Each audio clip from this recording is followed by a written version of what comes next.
members for joining us today.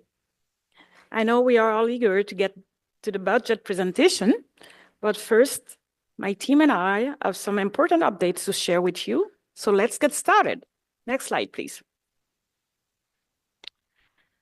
As we shared in our memo last week, Transit Next submitted the substantial completion notice to the city on November 14th. We have been working closely with Transit Next and independent certifier to review the documentation provided.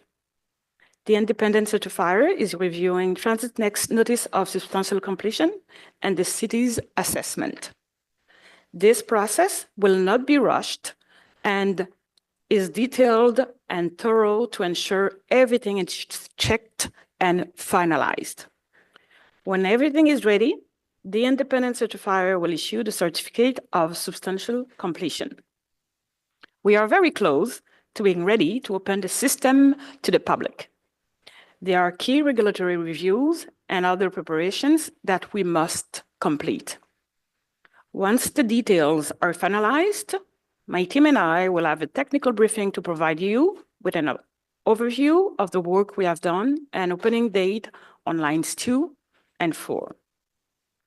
I know customers are excited, and I encourage customers to visit octranspo.com/otrainx to learn more about the new lines coming soon.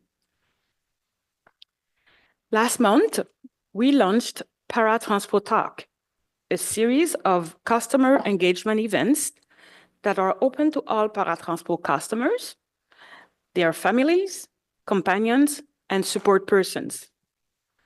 TRANSPO Talk provides an opportunity to hear updates on TRANSPO services, speak directly to our staff members, ask questions, and give feedback. Our October series was a big success. Customers had an opportunity to see our new TRANSPO minibus, and there was such great engagement and excitement about it. More than 300 attendees joined us at various locations around the city. The October series was so well received that we wanted to keep the positive momentum going, so we planned another 4-day series for November. The first two took place on November 19th and yesterday, the 24th. There is also one taking place today, and the final one this month is on November 27th. And we are also planning some virtual events in the first quarter of 2025. We will share more details early in the year. I'm pleased to let you know that the latest zero-emission bus has been delivered to Ottawa. Staff are currently completing commissioning and pre-service inspections. Once those are complete, the new bus will enter service. We are scheduled to have 26 new e-buses by the end of the first quarter of 2025. Work continues to train staff and upgrade TRANSPO facilities to prepare for the expanded electric bus fleet. We will continue to provide updates as TRANSPO receives and introduces new zero-emission buses into its fleet. This year marks the 40th annual TRANSPO Loblaw Holiday Food Drive. It will be held on Saturday, December 14th, from 10 to 5 p.m. at participating Loblaws, Real Canadian Superstore, your independent grocer, and No Frills stores across Ottawa. The last few years have been challenging for many in our community, and this year is no exception. The TRANSPO Loblaw Holiday Food Drive is Ottawa's largest annual single-day grocery store food drive. The food drive fills a need for many families who are struggling to make ends meet and helps ensure there is enough to eat during a time of year when demand is at its highest. In its 40 years, the TRANSPO Food Drive has raised over 3 million pounds of food and thousands of dollars for Ottawa's most vulnerable residents. OC TRANSPO and its employees are proud of our contribution to our community, and we look forward each year to the holiday food drive. Let's please work together to help those in our community who are struggling to afford enough to eat. Our support is more important than ever. We will be sharing more details on our communication channels in the coming days and weeks. If you would like to join our team at one of our locations during the food drive, please reach out and we'd be glad to have you join us. I will welcome you. As I mentioned at last month's Transit Commission meeting, OC TRANSPO reached a recruitment and training milestone of hiring 828 new bus operator trainees since 2022. I'm pleased to say that 75% graduated and 84% of the graduated remain as bus operators. The others have either resigned, been terminated, or have moved on to other opportunities within the Transit Services Department. We just welcome Danielle, who's a new assistant. It was a bus driver. Recruitment efforts continue for other positions as part of OC TRANSPO's ongoing efforts to achieve the goal of 99.5% bus service delivery. Next slide, please. I'm pleased to tell you that after a thorough search, we have found our new Chief Safety Officer. I would like to introduce you to Sabrina Pejin. Sabrina has a Master of Criminology from Ottawa and has nearly 20 years of experience working at the City of Ottawa. 8 of those years are within the Transit Services Department. Sabrina has significant experience and a proven track record in safety, training, investigations, regulatory and compliance, and operations management. Sabrina's most recent role was Program Manager of Regulatory Compliance, Quality Control and Assurance with Transit Services. Sabrina has a well-established relationship with the Transportation Safety Board, Transport Canada, the Ministry of Transportation, and many others.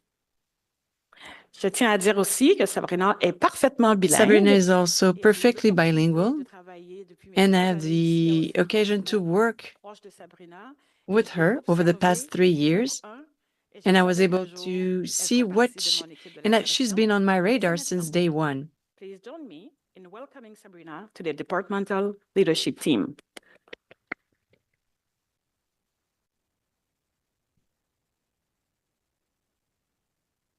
Maybe she would like to say a few words. The floor is yours. Merci beaucoup, René. Bonjour, Monsieur le Président. Hello, everyone. Mr. President, my name is Sabrina Pazian. I'm the Chief Security Agent for the Transit. Good morning. I am Sabrina Pazian, and as René mentioned, I'm the new Chief Safety Officer for OC TRANSPO. I'm very pleased to be with you this morning to present some updates from the Safety Regulatory Training and Development Service area. So next slide, please. On the slide here, you'll see the key performance indicators and the metrics that have been previously presented to the Transit Commission. And today for our update, you'll notice that the data is current up till the end of September 2024. Take a few minutes to walk you through some of the highlights and the key trends during this reporting period. So we'll start at the top left of the slide for the customer injury rates. So the rate's currently sitting at 0.55 for per 1 million customer trips. So overall, this represents a 52% improvement from last year, and currently is well below our safety management indicator of just over 1 injury per 1 million trips. The top 3 factors for customer injuries in this period were braking, bus in motion, and disembarking. I'll shift your attention now to the employee occurrences, also on the top right-hand side of the slide. So currently our rate is sitting at about 584 employee occurrences for the year. And as compared to last year, we're currently on track for about a 6% decrease in the employee occurrences. Just important to note that the employee occurrences don't always result in employee injuries, which is why we've changed that terminology there. The top occurrences that occurred during this period are stressful events, struck or caught, and motor vehicle incidents. I'll take us now just to the middle of the slide with the vehicle collision rates. As you may recall from previous presentations, the vehicle collision rates are tracked at a number per 100,000 kilometers and are presented both as total collisions and preventable collisions. So to date, for 2024, the total collision rate per 100,000 kilometers is sitting at 2.34 and 1.13 for preventable collisions. So although we're seeing a decrease in the total collisions, which is definitely what we'd like to see, still exceeds our safety management target of about 1.23 collisions per 100,000 kilometers. So as a result, we're going to continue putting in place both training and safety initiatives to help support reducing the collision rates. And then at the bottom of the slide, you'll see the red light and speeding infractions. So currently we're sitting at about 42 red light infractions. And right now that's a great downward trend, about a 5% decrease on track for the end of the year. On the other hand, we are seeing a slight increase in speeding infractions for this year. So we're going to continue to put in some new measures and monitor these trends closely. We're going to position our safety initiatives and our communications campaigns accordingly. I'll now pass things to our chief for an update on the Fair Compliance Initiative. Thank you, Sabrina. Thank you, Mr. Chair and members of the Transit Commission. Merci, je m'appelle Peter Soslowski. My name is Peter Soslowski. Special Constable at the Special Constable Unit. It is my pleasure to be here today to present the data related to our Fair Compliance Initiative. The initiative began in September and continues to this day. We currently have 12 fare inspectors who are active across the entire transit network, including on buses, trains, and at O-train stations. Although part of the initiative is to enforce fare, duties of the fare inspectors include informing and educating customers on fare requirements. The initiative has been extended until the end of the year. Data presented today for the time period of September 3rd to October 31st, 2024. If I can bring your attention to the bar graph located on the left-hand side, the data represents the total number of infractions, including both warnings and tickets issued by mode of transportation. For conventional bus at stations, 751 tickets were issued, along with 8 warnings. For conventional bus on street, 112 tickets were issued and 1 warning. And for the O-train network, infractions are issued at stations and total 1,036 tickets and 15 warnings. The chart on the right indicates data related to exclusively to the O-train for the same period. Infractions are listed by station or in order from the most to the least amount. Infractions in this case represent the sum of both tickets and warnings issued. As is evident from the data, Rideau Station is where we see the most infractions. We attribute this to a high number of factors, including Rideau Station is among the largest, most frequent, and highest volume hubs of transit. It is in close proximity to high volume areas, including the Byward Market, Downtown Core, Rideau Station, and the Shaw Centre. Rideau Station is also in close proximity to a number of schools, including the University of Ottawa. I will now pass the next slide to my colleague, Francois. Thank you, Chief. Bonjour tout le monde. Good morning. I'll start today with conventional bus and O-train ridership results. For the months of September and October, ridership was 7 and 6.7 million passenger trips, respectively, which you can see in the top right of the page here. These results represent year-over-year increases of 6% and 5%, respectively. For the 12-month period ending in October 2024, total ridership was 67.9 million customer trips, half a percentage more than for the preceding 12-month period, and 9% more than for the same period a year earlier. Since the last update in October, we continue to be over our expectations. So we have 848,000 rides for the period of October and June. So 2% more than the previous month and 16% higher than the previous year. Now for our measures of on-time performance for both conventional bus and TRANSPO service. We'll work from the top down the slide here, and we see that regularity for our more frequent routes, shown in the blue line, was 80% in October 2024, the same as the same month in 2023. Punctuality, our measure for less frequent routes, was 71% in October 2024, 1% lower than for September 2023. In both cases, this is a slight improvement from the September 2024 results, as services, travel patterns, and traffic levels have stabilized throughout the fall. The results remain lower than those observed over the summer, though, when traffic levels were significantly lower.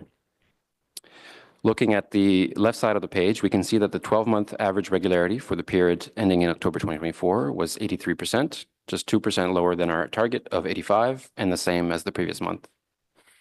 The 12-month average punctuality for the same, punctuality was 75%, the same as last time, and 10% lower than our target.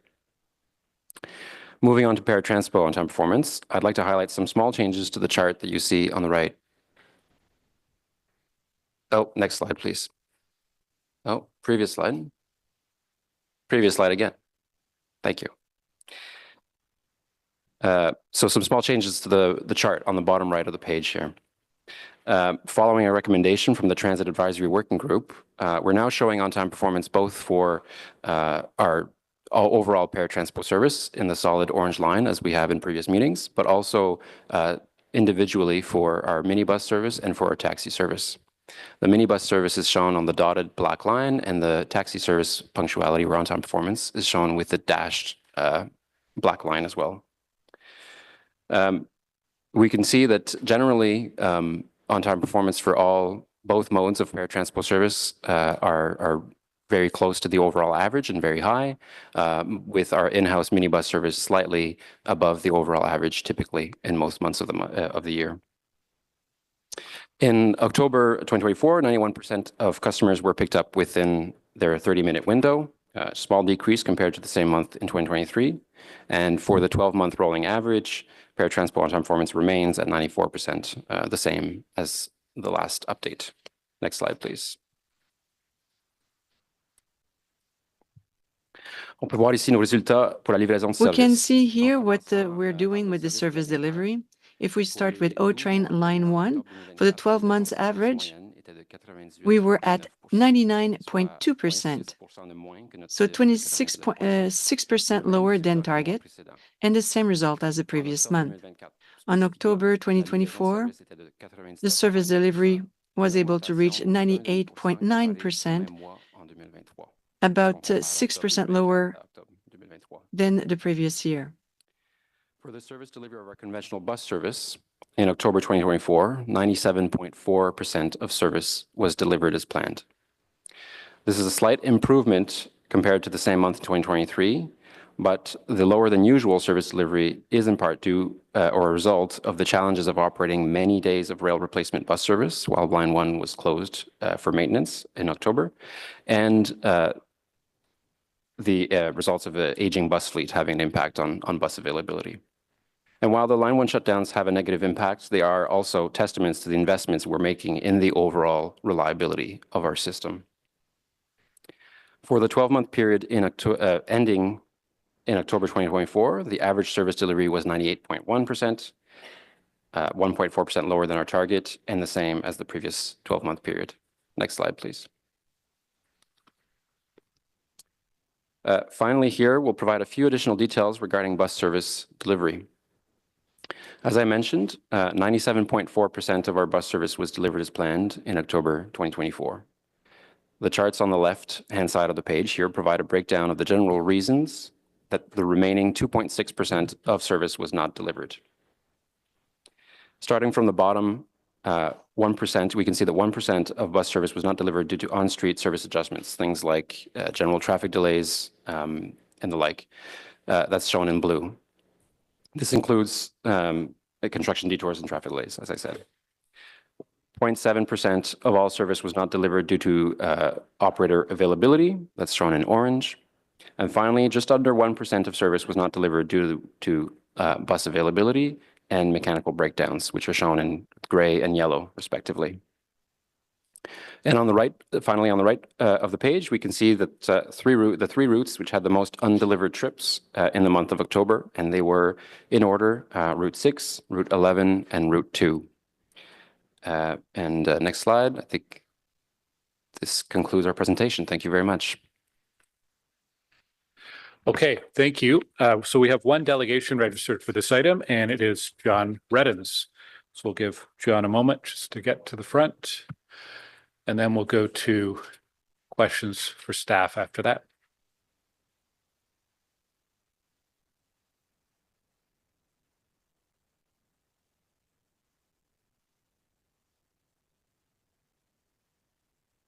Been a while. Good morning, John. Morning. Thanks for joining us. Thank you. First of all, I haven't been here for a while. Me and my wife got a substantial death threat coming to these meetings. I got a threat that my life is in danger if I keep coming to these meetings. I just wanted to get that up. A few things I wanted to bring up from last meeting. I was supposed to be here, but I was sick. Transnet submits substantial completion for Trillium Line. Was the headline this past week. What is it the same contractor that approved the LRT? I think the public should know because you have a level of trust still that has to be built and it's not built up yet. You also brought up the fact that 9% of the fare revenue for paratransit trip. I've been a customer since 2010. We have buses going back and forth, empty all the time. Would a software update improve the system? If you have to put a few more dollars into the software, will it improve the system that these buses that are going past passengers? I had one trip 2 weeks ago. The bus driver was at Billings. I was at 1355 Bank Street. He had to go make a trip downtown, come here downtown, pick that customer up and come back and pick me up. It doesn't make sense when he has an empty bus. Paratransport talk, great thing to have, but the constant turnover of employees for further advancement. Like I'm getting used to emailing one or two people all the time, and then all of a sudden they're not in the paratransport working group anymore. Mark McDonald report released to council through the city clerk's office. Didn't the inquiry chair said that the Ottawa citizens of Ottawa deserve better? And question about the railway car, was it designed? Was it designed before even construction started? That was brought up at the inquiry. The new parking right on the east end, is it still empty? I bet you there's more cars parked at the Stittsville parking right. My doctor's in Stittsville, so I travel 24 kilometers to get there every day, and I see that parking lot full. I like to attend events around the city more. I can't right now. I can go to places in Gatineau for a regular bus fare, but I can't go 13 kilometers south of where I live for $10. I know Sally had an appointment in Greeley for a specialist, and she had to pay $10 one way. There's like 94%. 94% of rides were covered. I like to see something showing how many drivers are standing at the Mirabel station waiting for their buses to get ready in the morning and at the afternoon shift. They're telling us that they're standing around waiting for their buses. How much cost saving would that be? 30 minutes. This 94%. The 94%. How many buses are being there on time? Like if I book it for a 2:30 slot and the bus doesn't show up, 15 minutes later, what is that percentage? What is that percentage 30 minutes later? These buses have over 600,000 kilometers on it. I know if you had a vehicle over 600,000 kilometers, you'll be constant going in for repairs. And one thing, like I said here, like OC TRANSPO needs to review their social media big time. Some of you are getting harassed on a daily basis on social media, no matter where you are. But the fact that is, they're using customers' names to harass you, like me. They've been going after Councillor Devine in the last few weeks. I put in 3 police reports already in with this one person that's been harassing the Ottawa Transit Board members for the last 3 years. John, I got to pause you right there. Yeah. I am going to ask the clerk's office to follow up with you offline about the threats you receive in relation to this committee. I'm glad you've also gone to police on that. So we will follow up with you on that offline. Councillor Plante has a question for you though. Yeah. You're on mute, Councillor Plante. Hi, John. It's nice to see you. Sorry, I'm not downstairs. I'm just up here in my office, but just wanted to thank you for coming. And despite everything you have been through, I know it's been challenging for you to get here. I did the ParaTranspo ride a couple months ago with a resident from my ward. It was really, really eye-opening for me. So I just, again, wanted to thank all of the ParaTranspo advocates. I know you guys are trying really hard. And I just want to thank you again for coming. That's all. Merci beaucoup. And I just want to say one thing, Councillor Riley. Yes, it has improved, but it still needs a lot of work. Thank you. Okay, thank you, John. And I think we'll see you on the budget item as well. So thank you. Okay, we will now move to questions for staff on the monthly update.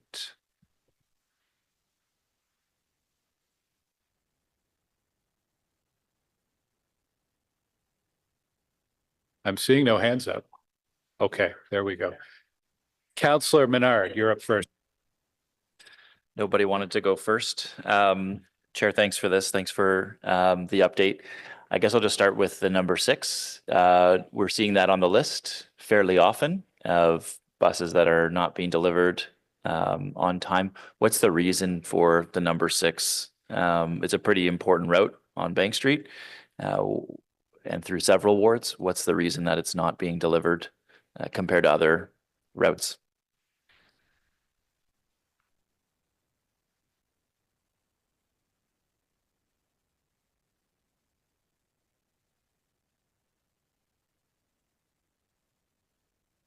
I can start, and Derek is here. Unfortunately, Troy is absent today. It's always the same reason that we give here, because we will unfortunately penalize lines that have more frequent route, so we can give the service to lines with less frequent routes, I would say. So let's say if we have a service every 10 minutes, unfortunately, we will prefer to cut the service there instead of to preserve a route every 30 minutes. So this is the main reason. So that's why the 99.5% is very important as an average, but we will always have routes that will have below 99.5, but by having 99.5% as an average, we will probably see this kind of routes. The 6 is a good example, will be maybe at 97%. It will never be at 99.5 because of this reason. Thanks for that, Chair.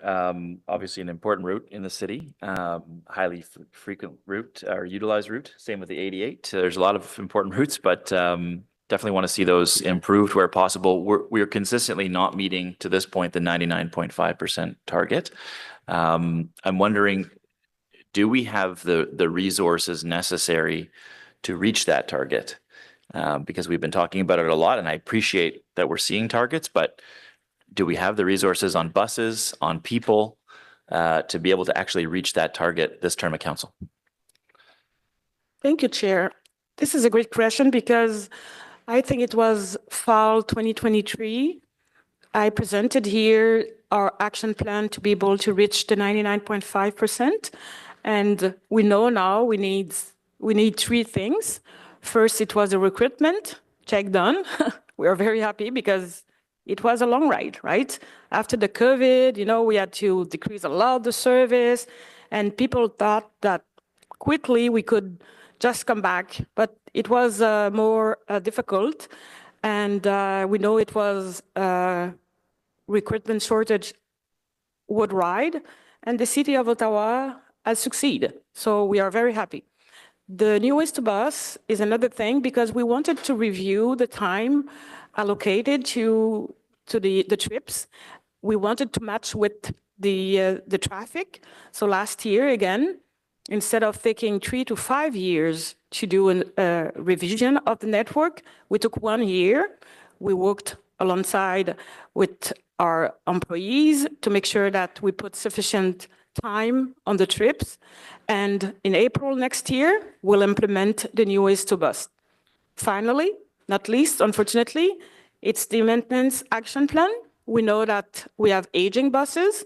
55% of the fleet is over 15 years old. And normally we retire our buses at 15 years old. So, 15.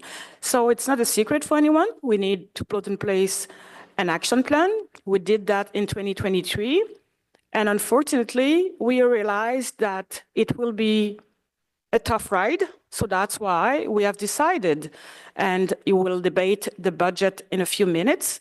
We put some money to buy some diesel buses because we know that the electric buses are very late. And if we just wait for those buses, we will not make it. So those things are in place exactly to be able to deliver the service. And just to finalize, I used to say that and I want to repeat it because I know Councillor Brackington would talk about the reliability. But for me, it's important to first, you have to deliver your promise and then you work on the quality of this promise. So I want to be able to give 99.5% of my promise, and then we know we have set 85% as a target to be on time. Okay, thanks, Chair. I will save some of the budget questions around, because I saw the capital purchase of those diesel buses, which is, I think, good news. I'll save that portion for budget. Just on a couple other really quick questions on LRT. We've now received back word that we're closer to revenue service. So what is our target now, just given that we've had this long-awaited launch? What's our target for revenue service? I understand we're close, and maybe you can't give an exact date, but an approximation of how many weeks are left to get to revenue service to finally launch in Ottawa. Thank you, Chair, to giving me this opportunity to talk about that. So, we have done so great so far.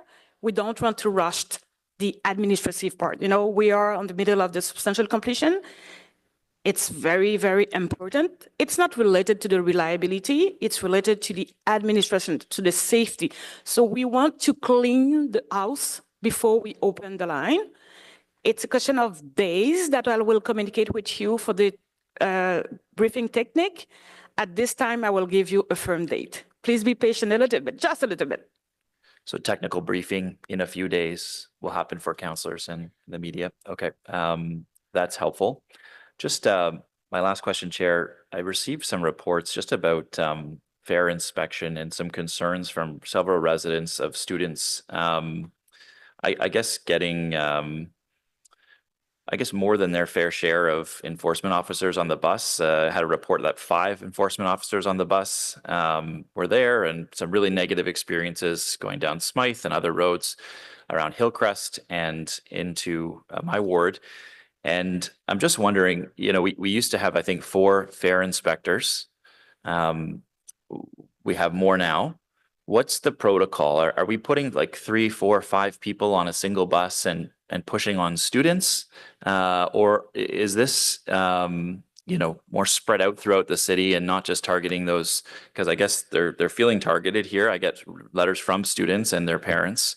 In the Hillcrest High School's principals expressed concerns to me. OSTA followed up with me after I flagged this with them and expressed concerns that students were expressing this over and over again, that they feeling harassed. So can you just explain to me what your process is? How many fare inspectors are we up to now? And is this really necessary to be having that type of pressure on students in particular, taking our transit system, which we want to encourage, not deter?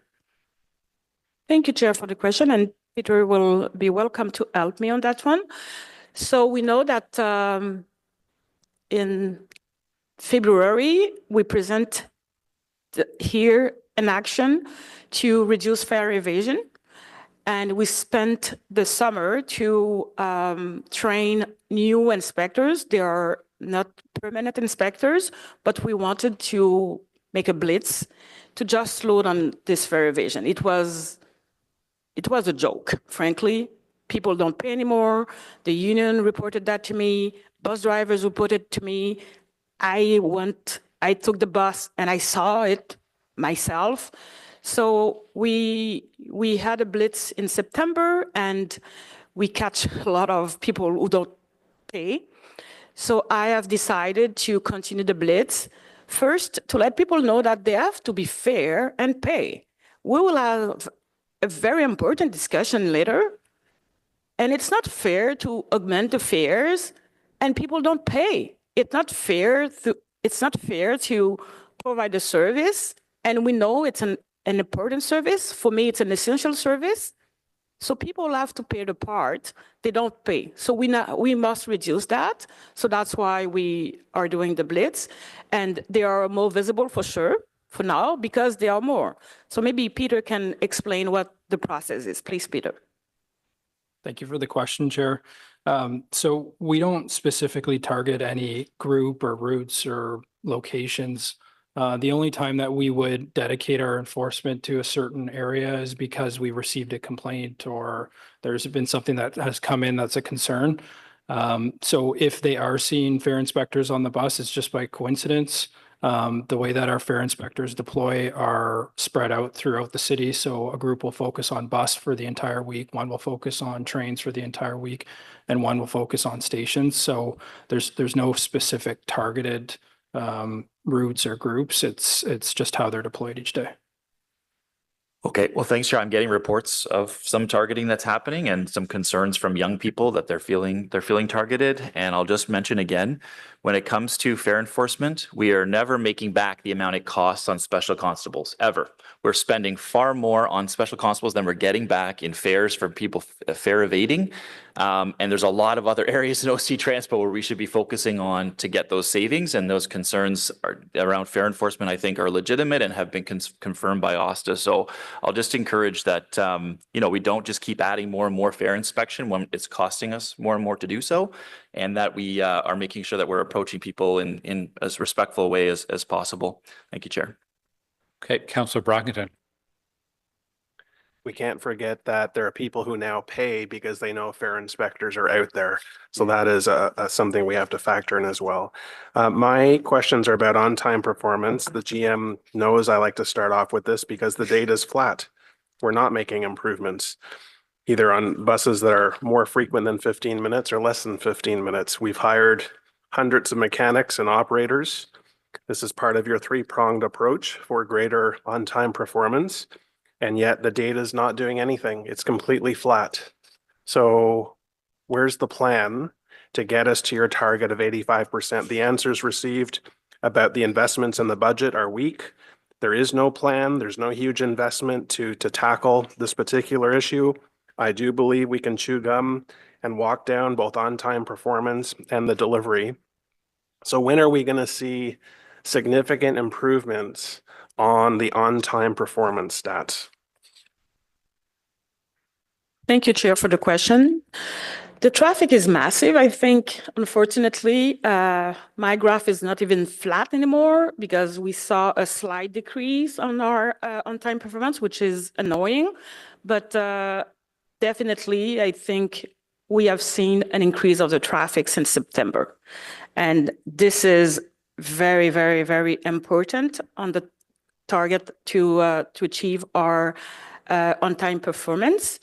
But we know as well that the review of the network, the new ways to bus, will be helpful because now with the new ways to bus, we have set the time required for each trip was based on the 2023 traffic, which was higher than before, which is probably a little bit lower than now, but at least we should see a trend, a positive trend. And we will continue to work on having more buses available. It's not a bus driver shortage anymore. There is no that anymore, but we know that we are short of mechanics.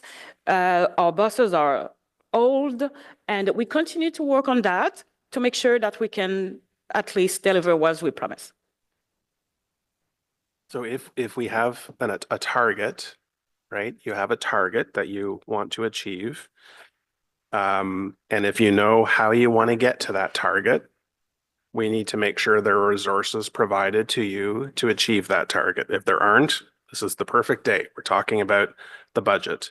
But if you have what you need, if you have the resources that you need, then we need to see basically a month over month plan to get us to that 85%. Maybe we don't get there in 2025, maybe we get to 80, but we have to have a plan as commissioners. Every month when we review these metrics, we need to see progress. And if there isn't progress, we need to understand why there isn't progress.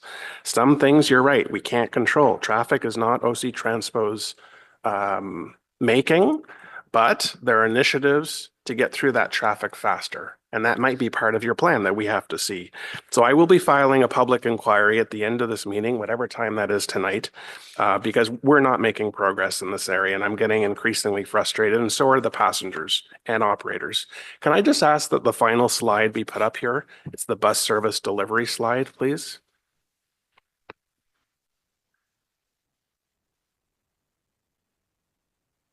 No problem.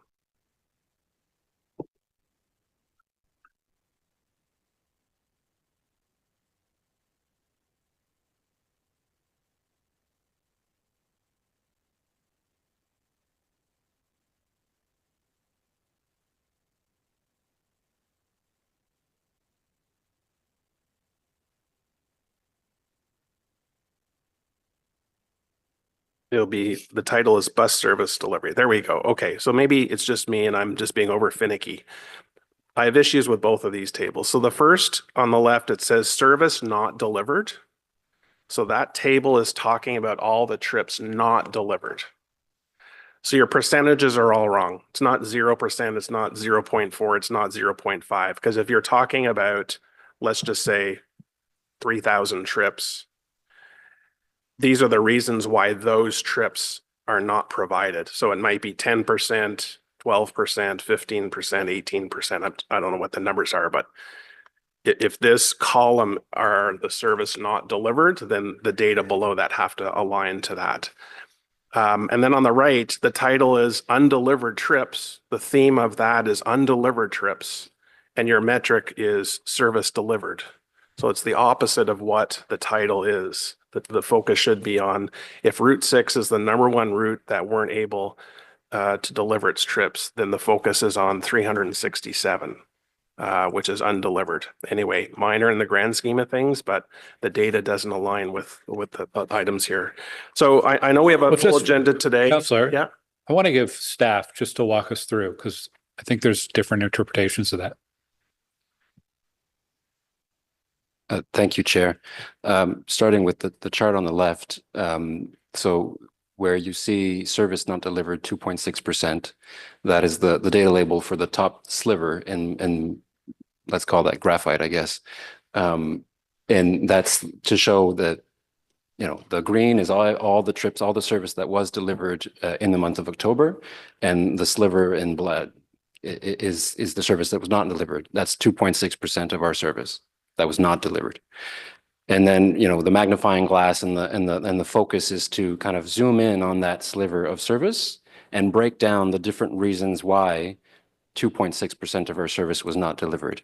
So if you add up, you know, the on-street adjustments, 1%, the operator availability, 0.7%, et cetera, you add those up, that is 2.6% of our service. So those are the reasons why, the breakdown of why all the trips that were not delivered, that's kind of their makeup. Yes, but the percentages are wrong. So for all the runs not delivered, on-street adjustments, it's not 1%. So Chair, 1% of all of our service was not delivered due to on-street adjustments. Incorrect. Chair, maybe we take this offline then in that sense. Like there's fundamental. I'm seeing it, Councillor, but I think you may be seeing it differently than I am. One out of 100 trips, 1% of the trips were due to on-street adjustments, and that 1% is a portion of the 2.6. If the theme is here are the reasons why service was not provided, which is a fraction of all trips, I get it. But if we're just talking about the trips not delivered, what percentage were due to on-street adjustments? Chair, yeah, I take your point. So, you know, that would be just looking at the width of that bar. I think Like 33% or something sure, like 33%, that. 40% or something like that. So if we're talking, if the theme is not delivered and we know the reasons why, then I want to know what percentages are due to not delivered. Okay. We can show it different ways. The state is not useful, Chair, and that's why I bring that up. Okay. So anyway, we've got lots here. I'll cut it there, but seriously, month after month, we're not seeing improvements on the most important thing other than safety that our riders bring to our attention, and that's the reliability of our service. Thank you. Okay, Councillor Lowe. Thanks, Chair. I think I understand the essence of what Councillor Brockington was pointing at in the data is that in that 2.6% that was not delivered, you know, it's not 1% of the 2.6% that was due to whatever reason he highlighted, right? It gets, because what we used to have was a pie graph that would show the percentage of the 2.6 that was not delivered. So if it was half the trips that were not delivered because of on-street adjustments, it would show 49%, 50% of those trips, right? And I think part of that problem also is like it hides a lot of the raw numbers. Like if we're thinking about 2.6% of trips on a weekday, I think that's 200 something trips. And if all 200 trips came at the peak period, that is a lot of passengers we're leaving behind. Because the remainder of the trips would be midday, off peak, weekend, right in that graph, I'm assuming. Would that be a fair assumption or fair interpretation of that data? Chair, yes, on the pie chart interpretation, that sort of thing, yes.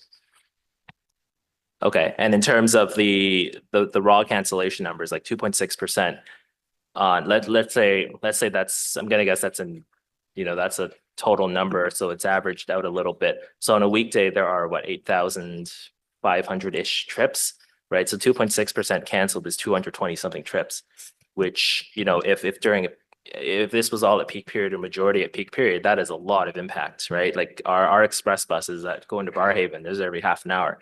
The ones that go into Canada are every half an hour. So it's not a lot of buses that go out there. And when we hit, 200 trips like that, sounds like that's a lot of service that's gone. So I perhaps there's, I know I've asked for this a lot of times last year, but perhaps there's some value in breaking down that data further. Anyway, in terms of the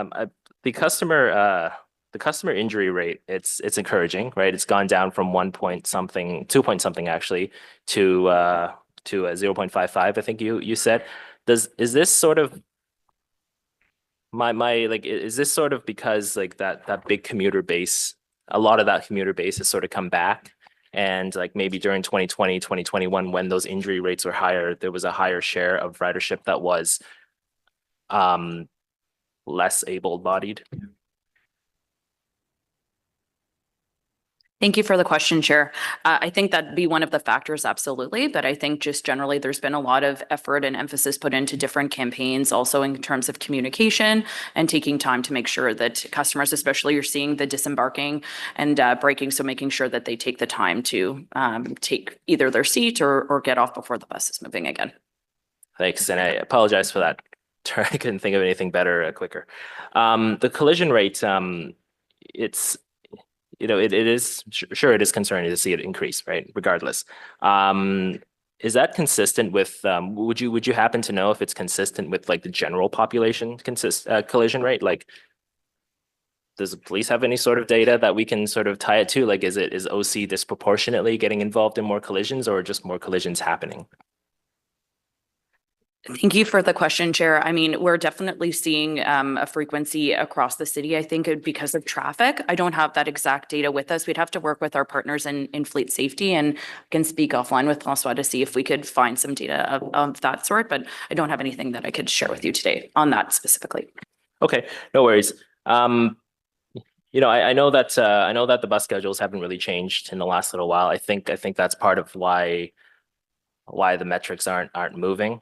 Really. But I do look forward to the new network and to see where those things go, because especially if a lot of the things that staff have said about adding some extra time, run time, adding recovery time is true and it does materialize, then it could result in an uptick. Perhaps traffic levels won't change between now and next year, but I have a feeling when that comes online, when we start getting our new, steadier, when we enter a more steadier state of procurement for our buses, and we sort of don't have half our fleet at 15 years old, I think we'll sort of see some improvement. But unfortunately, it sounds like it's going to be a few years for that data to really show up.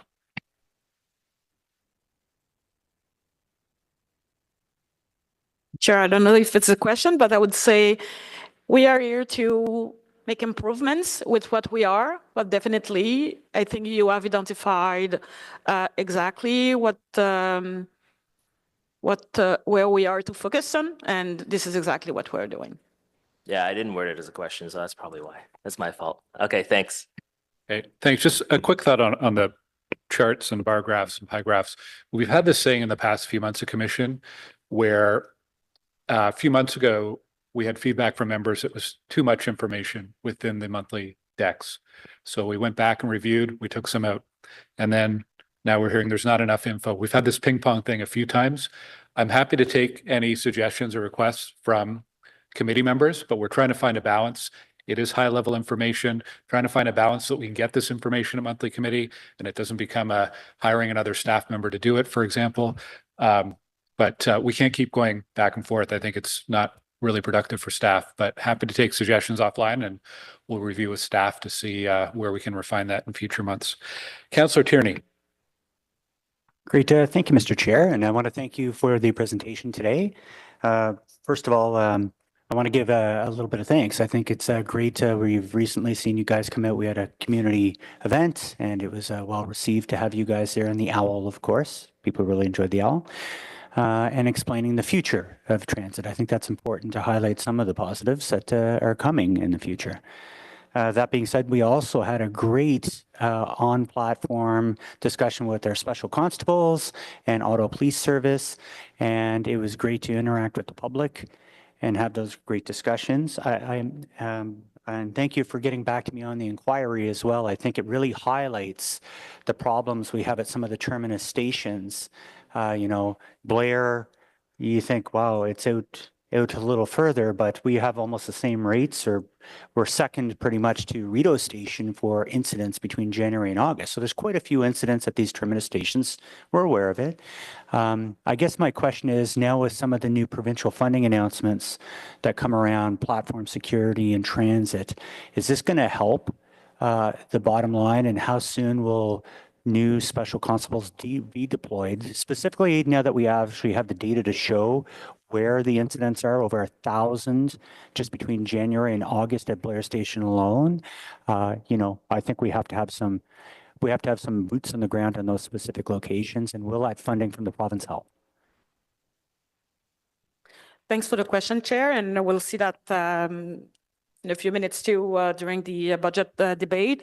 We have over 5 million from the province to hire more SCUs, which is fantastic, I would say, because we want them to be present. We want them to be there for our bus drivers. We want them to be there to our residents, to our customers, etc. So definitely we welcome that.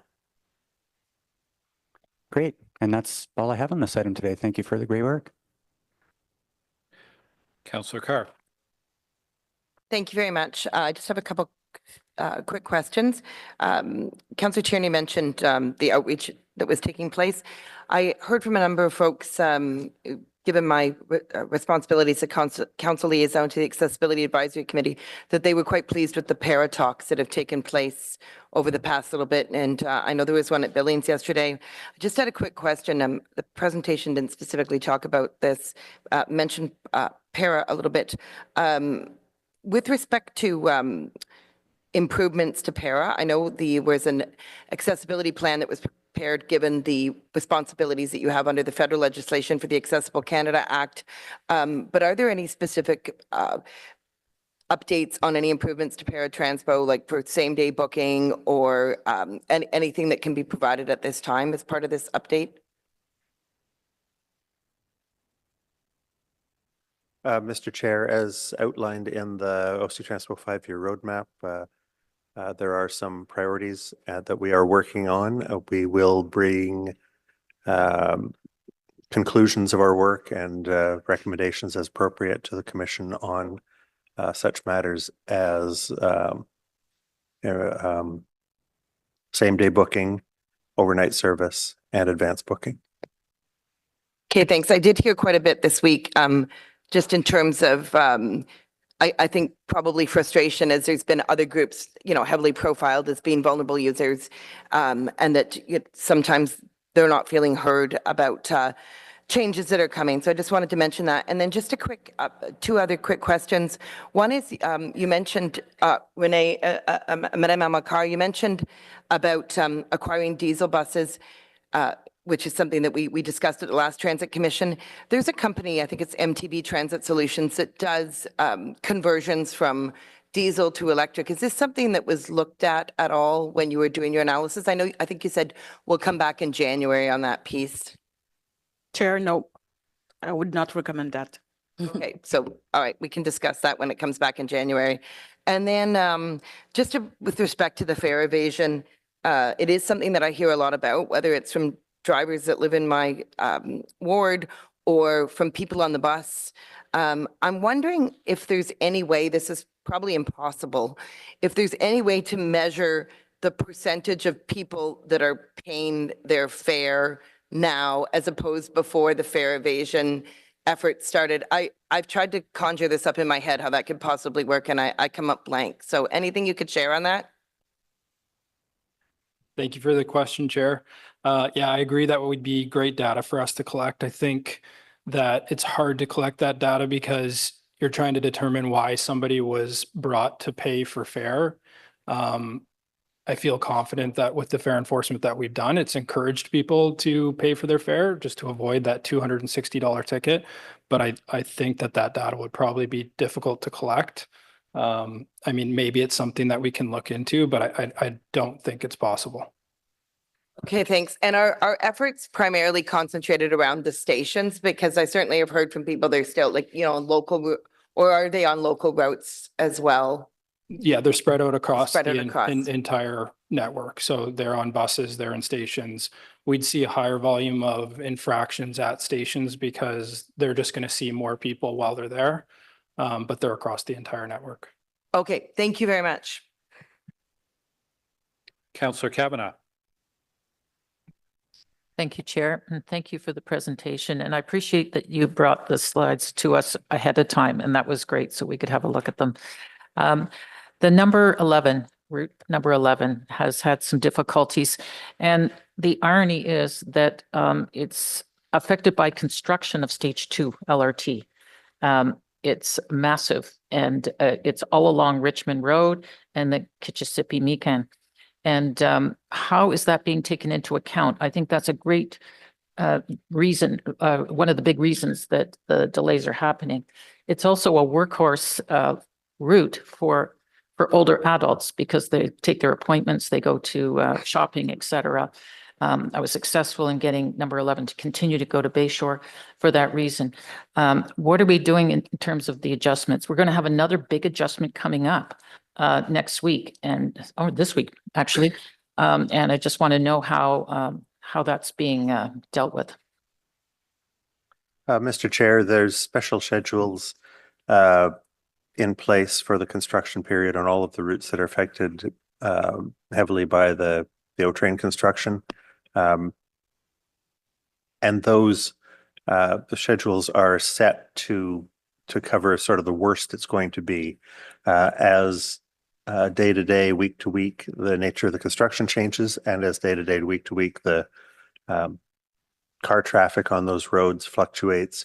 The actual result for customers can be quite different than the schedule sets out. But there is enough time that on most days the buses will be able to make it properly. There will always be some days when rain, traffic, a collision, and some more intense construction all coincide. Those are going to be the worst days. So we're our team looking after schedules, our team looking after operations management, our team looking after building the O-train line are all connected and continuously discussing what adjustments need to be made. Thank you, because the statistics that it's having an issue reflects, and what I'm hearing from my residents in cases where like they wait a long time and then 3 buses come of the same route. Just a reminder, these are the routes that older adults take, and we need to prioritize them because that's a very important part of their lives. The irony is more cars means more delays. We'd like to get more people on buses, but it's a catch-22. And hopefully we can see improvements. Thank you. Councillor Plant.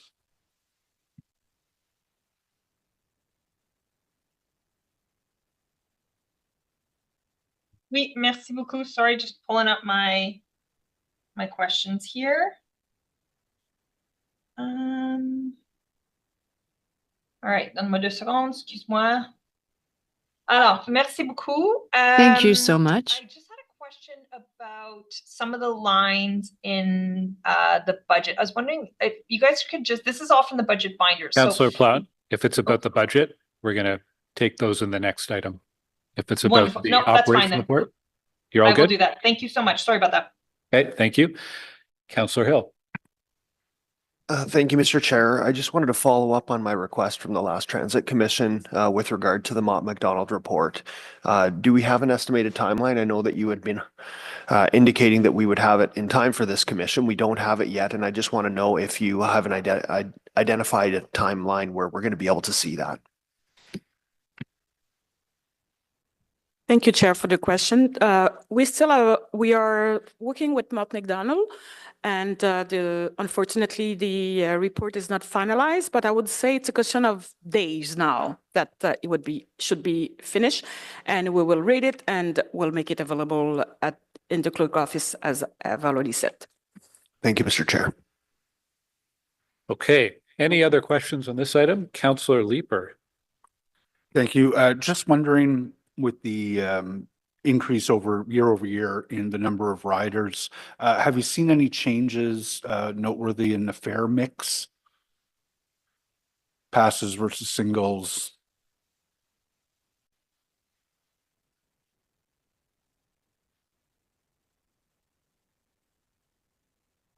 Maybe we can come back Yeah, here with the, do you have it, Pat? I do not, I'm sorry. Yeah, But we'll come back. This is something that we can put on the paper for you, and we can send you an email if you don't mind. Just if there is anything noteworthy, let me know. Okay. Thank We you. know that in September, we saw an increase on the monthly passes, which was fantastic, but it was only for September. We don't have the trend, but we'll continue to follow that for Yeah, sure. and that's exactly what I'm interested in. Yes, Okay. for sure. Yes. Merci. Thank you. Okay, are there any other questions on this item? I'm seeing none, so thank you to staff for the update as always. And that means we can move to item 6.1, which is the draft 2025 operating and capital budgets. We'll just give staff a chance to get into the positions.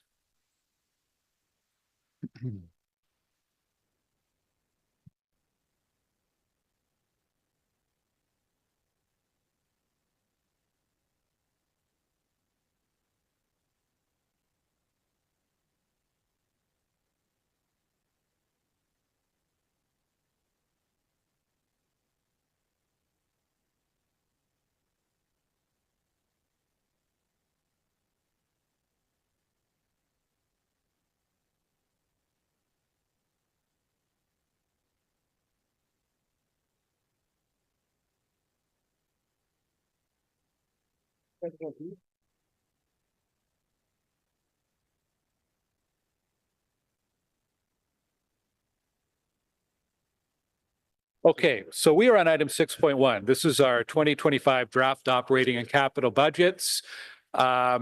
We have many delegations. So we're going to begin today with a presentation from staff, an overview from staff. And then I'm going to ask any members with motions or directions to introduce those motions and directions so that they're on the table before we hear from delegations. We have somewhere between 30 and 40 delegations this morning, so it is going to be a long day. Each delegation will have 5 minutes to address councillors and then followed by questions from councillors.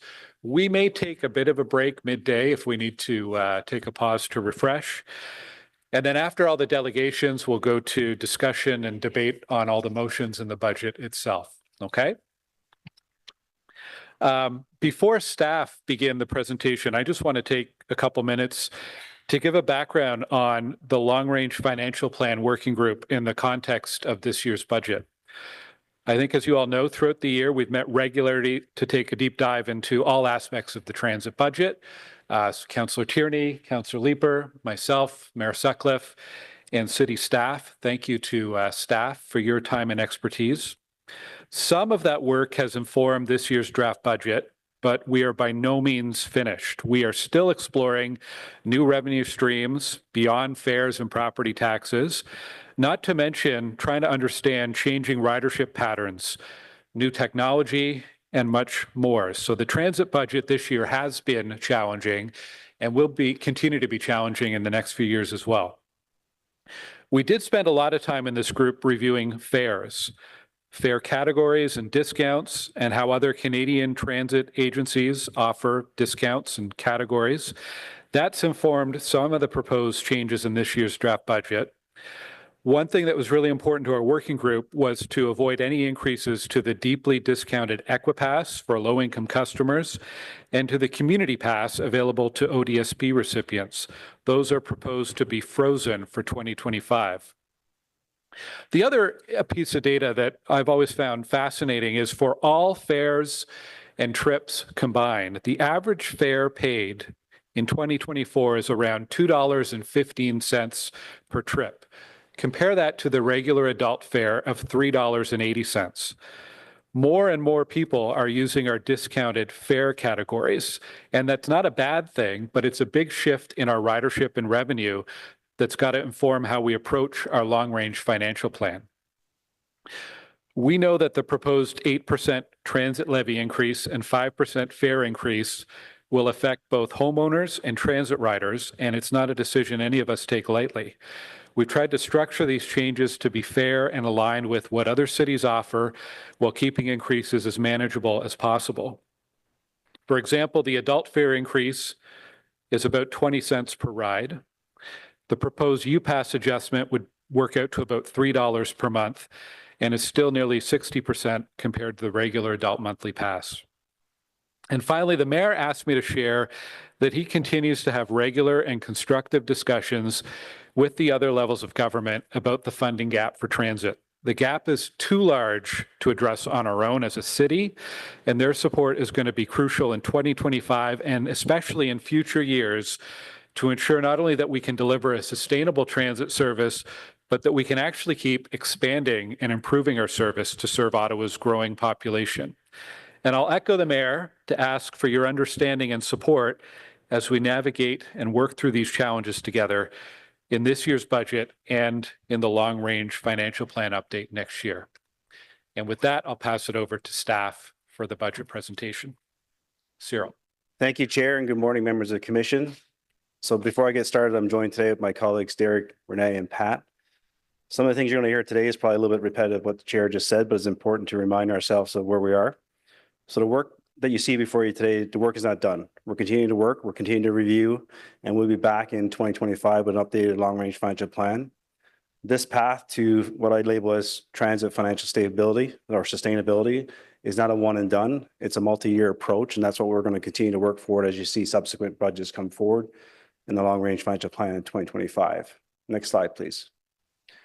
So today, the structure today is a little bit different than what you've seen in the previous committees last week. Obviously, transit is much more complex, and what I'll walk you through today is first I'm going to kick off and remind the members of Commission about the long-range financial plan. We've been before committee and council in 2023 with a technical briefing, a little bit of a journey in terms of those slides and the financial state of the transit system. I'll kind of remind staff of that or Commission of that. Then we'll move into the actual draft 2025 budget component. And then from there, I'll pass over to my colleagues to speak to some of the key investments in this budget. Next slide, please. So kicking off again, the next series of slides are slides that are familiar to all. We would have presented these previously. In 2019, when Council approved Stage 2 of Light Rail, the long-range financial plan for transit services was an affordable plan. The assumption was that once Stage 1 was operational, ridership would increase as Stage 2 for Trillium and Confederation Line came online, and there would be additional increases in ridership. When compared to ridership to pre-pandemic levels, it doesn't really tell the story. Comparison needs to be made with what we assume we would be by 2023 in the affordable plan.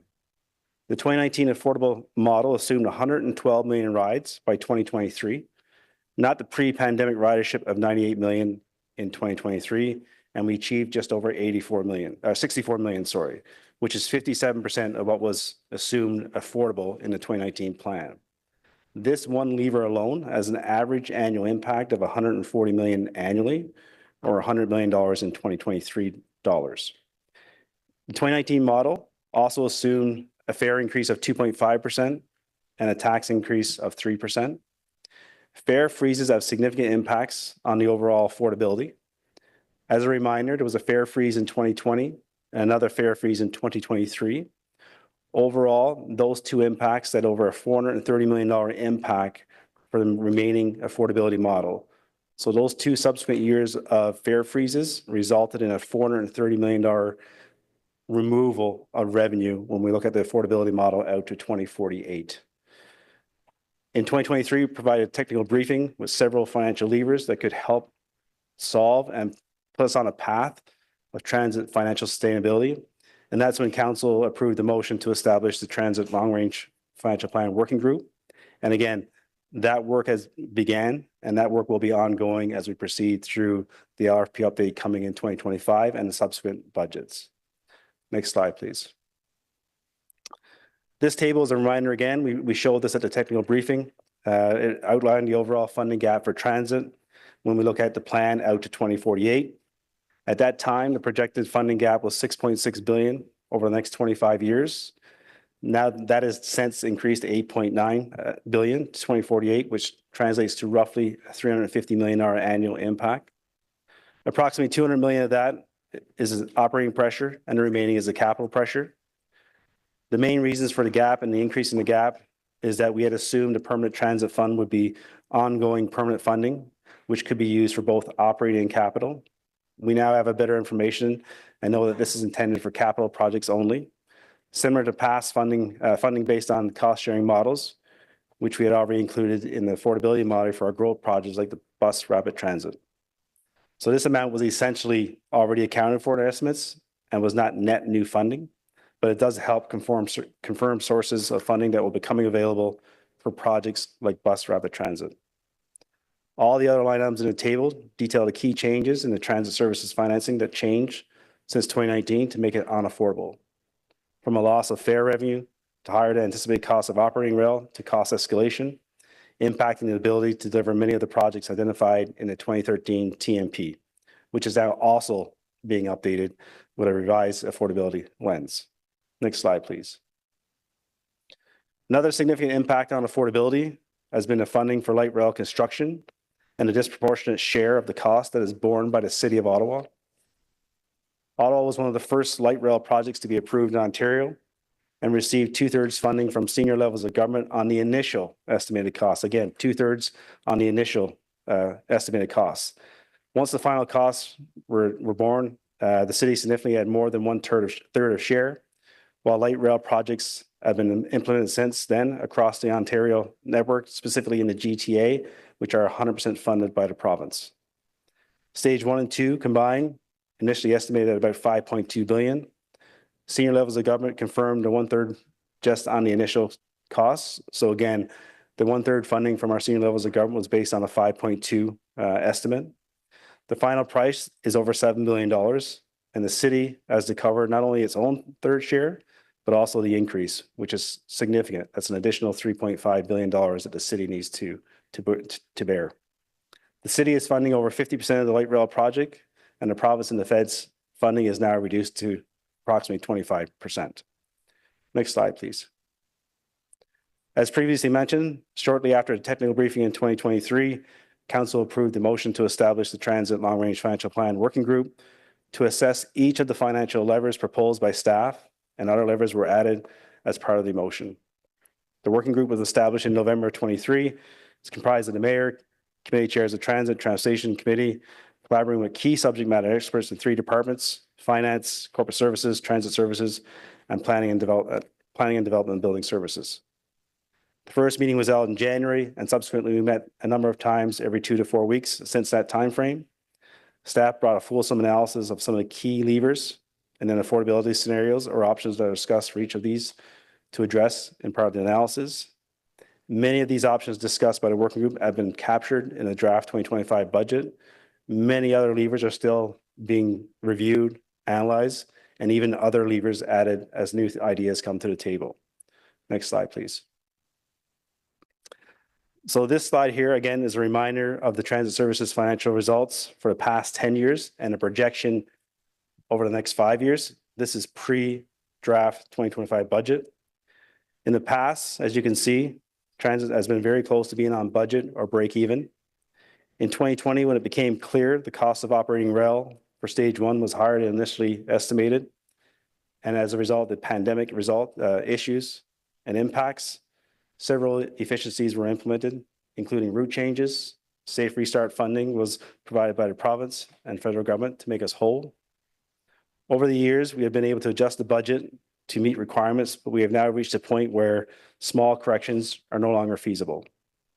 Going forward, you can see that the bars are increasing the most are the orange bars for rail costs as stage 2 comes online, and the green bars for debt charges as we issue the remaining debt for stage 2. Bus costs remain fairly stable throughout, and taking out the impact of inflation on bus costs are actually declining due to bus savings achieved with each opening of the LRT lines and realignment of the network. The budget pressure starts at $120 million in 2025 as Confederation Line East comes online and grows to $150 million in 2028 when Confederation Line West comes online in 2027 and is operational for a full year in 2028. This works out to be an average budget pressure of approximately $140 million per year over the next 5 years. The funding gap does not stop in 29. It will continue each year after until we permanently increase the revenue line or decrease costs. We built in our LRT thinking ridership would increase, but instead the pandemic hit, ridership dropped, and the cost of construction went up. Next slide, please. The draft 2025 budget before you today reduces the previously estimated funding gap of $120 million to 0, a balanced budget presented for draft 2025. Some of it was addressed with ongoing benefiting impacts, but some were temporary measures that will still need to be resolved in future budgets as part of the long-range financial plan update that will come forward in 2025.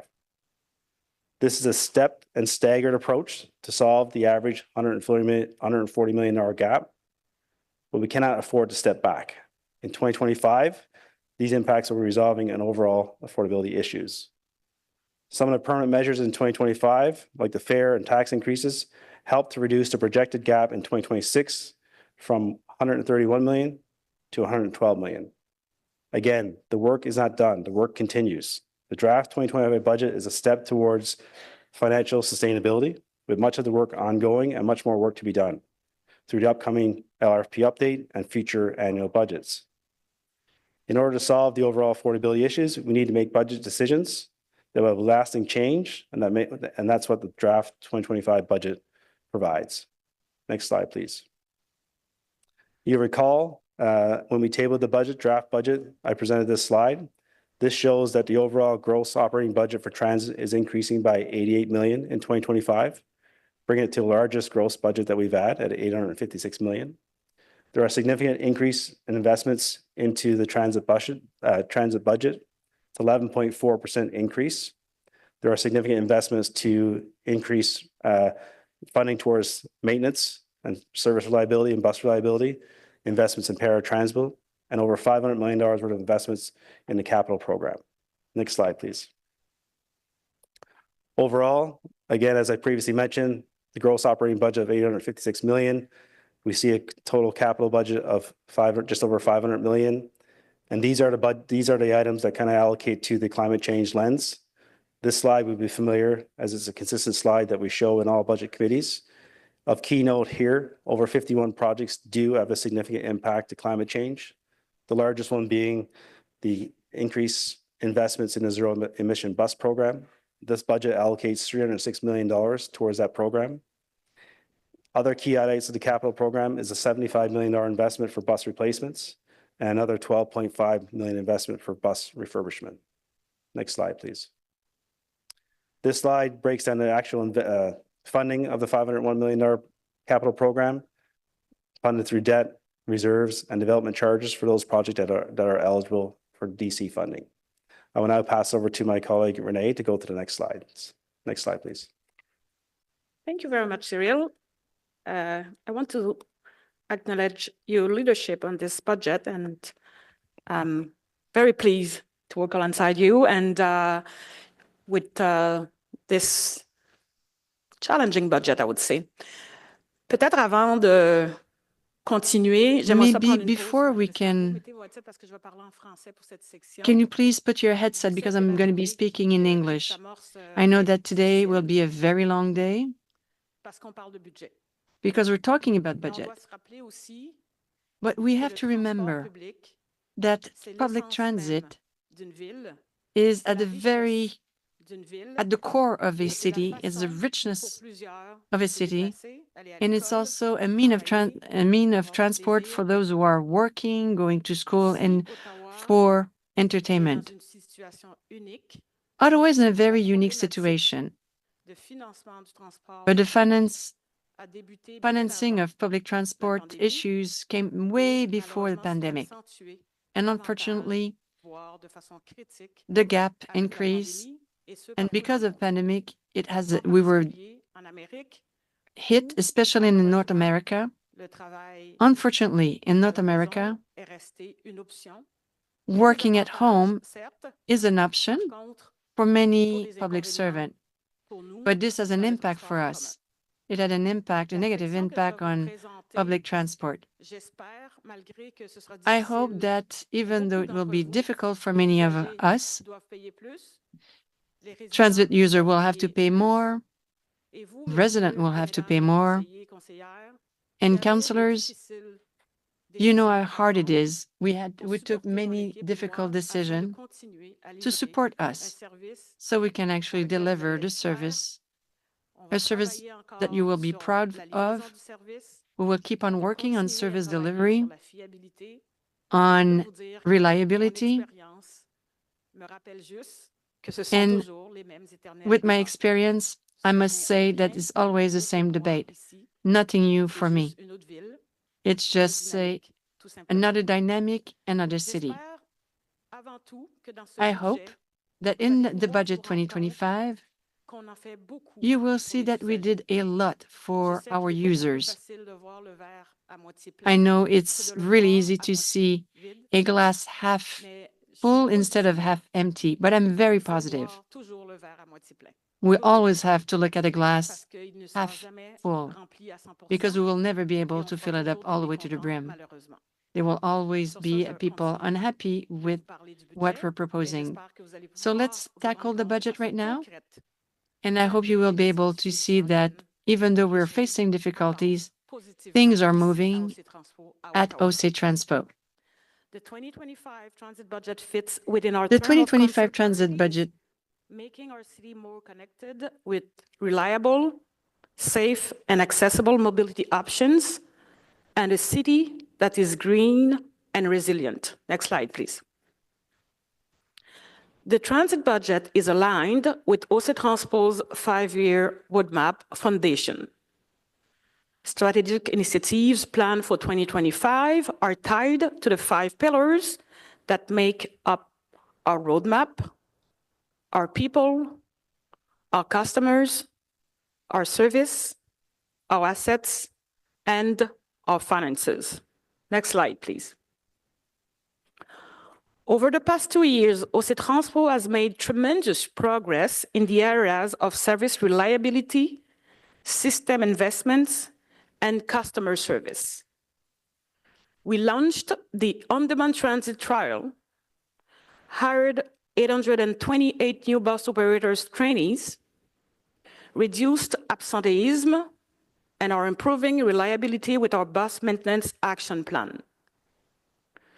We have also invested more than ever before in our transit system. We are stabilizing O-Train Line 1, delivering on our zero-emission bus program, delivering new para-TRANSPO minibuses, and soon, pretty soon, we will open O-Train Lines 2 and 4. Finally, and most importantly, we have realized improvements for our customers. We launched Presto on para-TRANSPO, began the para-TRANSPO talk engagement series, introduced O-Payment, allowing customers to pay with credit cards and debit cards, and fare capping, so that no one pays more than the price of a day pass or a monthly pass. And we have improved real-time information for customers. The list you see here today shows highlights of what we have accomplished, and we look forward to bringing more improvements to our customers in 2025. Next slide, please. Since 2020, OC TRANSPO has worked hard to find efficiencies, reduce costs across the organization, while maintaining good service for customers. This has resulted in a total savings of $246 million. $246 million only at OC TRANSPO. The most significant savings, $164 million, was realized by reducing overall capital spending over the last 4 years. Additional savings include bus service adjustments during the peak of the COVID-19 pandemic, administrative efficiencies and workforce adjustment, and further reducing and deferring and spending on capital projects. We have also adjusted O-Train Line 1 service levels on weekends and during off-peak hours on weekdays. This change allowed us to save cost while continuing to meet customer demand.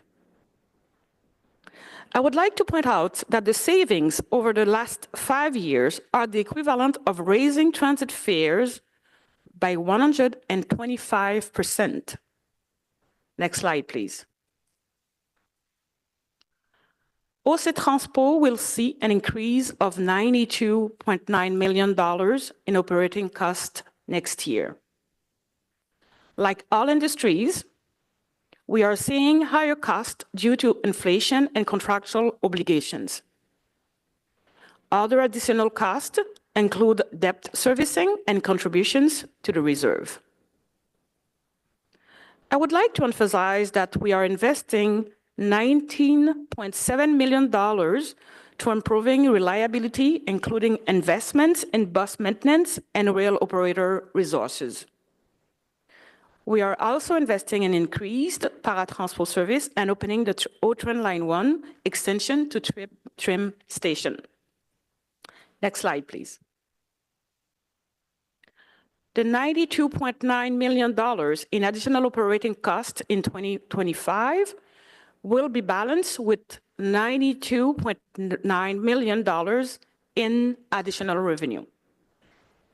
Additional revenues are being budgeted from a variety of sources.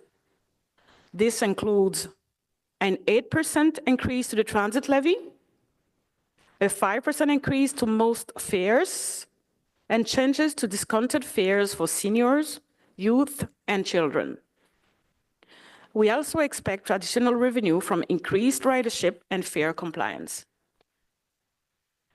A reduction in provincial gas tax funding and the reversal of the 2024's one-time funding from the transit reserve require offsetting increases in other funding sources in 2025. As part of the New Deal agreement between the province of Ontario and the City of Ottawa, OC TRANSPO will receive additional funding for public safety and our constables and our special constables unit. Finally, as part of the Mayor's Fairness for Ottawa campaign, we are also budgeting new funding from senior levels of government. Next slide, please. With the 2025 draft budget, we are making several important service commitments to our customers. We are very excited to open O-Train Lines 2 and 4 to customers pretty soon. There will be no further bus service reductions as part of the budget. In April, we will launch the new Ways-to-Bus route network, and we will continue to make other investments in order to get closer to our target of 99.5 bus service delivery. Later in the year, we will also open the Line 1 extension to Trim Station and revise east end bus routes to connect with the O-Train. Lastly, we will reallocate resources in the OC TRANSPO call center so that we can better respond to calls during the busiest times. Next slide, please. This is an important slide that highlights and compares transit fares across Canada. Customers pay different fares and are eligible for different discounts. This table shows the average fare received per customer trip. I know that Chagara just mentioned that. Taking into account all fares paid and all trips made by customers. When comparing the average fare paid on OC TRANSPO to other transit agencies, ours fall just above the middle. Average fares in Hamilton, Toronto, Vancouver, Renham, and York regions are higher than in Ottawa. As you can see in the pie chart, much more than half of fares paid on OC TRANSPO use a discounted fare. Next slide, please. I'm pleased to say that there will be no changes to EquiPass, Community Pass, and Access Pass fares. These fares will remain frozen. We understand the importance of these discounted fares for our community. Over the term of this council, we have seen fares increase on average 2.5% annually. Starting in 2025, all discounted fares will need to be paid by Presto Card to better ensure that customers pay the appropriate fare. That will reduce fare evasion.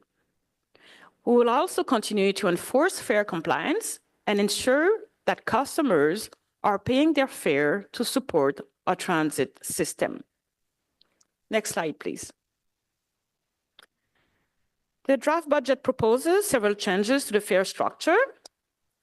These proposals have been developed with the long-range financial plan working group comprised of staff, the mayor, Chair Gower, Chair Turney, Chair Leeper, and staff from the Finance and Corporate Services Department, Transit Services Department, and Planning, Development, and Building Services Department.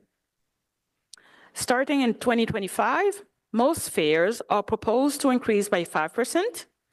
This includes the adult monthly pass, adult single ride fare, and the U-Pass.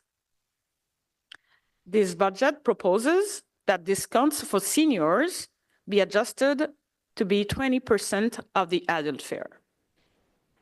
Free travel for seniors on Sundays and Wednesdays would also be removed. Seniors with low incomes are eligible for the Equipass, which remains frozen in 2025.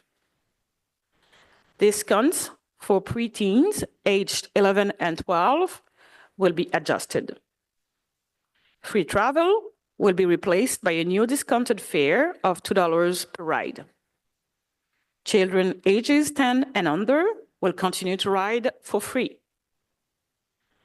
Discounts will also be adjusted for school boards, with the youth monthly pass being replaced by the adult monthly pass. Next slide, please. This slide provides you with several comparisons across Ontario to our senior monthly pass. The discount level proposed in the budget at 20% is a bit higher than the 18% discount in Toronto.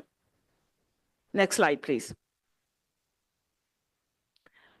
This is a summary of OC Transpo's proposed 2025 overall operating budget. The total operating budget is $825 million. This is an increase of $93 million per year over year. Next slide, please. Finally, I would like to talk about our non-fare revenue program and our plans for its growth. OC Transpo generates income through non-fare sources, including advertising, sponsorship, and partnerships. You can see the results of this program in our agreement with TELUS for Wi-Fi and Line 1 stations, Happy Goat coffee kiosks as at Rideau and Blair stations, and advertising on buses, bus shelters, billboards, and elsewhere across the transit system. This year, the advertising program is expected to bring in $130,000 above the projected revenues of $4.1 million for 2024. We are also working hard to find new ways to leverage new spaces and maximize revenues. This year, we have worked with our contractors to expand our advertising channels to include new murals and posters in Line 1 stations, the Blair Station Highway 174 overpass. We will also be expanding advertising further to Lines 2 and 4 stations, as well as the East Extension in 2025. We are also working to add a video wall in Rideau Station as a pilot. An example of a video wall on the REM in Montreal is on the bottom left-hand of this slide. We anticipate this will be very popular with advertisers, and these video walls could eventually be installed throughout Line 1 to further increase our advertising revenues. We have also been working with our contractor, Pattison, on options to use sponsorship to offset the cost of free days, as directed by Council. I'm pleased to say that once again this year, Safer Roads, MAD, Ottawa will sponsor our free New Year's Eve service. We know this is a space that has room for further growth. That's why we have engaged S&G Strategy to develop an initial 5-year business plan. They will assess our current assets' performance and estimate their expansion potential, and review the potential of new assets. They will analyze other transit agencies and similar organizations' non-fare revenue programs. And they will make recommendations on a model that will best support sustainable growth for this portfolio. The results will inform future non-fare revenue priorities and development of new RFPs. We expect to bring an update on this work and a 5-year plan in mid-2025. Next slide, please. As mentioned, we are making significant investments in our public transit system in 2025. We are proud to serve our customers and believe our planned initiatives will mean more people will choose OC TRANSPO.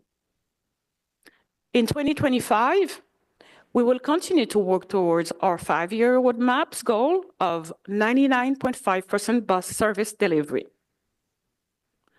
Pretty soon, we will open O-Train Lines 2 and 4, and in April, we will launch the new Ways to Bus network, providing our customers with better and more reliable options to get around the city.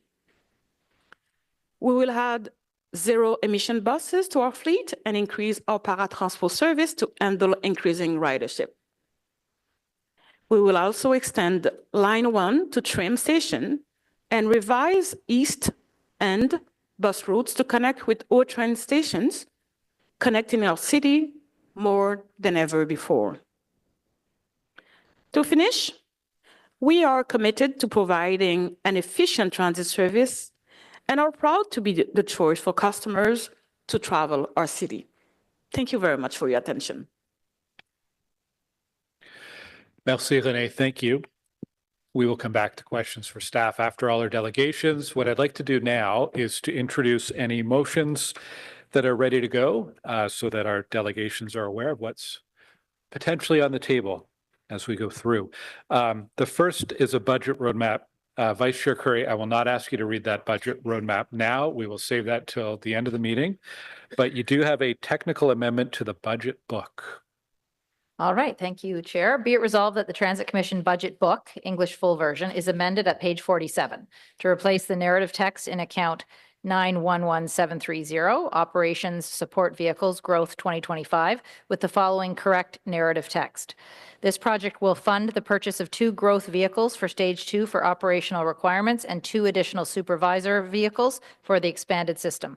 The project also includes vehicles for public works, for maintenance and snow removal at park and ride lots on the expanded O-Train Line 2. Thank you, Vice Chair Curry. The next motion, Councillor Tierney, on the motion to reinstate and enhance transit discounts for seniors. Great. Thank you, Chair. So whereas the City of Ottawa is committed to fostering affordable, accessible, and inclusive transit for all residents, especially seniors who rely heavily on transit. Whereas all seniors in Ottawa received the 2024 discount of 60% off the price of a regular adult monthly pass, which is significantly above the average offered by comparable municipalities in Canada, and is a larger discount than the EquiPass has offered to the economically disadvantaged residents at this point, whereas all seniors in Ottawa, regardless of their income, currently pay less than the lower income residents of the EquiPass and ride for free on Wednesdays and Sundays, whereas the draft 2025 budget included the increase in fares and the removal of all seniors' days on Wednesdays and Sundays, whereas transit on Wednesdays for seniors was a valued program to encourage transit users amongst our demographics of people contributing to the community participation, reducing isolation, and support seniors on limited incomes, whereas maintaining free transit days on Wednesdays and adjusting the seniors discount to 42% off the price of the adult monthly pass would align with Ottawa's more closely and similar cities reflected in the city's commitment to equitable transit access, with seniors paying $78.50 compared to the regular adult fares of $135, whereas low-income seniors in Ottawa will continually be eligible to get access to the EquiPass, which offers reduced monthly passes at $58.25.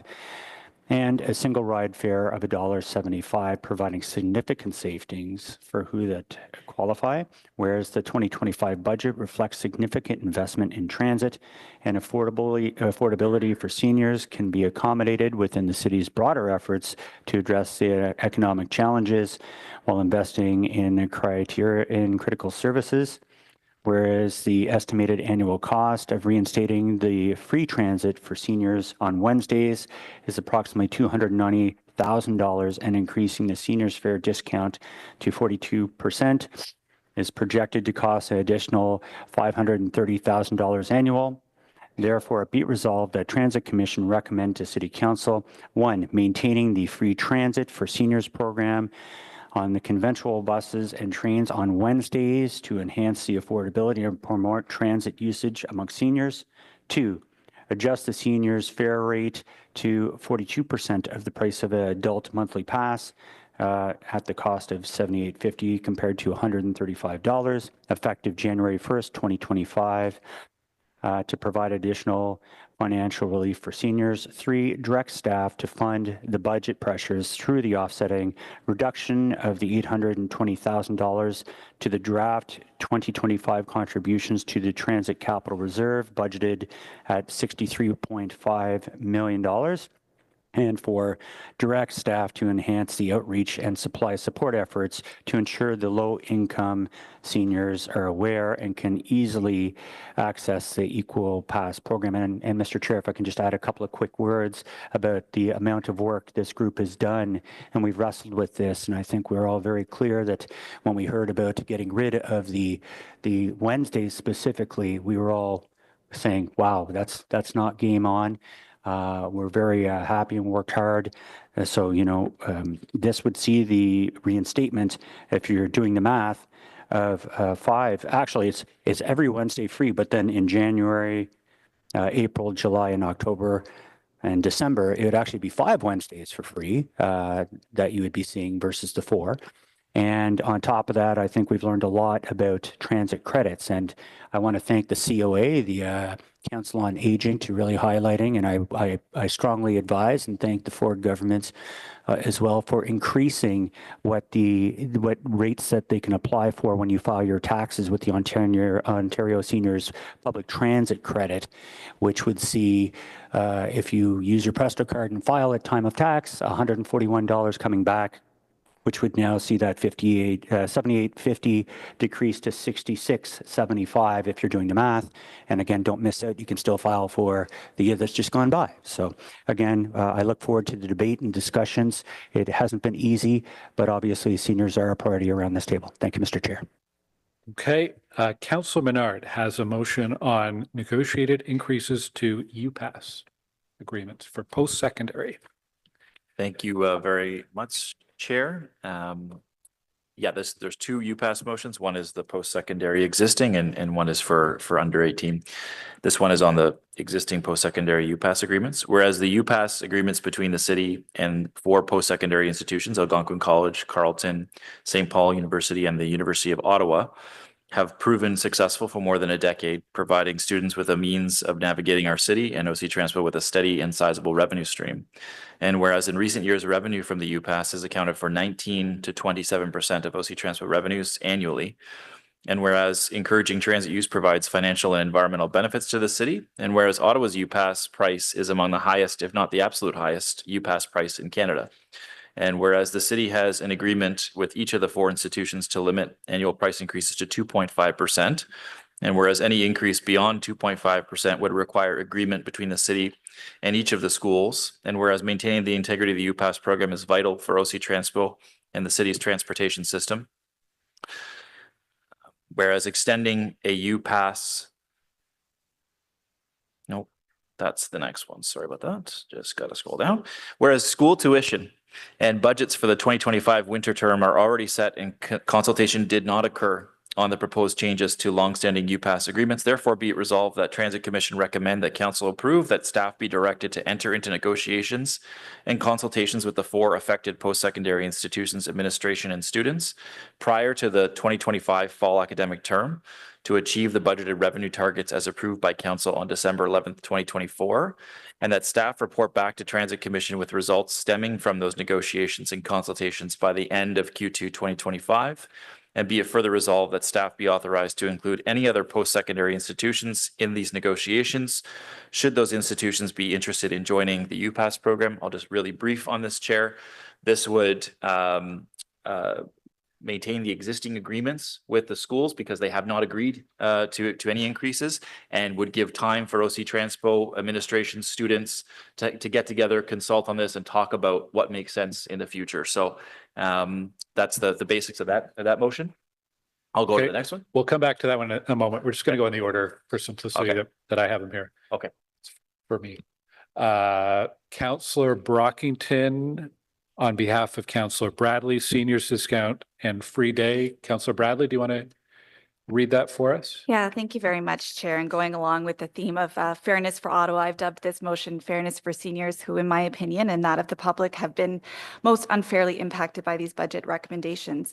So whereas seniors represent a growing demographic in Ottawa who rely heavily on public transit for essential services, medical appointments, and social participation, and whereas the 2025 draft budget recommends a proposed increase to the senior monthly pass of 120%, or an additional $59 per month, bringing the senior monthly pass from $49 to $108.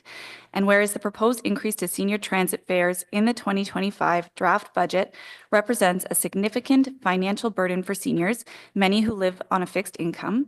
And whereas the city has already established a transit fare discount for eligible people on low income, and whereas the EquiPass program and its established rates has demonstrated success in improving transit accessibility for eligible residents, and whereas aligning senior fares with the EquiPass rates would provide a more equitable and consistent approach to transit affordability, and whereas the EquiPass is currently funded through the Community and Social Services budget, and whereas allowing eligible seniors to apply for the EquiPass would transfer the financial pressure from the city's transit budget to the city's community and social services budget, and whereas seniors have also identified that the current EquiPass application process creates a potential accessibility barrier for seniors seeking fare relief, and they would like to maintain a simplified process to purchasing fare products. Therefore, be it resolved that council recommend: 1, maintain the free transit for seniors program on conventional buses, trains on Wednesdays to enhance affordability and promote transit usage among seniors. 2, adjust the senior fare discount to align with the current rate for the monthly EquiPass of $58.25, effective January 1, 2025, to provide additional financial relief to seniors, and direct staff to fund this budget pressure through an offsetting reduction of $850,000 to the draft 2025 contribution to the Transit Capital Reserve budgeted at $63.5 million, and $440,000 through an increase to the transit levy of 0.11%, or an incremental 94 cents per urban household. Thank you. Okay, thank you. Now back to Councillor Menard. This is on the UPass for students under 18 years of age. Thank you very much, Chair. Whereas for more than a decade, the city has had an agreement with post-secondary institutions in the city to implement a UPass program for college and university students in Ottawa. And whereas until this year, children 12 and under could ride OC Transpo for free. And whereas this year, OC Transpo will be implementing a new fare class for children 11 or 12 years of age, eliminating free transit for this age group. And whereas establishing a UPass for under 18 students would assist them attending school, extracurricular activities, personal engagements, and work. And whereas it is to the benefit of the city to establish new generations comfortable with transit ridership and the potential for lifelong transit users.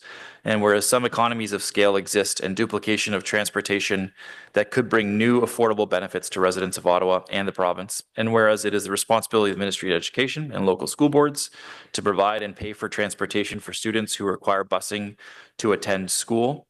And whereas extending a UPass for under 18 students without receiving appropriate funding from the Ministry of Education and or local school boards would create a budget pressure for OC Transpo. Therefore, be it resolved that Transit Commission recommend that Council direct staff in collaboration with city elected officials to explore and work in collaboration with the Ministry of Education and local school boards in the development of the equivalent to a UPass for students under 18 years of age. And be it further resolved that staff in collaboration with city elected officials liaise with AMO, the Ontario Public Transit Association, and any interested Ontario municipalities to explore opportunities to expand this endeavor province-wide. Thank you, Chair. Thank you. And Councillor Brockington on leases and advertising revenues. Thanks, Chair. Whereas during the 2018-2022 Transit Commission, the Commission directed the GM to increase advertising revenues, particularly via ad space on public transit vehicles and in public transit stations. Whereas all types of advertising opportunities remain grossly underutilized in stations, in public transit vehicles, on the exterior of public transit vehicles, and in bus shelters. Whereas direction has previously been given to OC Transpo Management to increase the number of free transit days sponsored by corporate, community partner, or other interested parties. Whereas opportunities remain to increase rental and lease opportunities as well. Therefore, be it resolved that transit services staff be directed to bring a report to the Commission by Q2 2025 illustrating a plan to increase revenues associated with rentals, retail leases, advertising, and sponsorships by 10% in 2025 and another 10% by 2026. Thank you, Chair. Okay, and Councillor Lowe on the urban transit area boundary. Thanks, Chair. Whereas the Transit Commission approved report ACS 2020 TSDTS-6 on 18th November 2020, later approved by Council on the 9th of December 2020. Whereas the approved report recommended adjusting the boundary between the urban transit area and the rural transit area to match that of the urban boundary as defined in Schedule B of the official plan. And whereas bylaws number 2021-57, 2021-58 define the RTA and UTA respectively. Whereas the boundary change absorbed and reclassified large areas of the city from the RTA to the UTA. And whereas per the 2024 budget, the RTA levy is 0.55612%, while the UTA levy is 0.205539%, representing a difference of almost 370%. Whereas the only populated areas affected by the change were the communities of Heart's Desire, Rideau Glen, Winding Way, and 2 streets near Prince of Wales, Rideau Valley, and adjacent rural properties in Wards 324, map attached as document 1 on file with the city clerk. And therefore be resolved, all properties on the streets listed below that were added to the urban transit area in 2021 be reclassified from UTA to RTA-A, effective the 2025 property tax cycle. I'll skip the list there. And be it further resolved that the reclassification from UTA to RTA-A be effective until transit availability for those communities matches the standard of the UTA. It's defined by an 800-meter walking distance to a bus stop during off-peak hours and 400 meters during peak hours. Be it further resolved, the tax levy reduction be offset by a corresponding reduction from item 911725, Transit 5-Year Roadmap Comms and Marketing 2025. Be it further resolved that staff work towards service improvements to other neighborhoods built as part of the UTA, but still do not have transit availability at UTA standards. And it is my understanding that this could be, would be, I think, referred to a committee of the whole in 2 weeks. I'll speak to it in a bit. Okay, and last but not least, Councillor Devine on Youth Pass. Do you have a mover for this? I do, in Councillor Brockington. I was just waiting for. Okay. I think that's it. So Councillor Brockington will move on Councillor Devine's behalf, and Councillor Devine, you can read it in when you're ready. Thank you. Whereas the transit budget contains a $120 million pressure, and whereas the city has proposed to use a series of financial levers to generate additional revenues to fill that gap, thank you very much, including an increase to the transit levy as well as reductions to fare discounts. And whereas the draft transit budget proposes an 8% increase to the transit levy, which will result in an increased levy of $68 to the average assessed home of $415,000. And whereas the total in additional revenues generated by reductions to fare discounts to monthly passes for youth aged 13 to 18 is $5.6 million. And whereas these proposed increased fares would result in an increased cost of $432 per year to youth who purchase 12 monthly passes. And whereas these increases to monthly passes for youth age 18 may be a barrier to this group to using transit, and therefore is not a guaranteed additional revenue, and therefore poses increased risk not only to the 2025 financial outlook, but to Council's goal of maintaining and increasing ridership. And whereas the city's objective of seeking a more balanced approach between revenues from the transit levy and revenues from ridership should seek to increase revenues from ridership by increasing the number of riders, not by increasing the fare charge to each rider. And whereas the additional increase in the transit levy required to generate the same $5.6 million in revenues would be 1.41%, which would result in a further cost of $11.99 per transit levy payer. Therefore, be it resolved that the transit levy be increased from 8% to 9.41%, and therefore be it further resolved that the discount youth fares remain in place for 2025. Thank you. Okay, thank you. Any other motions that we haven't introduced so far? Okay. I do want to point out on the advice of the clerk, any of the motions that relate to the tax levy, a change, an increase or reduction of the tax levy, we can refer those to committee of the whole because this committee does not have, under the terms of reference, does not have the ability to make adjustments, but we can refer those motions to committee of the whole, and we can have a discussion around them with staff too if people desire to do that. But we'll come back to all those at the end. Chair, may I just ask a question on that? Councillor Brockington? I don't want to debate it, but given that any decision we take still has to be ratified by council, can I have a better understanding why the commission couldn't at least debate and make a recommendation to council on the levy portion? I'll ask the city clerk for advice on that. Thank you. Thank you, Mr. Chair. I think I heard the whole question. So during consideration of the term of council governance report, and then at the subsequent council meeting of December 14th, 2022, council confirmed the rules governing consideration of the budget at standing committees, which limits the ability of standing committees to consider motions that will result in an overall increase to taxation or similar levies. Those motions would be generally in order only at council for consideration with committee of the whole. Okay, thank you. All right, we're going to move now to our delegations. I do also want to note we have a lot of formal correspondence that the committee's received, and that is all available on the council shared drive from a number of speakers who are here today and also those who weren't able to join us. So for speakers, we have some speakers who are joining us in the room. We have some speakers who are joining us online. Each speaker will have a maximum of 5 minutes to address the committee, followed by any questions that committee members or councillors may have. And I'll just read the names of the first 3 speakers so people can prepare. The first speaker today is Ana Maria Cruz Valderrama, and then Alex Cullen, and then Neil Saravanamutu. So our first speaker is Ana Maria Cruz Valderrama, who is joining us online. Good morning, Ana. Well, you can unmute. You're on mute right now, Ana. You may have to accept a prompt there.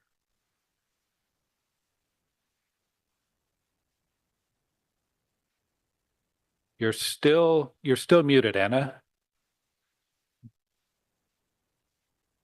There you go. Okay.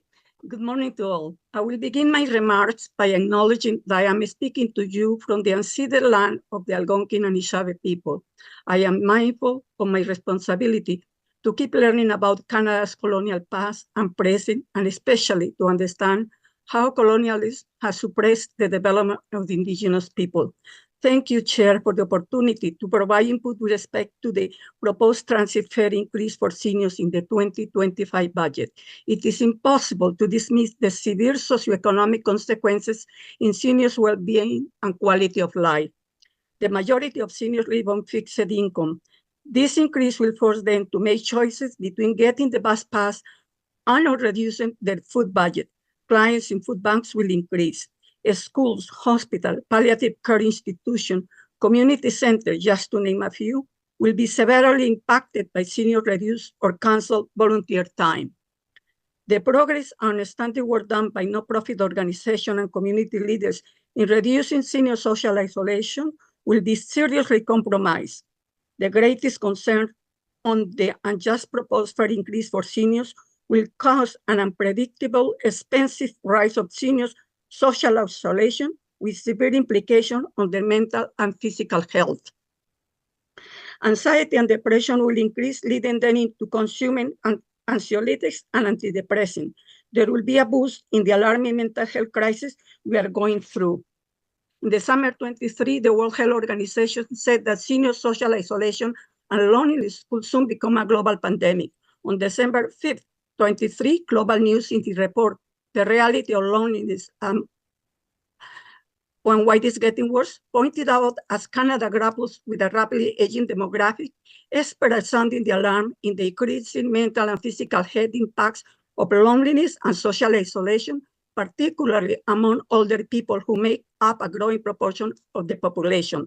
Dr. James Lee, an emergency physician, said that social isolation and loneliness are as bad for your health as smoking 15 cigarettes a day.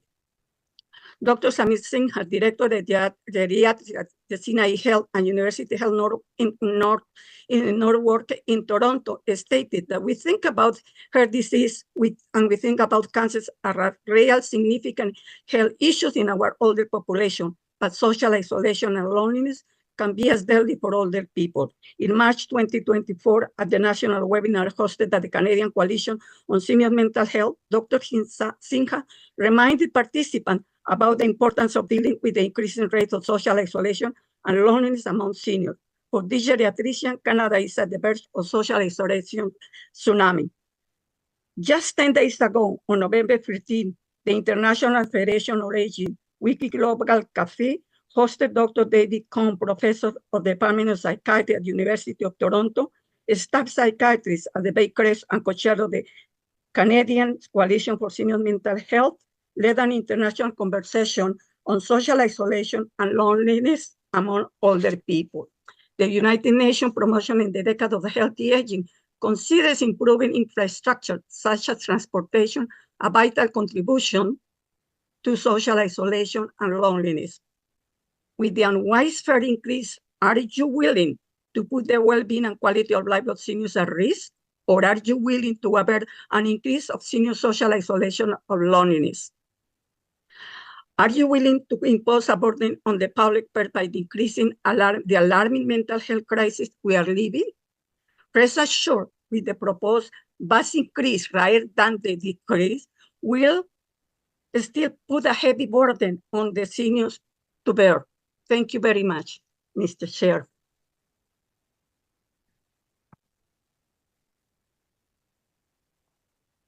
Thank you very much, Anna Maria. We do have a question for you, Councillor Bradley. Thank you, Anna Maria, and thank you for your continued advocacy. I just have a question for you because as a resident of mine, I know how much you've raised with me that seniors are very mindful of their property tax bill as well and want to keep that as low as possible. The current proposal is $108 a month for a senior's bus pass. The motion that I put forward would see the bus pass go down to about $58.25, saving seniors $708 per year. It would cost the average homeowner about 94 cents on their tax bill. Do you think seniors will be willing to pay 94 cents more per year to save low-income seniors $708 per year? I think that given the health impact, because we don't think much about the health impact on this increase on transit fare for seniors, I think we'll agree. Because whatever we gain in transportation, later on we paid a heavy price on mental health. So what we wait, what is best for seniors and what is best for the entire population. Thank you. Thanks for that. I think seniors' mental health is worth 94 cents per year for the average homeowner. Thanks. I agree. Councillor Tierney. Thank you very much for coming out today and making your delegation. I appreciate that. Were you aware of the Ontario Seniors Public Transit Credit? Have you seen that from the province when you file your taxes? Yes, of course, but Good. I don't. Yes. And you filed yours last year as well? Yes, but it's still, like Madame Melker focused on the subsidy, kind of subsidy. Let me see, I put the note here. the decrease, no decrease, it said, oh God, discount. I don't want you to focus on the discount. Focus on the increase on seniors limited budget. Yeah, And that increase is a and thank heavy you for burden. that. Thank you, thank you. That's terrific, and that's why I think, you know, when we look at 7850 and you apply that credit, it goes down to 6675. It's getting closer, and you're certainly happy with the Wednesdays being reinstated, I assume. Of course, because it Thank helps. you. Okay, thank you very much, Anna Maria. I'm not seeing, oh, pardon me. There is one more question. Councillor Menard. Thanks very much. I just wanted to follow up, Anna Maria, because initially the proposal was for a 120% increase. And then now we're looking at more like a 60% increase with one motion and, you know, a much lower increase with another motion. If we had originally come out, if staff had originally come out with a motion that said, we're going to eliminate Sundays free service for seniors and raise your transit service costs by 60%, I wonder what you feel the reaction would be. And secondly, do you think that if we are raising fares, there should be a phase in given the percentage with which we're talking about increasing them? Should there be a phase in if they are going up? Yeah. Thank you, Councilor Menard, for your question. Of course, I hear about the 60% and I have my notes adjusted, but it is so confusing intervention of some of you. So I decided to take the safe route, but I know that it's 60%. 60% is still a heavy burden for seniors to burden. And but the second part, I'm sorry, the second part of your question is? Just that if there is an increase going up and council decides to increase it, 60% or more, should there not be a phase in that occurs given the shock of the large percentage increase? Okay, thank you. Now I remind me, 60% I think is too high and it's kind of discriminatory. You are penalizing us, seniors, for, well, why not a 5% increase like everybody else? Why seniors? You know that our pension are not increased even by 5%. So 60% is outrageous, still outrageous, and it's penalizing seniors because of our age. We are not millionaires. We live on fixed income, so you have to be more conscious about our quality of life. Thank you. Thank you. Thank you, Chair. Okay, thank you very much, Anna Maria, for leading us off this morning. Our next speaker is Alex Cullen, who is in the room and making his way to the front. Good morning, Alex.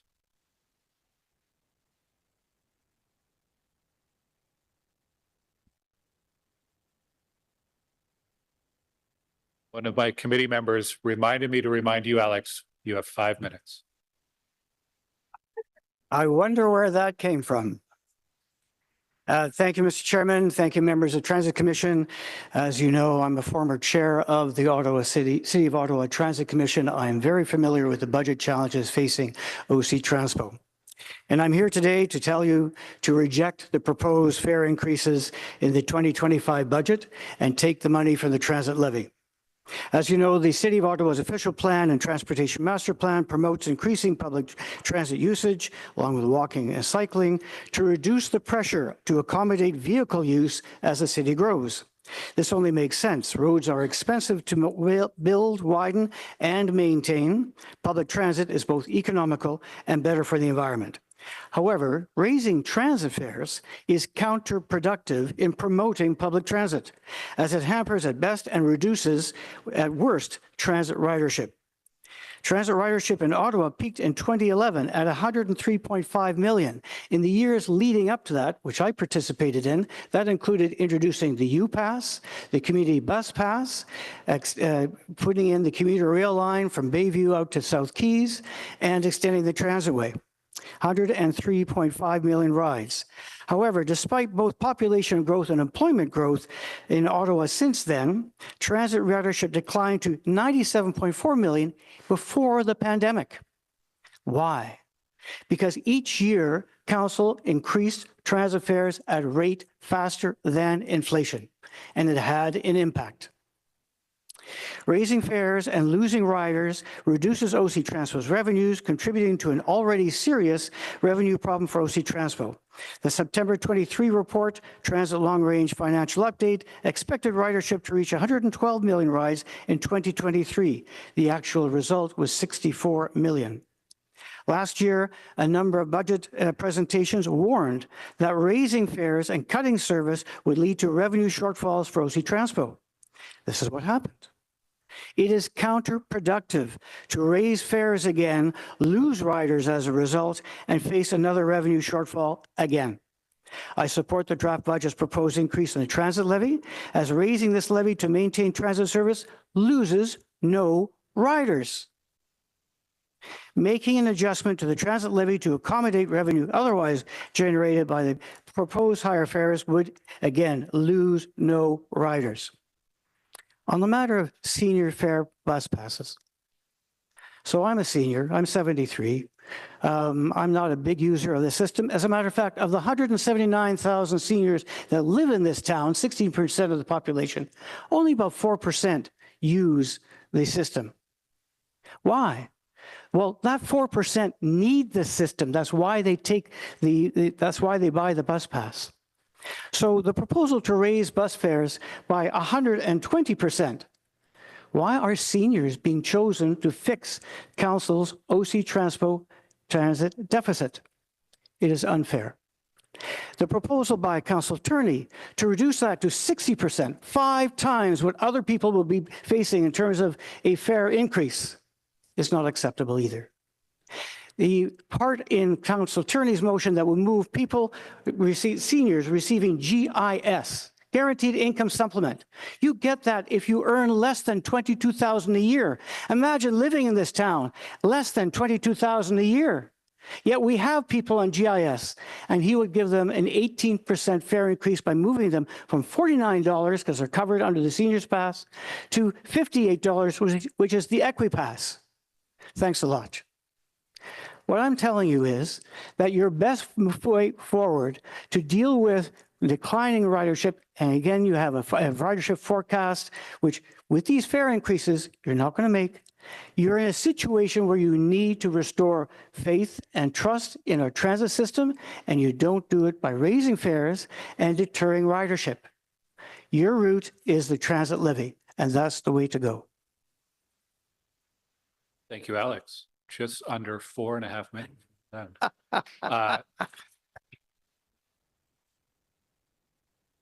Now, hold on. No applause in the gallery, even for Alex. Councillor Tierney introduced the motion on behalf of the working group.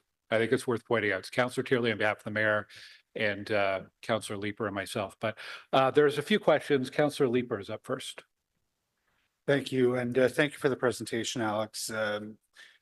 I'm not going to undermine the work that the working group has been doing, and this is certainly as much my proposal as anybody else's, but it will be no surprise that I would like to see more of the increase in fares or put onto the transit levy. But I do wonder, the decline in ridership that we've seen, I've seen your assertions and I've seen the assertions by others that that is due to increasing fares, and the fares have been going up by a dime here, a nickel there. Faster than inflation, Councillor. Fair enough, but in absolute terms, you know, I don't think it completely out of line to inflation. Is it fares that are booting users off the system, or is it the service? Well, you've had the pandemic, and you've had the introduction of a major change to the system with LRT, when all the problems that that caused. So I would say from 2011, when you had your peak, and since 2011, this town has grown by about 150,000 people, and employment has gone up. And even OC Transpo's model would say you're supposed to be at 122 million rides. Well, you are down at 97 million. So, and what has changed from 2011 to 2019 clearly was the impact of fare increases. Since then, the world has changed. And it's fair to say that some of the decline that you have faced, and rather the slow growth back to normalcy at 64 million is, you're not near normalcy. Service is an issue. But you are again looking at raising fares. Do you not learn from what happened from 2011 to 2019? It has. This is not news. You go to CUTA, they'll give you the formula for what happens when you raise fares and lose riders. It's elasticity. Those of you who are economists will understand that phrase. Well, there is elasticity, price elasticity. So here you are in a delicate situation. I know you're facing a deficit, but the past 4 years, you've had 2 freezes and you raise fares twice. And each time you raise fares, you didn't make your revenue projection. You were short, which added to this pressure. Shall we not learn from this? If the primary responsibility of a civic government is to provide public transit for its residents, then you want to do things to foster that. Your own official plan says so. Your own official plan promotes transit and walking and cycling because the alternative of building roads, widening roads, maintaining roads, your snow plows, is enormous. It's a huge public subsidy, bigger than OC TRANSPO. So if you are serious about building a walkable city, you have to make these investments, and you don't undermine these investments by raising the cost. That's your answer. So obviously I didn't want to give you an additional 2 minutes there, but I appreciate the perspective, and you're continuing with the fare increase equals decline in ridership. I'm not sure I agree with that. Certainly price elasticity for the folks who are, you've heard from Chair Gower, and I think from Councillor Tierney as well, the decline in the average fare that is being paid. I have some disagreements with how Chair Gower framed that, such that the fare is now $2.15 on average. I think that is probably more a function of losing full fare paying riders rather than people who are moving into discounted fare Absolutely. classes. I agree with you on that one. And I'm sorry, I don't want to get into a debate. So I will stop myself before, but this is a fascinating area for discussion, one I've given significant. The elasticity and the stats are there, Alex, 'cause Councillor. we do have enough. You can't argue that one. Yeah, I'll leave it there. Thank you, Alex. We'll chat more, I'm sure. Okay, Councillor Menard. Thank you, Chair. Thanks, Alex, for being here. I wanted to just key in on one policy point that you mentioned, and it's about the low income cutoff. Yep. And the Equipass. Yep. So right now, my understanding is it's $24,000. That's the low income cutoff is the low income 24,000. cutoff where you can qualify. Yep. That obviously leaves a whole bunch of, let's say, seniors and others out in the lurch if they make above that very, very low amount to live your life. So what should it go up to? If there's a contemplation to raise the cutoff amount for the Equipass for single adults and couples, what should we increase it to, in your view? Sure. So right now, the seniors bus pass, and when the community bus pass came in, because I was part of the effort to make that happen, we pegged it at the seniors bus pass because that was the lowest discounted. And that was for folks on ODSP. So the seniors bus pass right now, $49 a month. That covers everyone who is a senior, including those who receive GIS. So that's $49 right now. And if you want to shift them over to the Equipass, you're asking those seniors who now pay $49 to pay $58. That's an 18% increase. What troubles me about the Equipass is that the Equipass are for people on low income, but people on ODSP actually have a higher income and a lower pass. The Equipass should be reduced to the community pass. It really should be, because you're asking people on Ontario Works to pay more than what people on ODSP pay. Well, I think you should fix that. But the idea of moving someone on GIS who's paying $49 a month and whose GIS is not going up 18%, whose OAS is not going up 18%, whose CPP is not going up 18%, to ask them to pay 18% more to fix a problem, I think the taxpayers of Ottawa would rather see their transit levy go up to cover this problem than force people on GIS to pay 18% more for a bus pass they need because they don't have a car, they don't have alternatives. Staff say 40% of seniors passes are on GIS. So think about it. Why are you targeting the most vulnerable to help cover this problem that you're fearful of going to the taxpayers for to fix? Yeah, the budget certainly has appeared to target seniors and young people in the elimination of fare discounts, those least able to pay with fixed incomes and those who sometimes don't make an income. So I'd agree with you on that. I'll just say there are political realities around this table. 120% is ridiculous.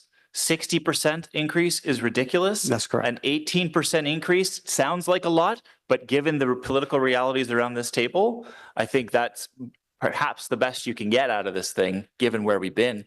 And ideally, that GIS number, that low-income number is increased to allow more people to apply for that Equipass in totality, not just seniors, but a lot of others who are barely making ends meet.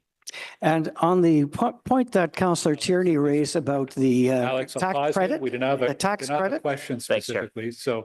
But you do have one more question from Councillor Bradley. Thank you very much, Chair and Alex, for being here. Very quick question, quick answer. The three proposals in front of us right now are $108 per month, $78 per month, and $58.25 per month. If you had to pick one of three, what would you pick? 58. Thank you.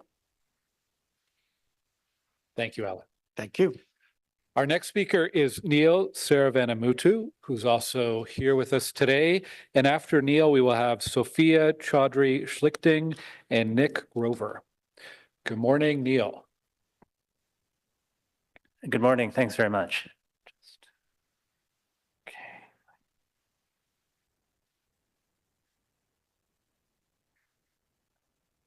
Great. Thank you very much. If I can, I'd like to look at some of the big picture budget items today. So I'm not going to be delving into some of the micro issues that we've just heard about and that I think we'll hear a lot more about today. But I want to stop and start with this, the understanding that transit is not where any of us want it to be. Okay, I think we can all agree on that, and it's something that this council has inherited. But the question that I have for you is what are we going to do with it? How are we going to get out of this? And this is largely a budget question. That's why I'm here today. And it's important to understand what that budget actually looks like. So I've got it up on the screen, and it's important to remember that we are spending about $850 million a year on transit operations. Okay, so that to run that system, $850 million a year. Now, about 200 comes from fares. There's a few other sources, but if you go to the bottom line, the rest falls on taxpayers. So we are spending $555 million from taxpayers. That works out to about $1,000 for the average household to pay for transit before they even step on a bus. And so this is not to say that this is a comment on the fact that transit is by definition an expensive item, okay? And it's something that cities have a responsibility to provide. It's not optional to say that it costs too much and we're going to opt out. We have to provide a transit system. In fact, everyone in this room, I think, wants to obviously provide a transit system and the best one we can. This is about, what I want to ask is, would taxpayers feel like we're getting quality are we getting a quality product for the amount that we're paying? And it comes down to, what is council's approach to the transit budget now? So what we're going through right now, is this all about containing costs, sort of making everything as being as cautious as possible, or is it about how do we what is the budget that we need to provide a quality service? So if I can go to the next slide, please, because that question really comes down to what sort of transit system we are creating. Now, I would argue that the current approach of containing costs, of nickel and diming everything, is putting us on the path where we have created a $500 million a year white elephant. Okay, a white elephant, something that's very expensive that we get very little value out of. Okay, that's what we're in right now.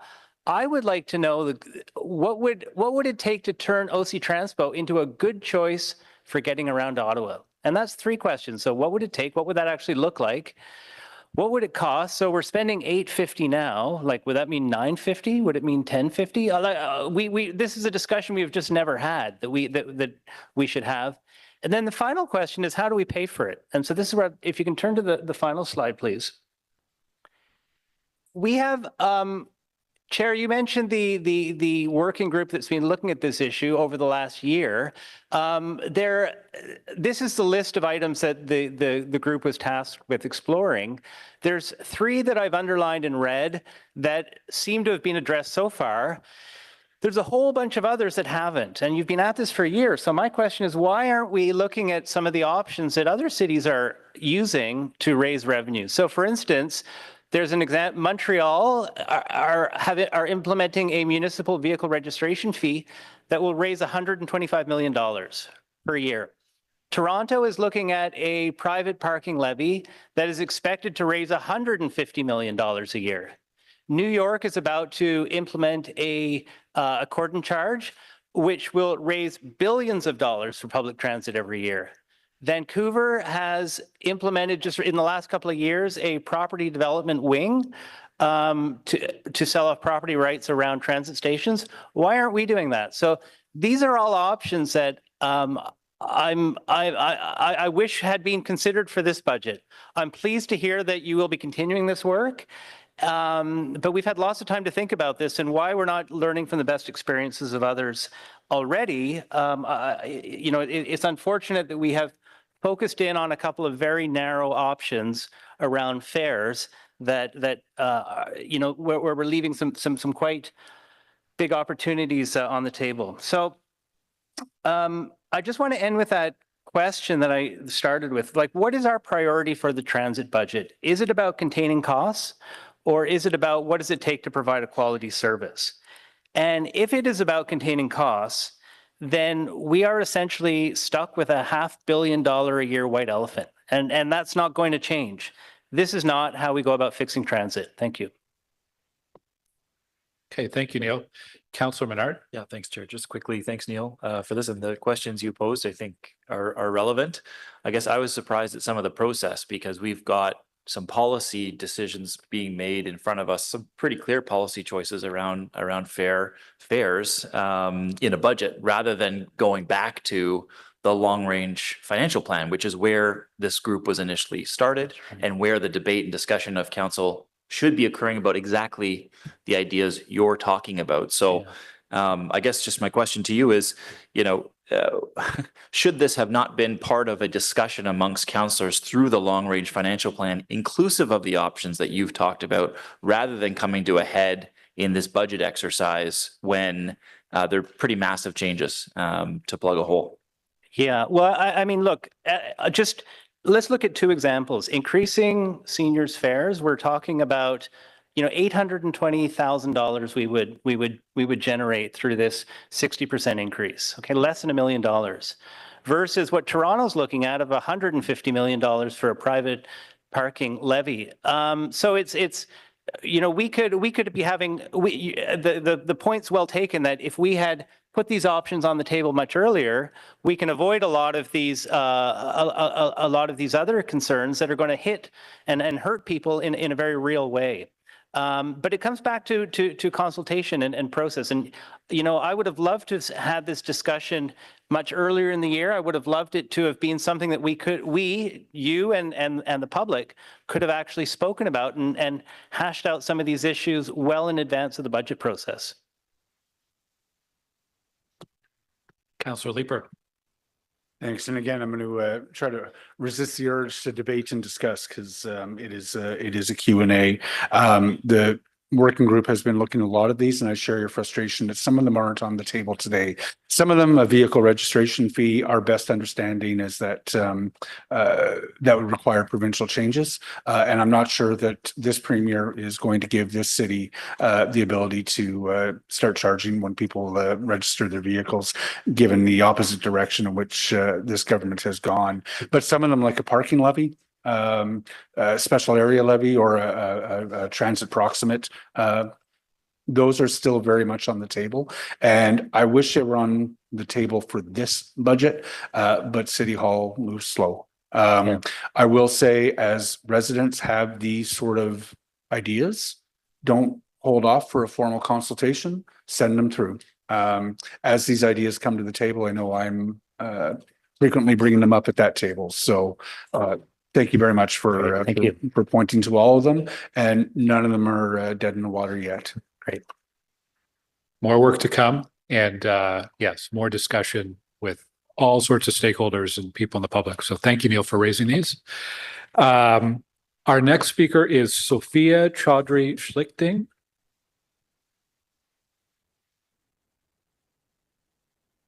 Sophia's here in the room. Welcome. Good morning. As we gather here to discuss the transit budget, it is worth noting that just around the corner, members of the Ottawa chapter of the Palestinian Youth Movement are attending a bail hearing for one of their organizers. Yesterday, she was arrested on fabricated charges. Point of order, Mr. Chair. This isn't related to the budget. It is absolutely related and anything. Thank you. I'll ask for the chair to rule on that. Bring us back to the transit budget. Thank you. Well, this arrest underscores yet again how resources are readily available for municipal services designed to maintain status quo and suppress dissent. The issue, however, is that the status quo has brought us to the brink of intersecting environmental, drug use, and cost of living crises. The city now has an opportunity to chart a new path, one grounded in care and sustainability. The time is now to redirect increases to the police levy to the transit levy. I encourage the members of this community to bring this forward at the next council meeting. We must divest from violent institutions and rather bolster community services. Years of austerity and cost-cutting measures have created a transit system that is both bloated and ineffective. It is unsurprising then that this year's budget continues to prioritize short-term solutions that shift costs onto transit users. The ongoing refrain from city officials is that funding public transit without fare increases is impossible. What we must take into consideration is that high user fees amount to a regressive income tax. Though OC TRANSPO offers discounted passes, many low-income residents do not have the capacity or resources to jump through the extra hurdles. Additionally, high fares discourage car owners from using transit when they come into the city or taking advantage of the multiple park and rides across the city. More cars on our roads leads to increased carbon emissions and congestion, which in turn leads to frustration and unsafe traffic conditions for all. Though freezing fares will not solve all of our transit solutions, I urge this commission to recognize how increases will only lead to further atrophy and decreasing ridership. As we teeter on the brink of climate catastrophe, the city must take bold measures to reduce citizens' reliance on private vehicles. Achieving this requires a reliable and affordable transit system. Rising transit costs and declining service levels will only deepen the precarity faced by Ottawa's working class, leading to higher rates of unemployment, houselessness, and drug use. If we care about the future of the city, its people, its environment, and its economy, we must do better. Let's make this budget a step toward a more equitable and sustainable Ottawa. Thank you. Thank you. Are there any questions for the delegation? I'm seeing none. Thanks for your presentation today. Our next speaker is Nick Grover. Hi, everyone. Thank you. So one of the justifications I heard for raising these many fare increases was that we're better aligning ourselves with other cities. So let's talk about a few of those other cities. Last year, 3 cities in Canada made fares completely free for those 65 and up. In Montreal, ridership among seniors is up 20%. In Burlington, it's up 40%. And in Oakville, it's up 180%. Oakville also decided to make transit free for 13 to 18-year-olds. Their ridership among youth is up 228%. In Kingston, since they brought in free transit for high school students, they've seen a 73% overall increase in ridership. So evidently, when young people can ride for free, their parents and family members join them. Victoria just this week announced that it plans to make transit free for youth. So clearly, removing barriers builds transit ridership, and we're going in the wrong direction. it's funny to see the city claim that it will make $18 million with all of these fare increases. It assumes that people who are riding and receiving a discount or the fare as it is will continue to ride when they're being nickel and dimed, and they won't, because it's not like service is getting any better to make up for the fare increase. Indeed, I'm hearing us brag about all the savings we've made in the last few years. Reduced spending on maintenance, capital costs, service hours. This is, we should be investing in better service. We've seen other cities very successfully invest in more off-peak service, and they're seeing ridership dividends as a result. For once, I'd like to see a budget that talks about efficiencies in a way that actually means improving service. One example is traffic. We heard GM Amilcar speak a few times about the issue of traffic delays, and it's a big one. 40% of our major routes are late because they're stuck in traffic. Vancouver also had this problem. They put out a report and they found that 15% of their operating budget was actually being spent on traffic delays. Because when a bus is stuck in traffic, the drivers need to spend more hours delivering the same service. They need to deploy more buses and they're losing fare revenue. And in our context, 15% is about $120 million. So it seems to me that we should do what Vancouver did, which was approve bus lanes on major roads. Bank Street, Carling, Baseline, these are all very obvious candidates for a bus lane. It would not only speed up transit and improve it, but it would save us money. That is, to me, is a no-brainer. But instead, we seem to eternally treat transit like a cost burden. And frankly, right now it is. So that's accurate. That's a description, but it doesn't have to be. There is potential that we refuse to unlock. Right now, everyone pays for transit, whether it's through taxes or fares, and very few people can actually use it.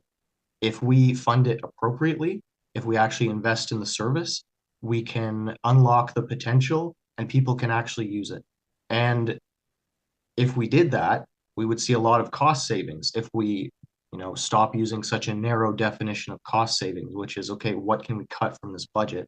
And actually said, okay, what expenses can we eliminate across society? Because if we had better transit, we would have less cars on the road, less carbon emissions, less collisions and hospitalizations, less health issues from air pollution, less wear and tear on the road, less need to widen roads and approve more space for parking. So to me, it seems the cost savings are in the big picture, and we can use transit to achieve them if we actually make it work for us. And we're not seeing that. We're not seeing that again this year, and we're going to keep driving transit into the ground with a budget like this. It's very sad. I support the motions to look into the UPass for youth. I support the initiative to use the transit levy to more progressively fund public service that everyone can use rather than putting it on the backs of those who can least afford it. Thank you. Thank you, Nick. Couple of questions. Councillor Menard. Thank you, Chair. Yeah, just Nick, I guess two things. One is, I don't know if you've seen over the last several years, but the transit budget has gone up quite a lot in the last 5 years. Some of that's debt for LRT. A lot of it's the new operating costs for LRT that are coming on. But what's so interesting to me is when you talk about things like transit as a service or reduced cost transit or free service transit, it's seen as somehow a radical position. But then when you look at how much the transit budget has increased in the last 5 years, that has eclipsed the amount that we're talking about on that operational funding annually, especially given pandemic ridership. I wonder what you make of that. Why is free transit in some cities seen as achievable? And certainly on some days in Ottawa, it's achievable. But why is there such hesitancy or reluctance to treat transit more like a service, like the library, like our roads, like schools, where we all pay in, though we may not go to those services or use those services, but we all benefit from them? What do you think the reluctance is in a city like ours? Yeah, and a good point about the increased spending. I mean, the mayor was calling this historic investments in transit. I mean, technically it's more money, but it's because we're moving from buses to LRT.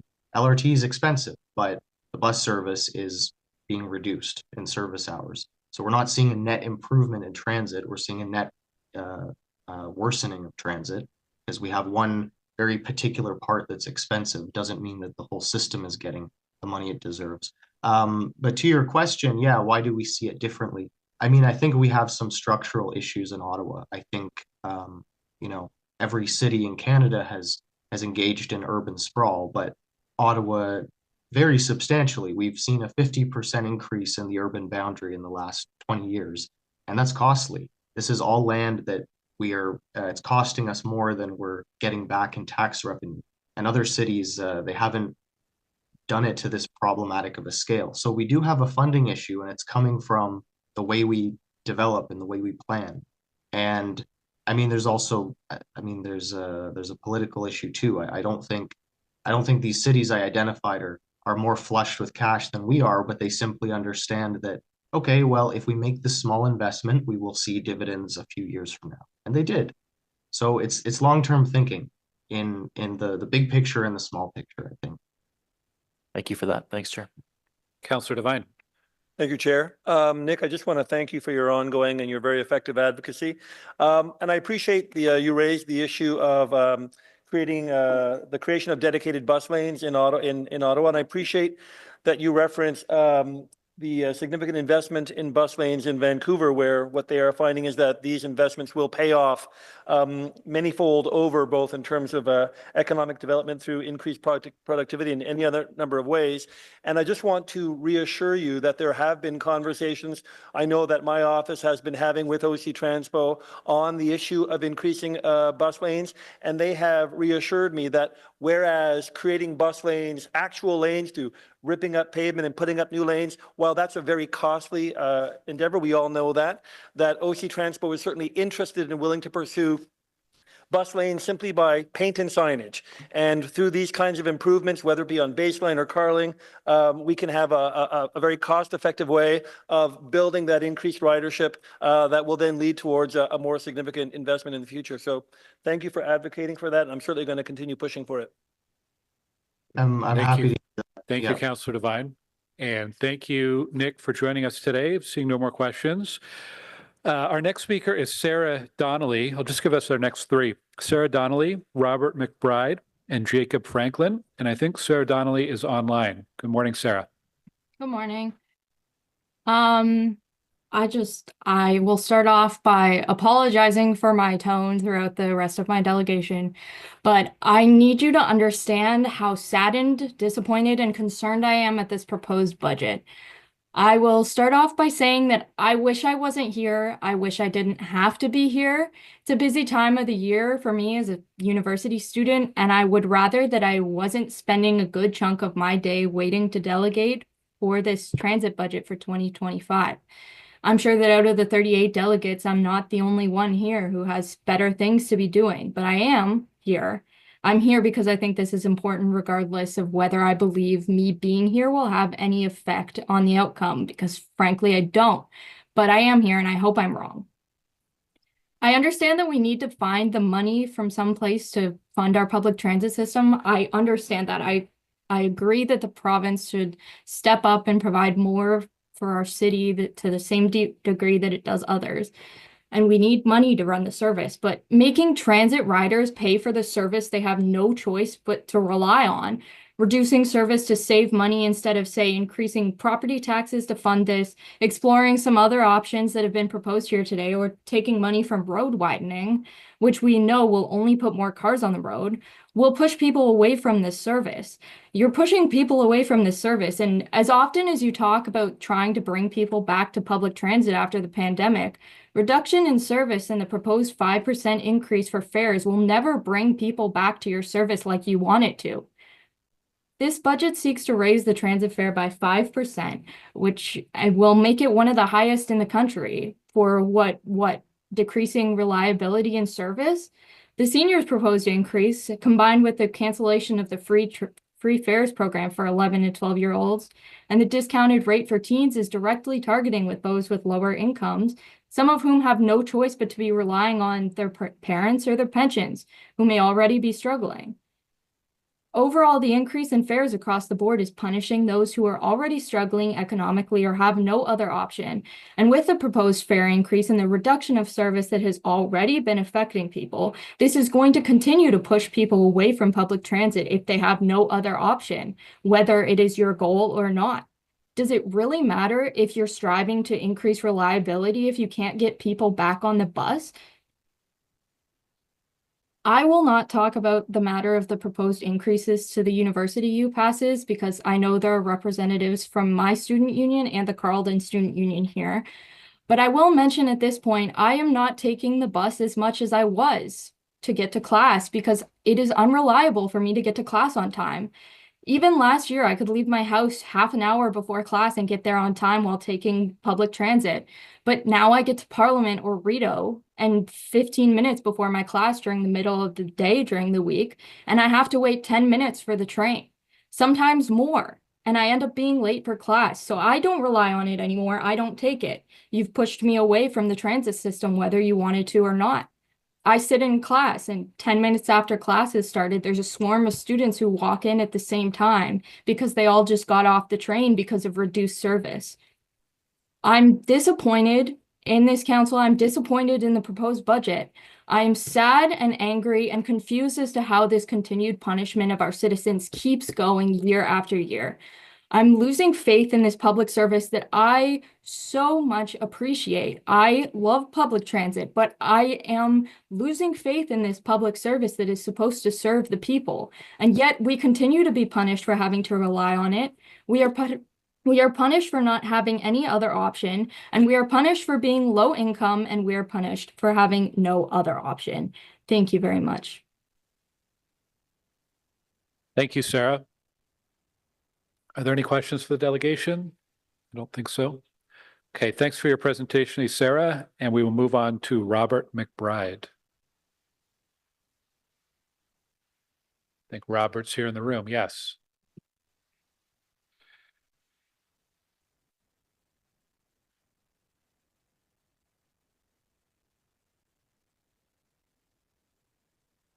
Good morning, Robert. Good morning. Welcome. Transit Commission chairs, bonjour. Thank you very much for having me. This is an opportunity for me to speak concerning the draft 2025 operating and capital budgets. So, as already said, my name is Robert McBride, and my wife and I are newcomers to Ottawa. I'm a former CEGEP instructor and CBC radio writer broadcaster and currently a creative writer and a translator. Over the years, my wife and I have been founding and active members of several environmental and human rights organizations. And we joined the Free Transit Ottawa group last week after learning about the proposed egregiously iniquitous fare hikes targeting seniors like ourselves in particular. So my wife and I are both seething seniors. We're seething and smoldering. As described in the Ottawa Citizen article headlined, Ottawa Seniors Seething About Massive Hike in OC Transpo, Past Price, penned by Ken Warren, and published on November 14th. We're disabled, carless, seething seniors. Although tickled by the alliteration in the Ottawa Citizen headline, which may yet become the moniker for a movement, we're flummoxed by the proposed 120% increase to our monthly bus pass, more than doubling to $108, as you know, from the current $49. Seniors are indeed seething as we've been singled out to bear the brunt of a misguided attempt to write a mismanaged public transit system facing a $120 million shortfall, whose fare revenue falls about $1 million a month below budget. Commissioners, is it really the goal of this commission to encourage transit ridership and get cars off the road? If so, how can you expect to achieve this lofty objective when the proposed measures are sure to ground some of our most vulnerable citizens while inducing the more fortunate to abandon mass transit for their private cars? Anyone who works with disabled or impoverished seniors will tell you that these are the folks who will pay a heavy toll for the Commission's retrograde choice. And it's clear that if the proposed measures are implemented, users are going to abandon the system in droves. I mean, I'm repeating a lot of the stuff that people have said already. Empty buses and trains will not pay for our citizens or for our city's transit deficit. Many seniors have suggested that the rising cost of a monthly pass could result in changing their lifestyles. This is a quote from Ken Warren from the Citizen. Instead of purchasing a monthly pass, they could reduce their trips for shopping, volunteering, and other social activities while opting to pay for individual trips instead. This is going to happen to my wife and me, my wife who's smoldering in the peanut gallery. Since my wife and I rely on Octopus TRANSPO to navigate our fair city, we trust that the system will be improved by 120%. If we're going to pay 120% more or 60% more, we expect improvement. We've been fortunate enough to live, I'm 72 years old, almost 73. We've been fortunate enough to live in all sorts of cities all over the world. And we've never experienced a public transit system as expensive, as unreliable as the OC transit system. I'm sorry to have to say this. The system is simply appalling. It's appalling. According to our careful calculations, like we were watching these statistics, it was Orwellian. It's not our experience at all. Am I supposed to believe the statistics or my lying eyes? According to our careful calculations, and we have done these calculations, about 80% of Ottawa buses fail to respect their schedules. They're either late or simply do not show up. So in 2025, can we count on this sad record improving to say 50% reliability? We sit out in the cold. My wife has a disability. She has she suffers from trigeminal neuralgia. In the wind, we wait for hours. We wait for 45 minutes, an hour for the bus. Now, Madame was referring to the 11 bus. It's the 11 bus. It's appalling. We also expect Mayor Sutcliffe and General Manager Amilcar to do their part by accepting a massive cut to their salaries commensurate with what is being asked of Ottawa's seething seniors. The mayor earns an annual salary of nearly $200,000. General Manager Amilcar rakes in nearly $340,000 a year, including salary and benefits. Robert, we ask ourselves, am I done? quickly wrap up? You're at. Yeah, sure. All right. So we seething seniors find their comments vexing and perplexing concerning how we should understand and realize that these were not taken lightly, these decisions. And we look forward to their concrete contributions to the public transit purse. 120,000 salary cuts, anyone? How about a concerted effort to vastly improve services or a rescinding of the proposed increases? Back to the drawing board, perhaps. Thank you for your patience. Sorry to have gone over time, and thank you for hearing me out. Councillor Leeper has a question. Thank you very much, Chair. Thank you for your presentation, Robert. I think Councillor Devine's motion contains the math on what it would cost to take all of these increases on youth and seniors. If I'm not mistaken, it's around $38 per year on the average homeowner's tax bill if we were to transfer it over to the property levy. If we were to do that, as Councillor Devine's motion suggests, and which I would probably support, I think we're going to hear that those seniors who don't use transit are going to be equally flummoxed by the egregious iniquity of it. How do I reconcile that? Well, I leave this to the expertise of the commission, but I would say that citing Nick Grover and others, that we have examples from other cities where other routes have been taken, and nickel and diming users is not the way to go. The transit system is dying by 1,000 cuts. And I think if we focus only on these narrow issues and not on an overall picture, which was also expressed by Madam Donnelly, who spoke previously, then we're not going to get anywhere. A whole revising of the transit system, it would have seemed to me, needs to be taken. And I think it also would be very important to look at models from other cities. Again, it's already been said. And look, we lived in Montreal, we lived in Quebec City, we lived recently in Dijon, France. We also have traveled in Asia and seen extensively and seen public transit systems who operate much differently from OC TRANSPO and Forgive me, have Robert, succeeded. I'll just come back to the question that I posed. If we are going to hear objections, if we increase the levy to take into account some of these increases to particularly like youth and student and seniors fares. And you've heard the small number of seniors, I think Alex said 4% who actually, use transit.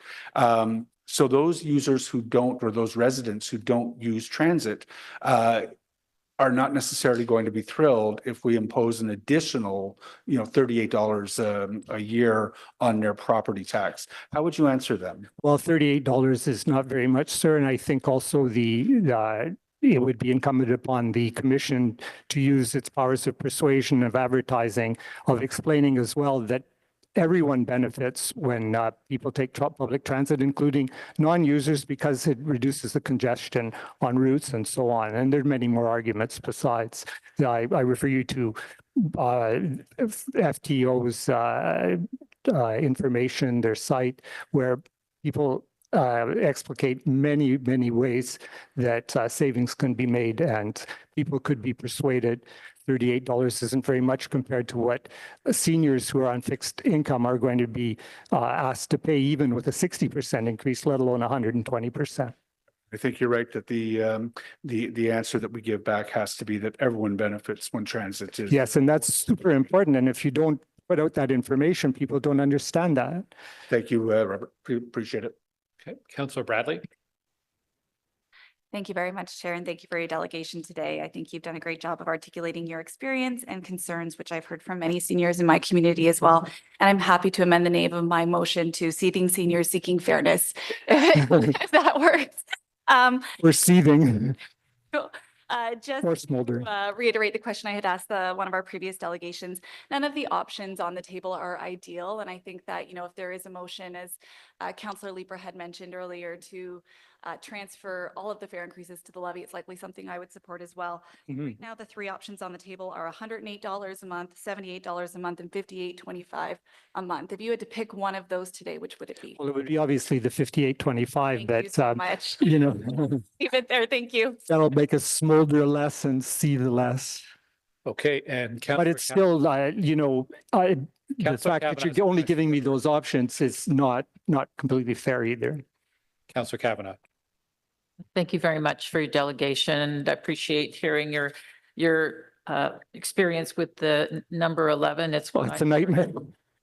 It's a horrible nightmare. Yeah. Is this something that has declined recently with the construction, or is this been continuous? So we've only been here 6-7 months, and we didn't expect any of this. We moved to a city thinking it was going to be green and, these things would work. And we live in Hindenburg, so the 11 bus is one of our options. We never take it anymore because you sit there and you freeze. And as I said, my wife has a disability that is exacerbated by the wind. So, it hasn't improved. What'll happen is you'll wait for 40 minutes. Then what'll happen is 2 buses will go by and one will say out of service, or 2 buses will go by, and it's sporadic, it's arbitrary, and it's extremely disappointing because we're public transit enthusiasts. Like the last speaker, we're carless. We're carless by choice. Now we're carless because we're carless by choice. Let's put it that way. We always have been, and we support public transit. And it's just a tragedy to see this city have such a declining public transit system. I appreciate your delegation and letting us know your experience. And this is. Yeah, it's mostly that. That's what I wanted to do. It's experience. Yeah. Thank you. Thank you. Okay, thank you very much, Robert, for being here today. Our next speaker is Jacob Franklin, and after Jacob, we'll have Greg Richardson, and then Renaud Marchand et Trevor Cousineau. Jacob is next.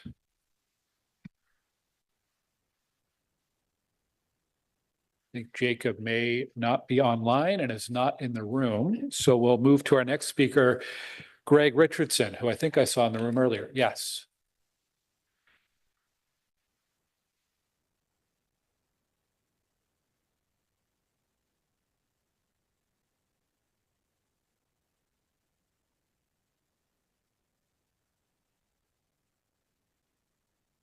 Morning, Greg. Good morning, Mr. Chair, members of the Transit Commission.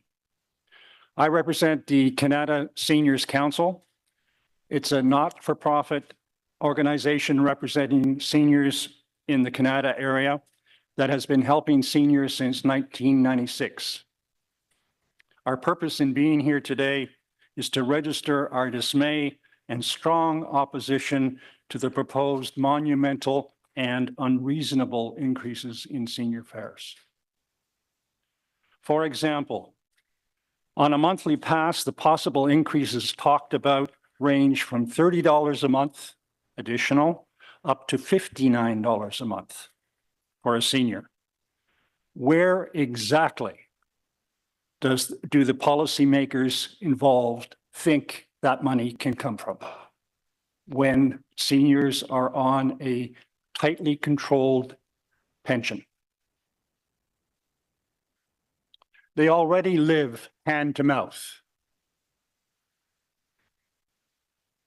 Other segments of the public affected by fare increases might have some possibility of additional income. Seniors do not. There is also some talk of doing away with the free travel on Wednesdays and Sundays. Part of the justification was Ottawa was already had the lowest fares in Canada for seniors. I guess the analyst missed out on the fact that the City of Montreal provides free travel on the island by any mode every single day. Not to mention Orangeville, Mississauga, Oakville, and Burlington, all who provide free plans for their seniors as well. If these proposed increases are confirmed and seniors are unable to pay, there will probably be missed medical appointments, fewer grocery trips, meaning less fresh food, fewer social interactions, and certainly less exercise. But that's all right. Problem solved. Because for those seniors who are pushed across a qualifying line by these proposed increases, they can apply for a subsidy from the same entity that created the problem. After swallowing their pride, they can apply for a subsidy online if they have a computer and if they can navigate the process. If not, take a bus to the nearby city office to apply in person. Another administrative burden for seniors to carry. These consequences will negatively impact the well-being and mental health of our senior population who depend on the transit system as an essential service. In addition, it will also add a greater burden to the social services the city will have to provide. Let's not open that door. Let's instead continue to strenuously lobby the provincial and federal governments to contribute reasonably to our transit infrastructure. In closing, short and simple, please use the transit levy to cover the required funding, not fares. But if, and only if, you must raise fares, limit the increase to 4.4%. Why do I say that? Because that's the increase in the Canada Pension Plan. Thank you. Okay, thank you. Councillor Menard has a question. Thank you very much, Chair. Thank you for being here. It's nice to hear from seniors group in Canada.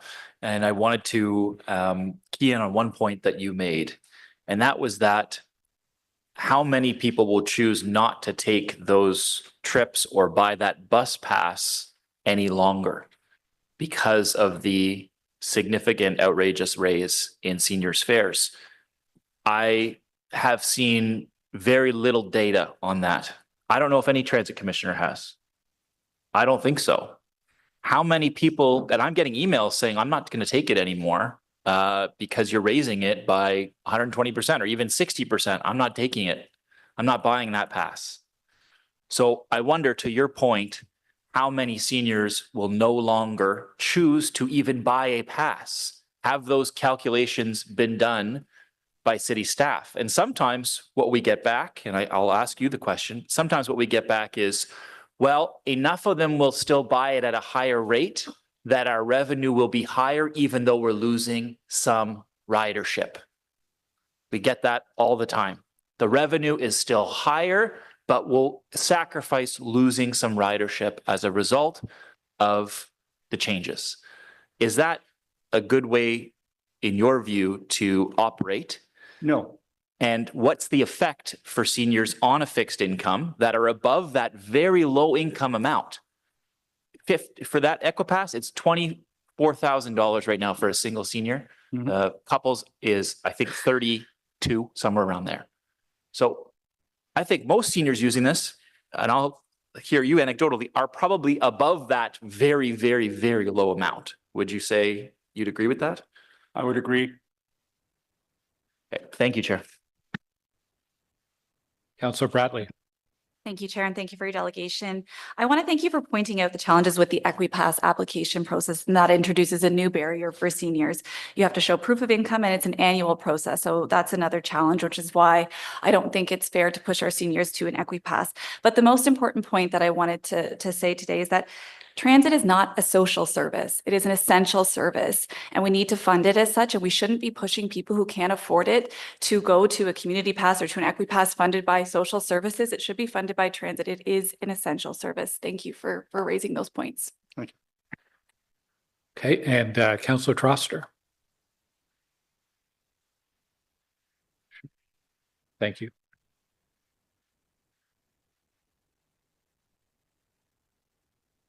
Special guest star. Hello.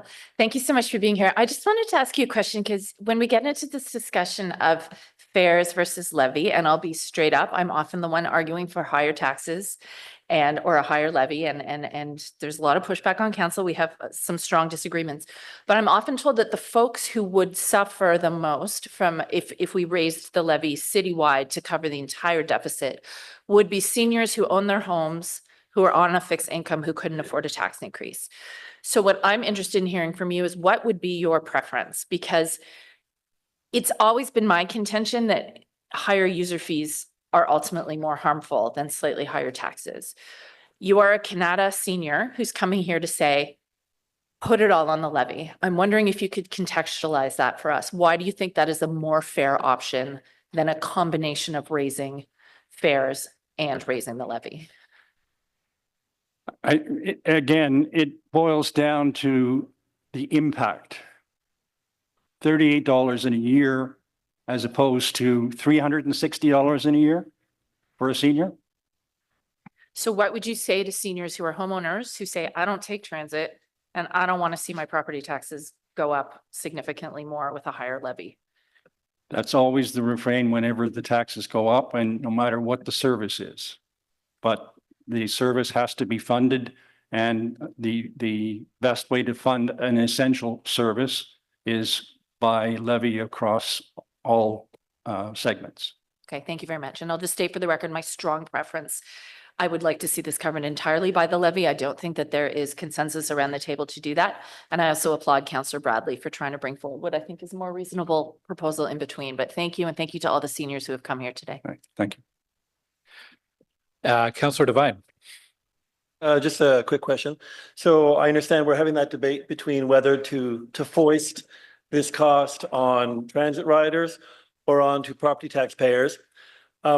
but I'm going to assume that there are seniors who are transit riders who are also property taxpayers. And to a certain degree, those seniors are going to be paying already an increased transit fee, as well as an increased fee from their fares. And would you agree that if you were among that small cohort of seniors who are owners, but are still living on fixed incomes, that they would probably rather pay one increase, i.e. through a transit levy, than pay the levy as well as the increased fare? Absolutely. So do I. Thank you. Thank you. Okay, let me check if we have any other questions. We do not. Thank you, Greg, for joining us today. Our next speakers, two people speaking together, Reynald Marchand and Treva Cousineau from the Council on Aging. Not sure if they're in the room or online.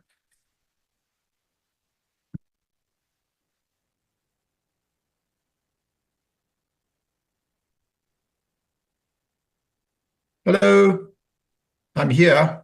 Oh, there's Reynald. Bonjour. Oui, bonjour. J'aimerais remercier les membres du comité permanent. First of all, thank you for all the committee members. We would like to discuss this essential question. For this opportunity to speak before you and on this critical issue. Again, my name is Reynald Marchand. I'm the co-chair of the Ottawa Senior Transportation Committee at the Council of Aging, and presenting on behalf of Treva Cousineau, which can't be here today, although she was originally going to be, which is the president of the Council on Aging, and Bonnie Schroeder, which is the director of Age-Friendly Ottawa at the Council on Aging. The Ottawa Senior Transportation Committee is a volunteer-led committee whose key goal is improving transportation options, including active transportation for older adults and persons with disabilities in urban, suburban, and rural Ottawa. Our priorities include advocating for change, going direction for improvement, and addressing opportunities to address gaps in affordable and accessible OC and para-transport services that supports older adults and persons with disabilities, supporting community groups in auditing neighborhood walkability and pedestrian safety. Critical to achieving our goals and priorities is fostering liaison and a mutual beneficial relationship with city staff and councillors so that we can function as advisor, share information, and advocate. We have successfully worked in a two-way street fashion with city staff. In fact, our committees and subcommittees, which meet regularly, include an advisor from OC TRANSPO and representative from several city branches. We have a solid connection with older adults in the community. Our committees include representatives from several community health and resource centers who work directly with older adults to help them with urban, suburban, and rural transportation options. We understand the budgetary challenges faced by the city, but we're shocked to hear about the proposed extreme increase in senior transit fares and elimination of the 2 free days for seniors through the media. We do not believe this aligns with the equity and inclusion lens integral to the city's older adult plan, transportation master plan, and OC TRANSPO's 5 years roadmap. Our reaction was to launch our own survey to collect up to data options and information on senior transit users and create our call to action for the city.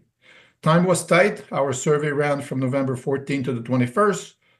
We have over 700 respondents, and the majority strongly disagree with the proposed changes.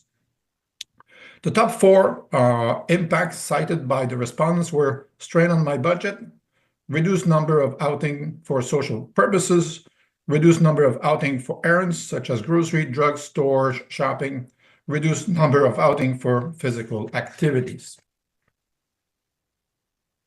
We are glad to hear that the mayor has reconsidered the proposed significant and disproportionate increase in seniors' transit fare, but we respectfully submit our call to action and objects to reduction of service for seniors and increased senior transit and para-transport fares. Our call to action. The city must recognize the value of older adults in our community and their unique needs for affordable and accessible transportation option. Recognize that many older adults in our community struggles with radically increased high living costs on low and modest income. Recognize the harsh impact of significant higher senior fare pass, removal of the 2 no-charge days per week for seniors, and increased TRANSPO fares. Freeze current fares for seniors. No increase to senior monthly passes and single ride passes. Maintain the 2 no-charge days per week for seniors and freeze current TRANSPO fares. In closing, working together, we can do better at creating an equal, inclusive, and diverse city that is age-friendly, recognizes and responds to the needs of those vulnerable, is accessible, and is safe focusing. Thank you. Thank you. Merci. On a quelques questions. Councillor Thank you very much. We do have some questions. Councillor Kavanagh. Thank you very much, Renaud, for delegating on behalf of Council on Aging.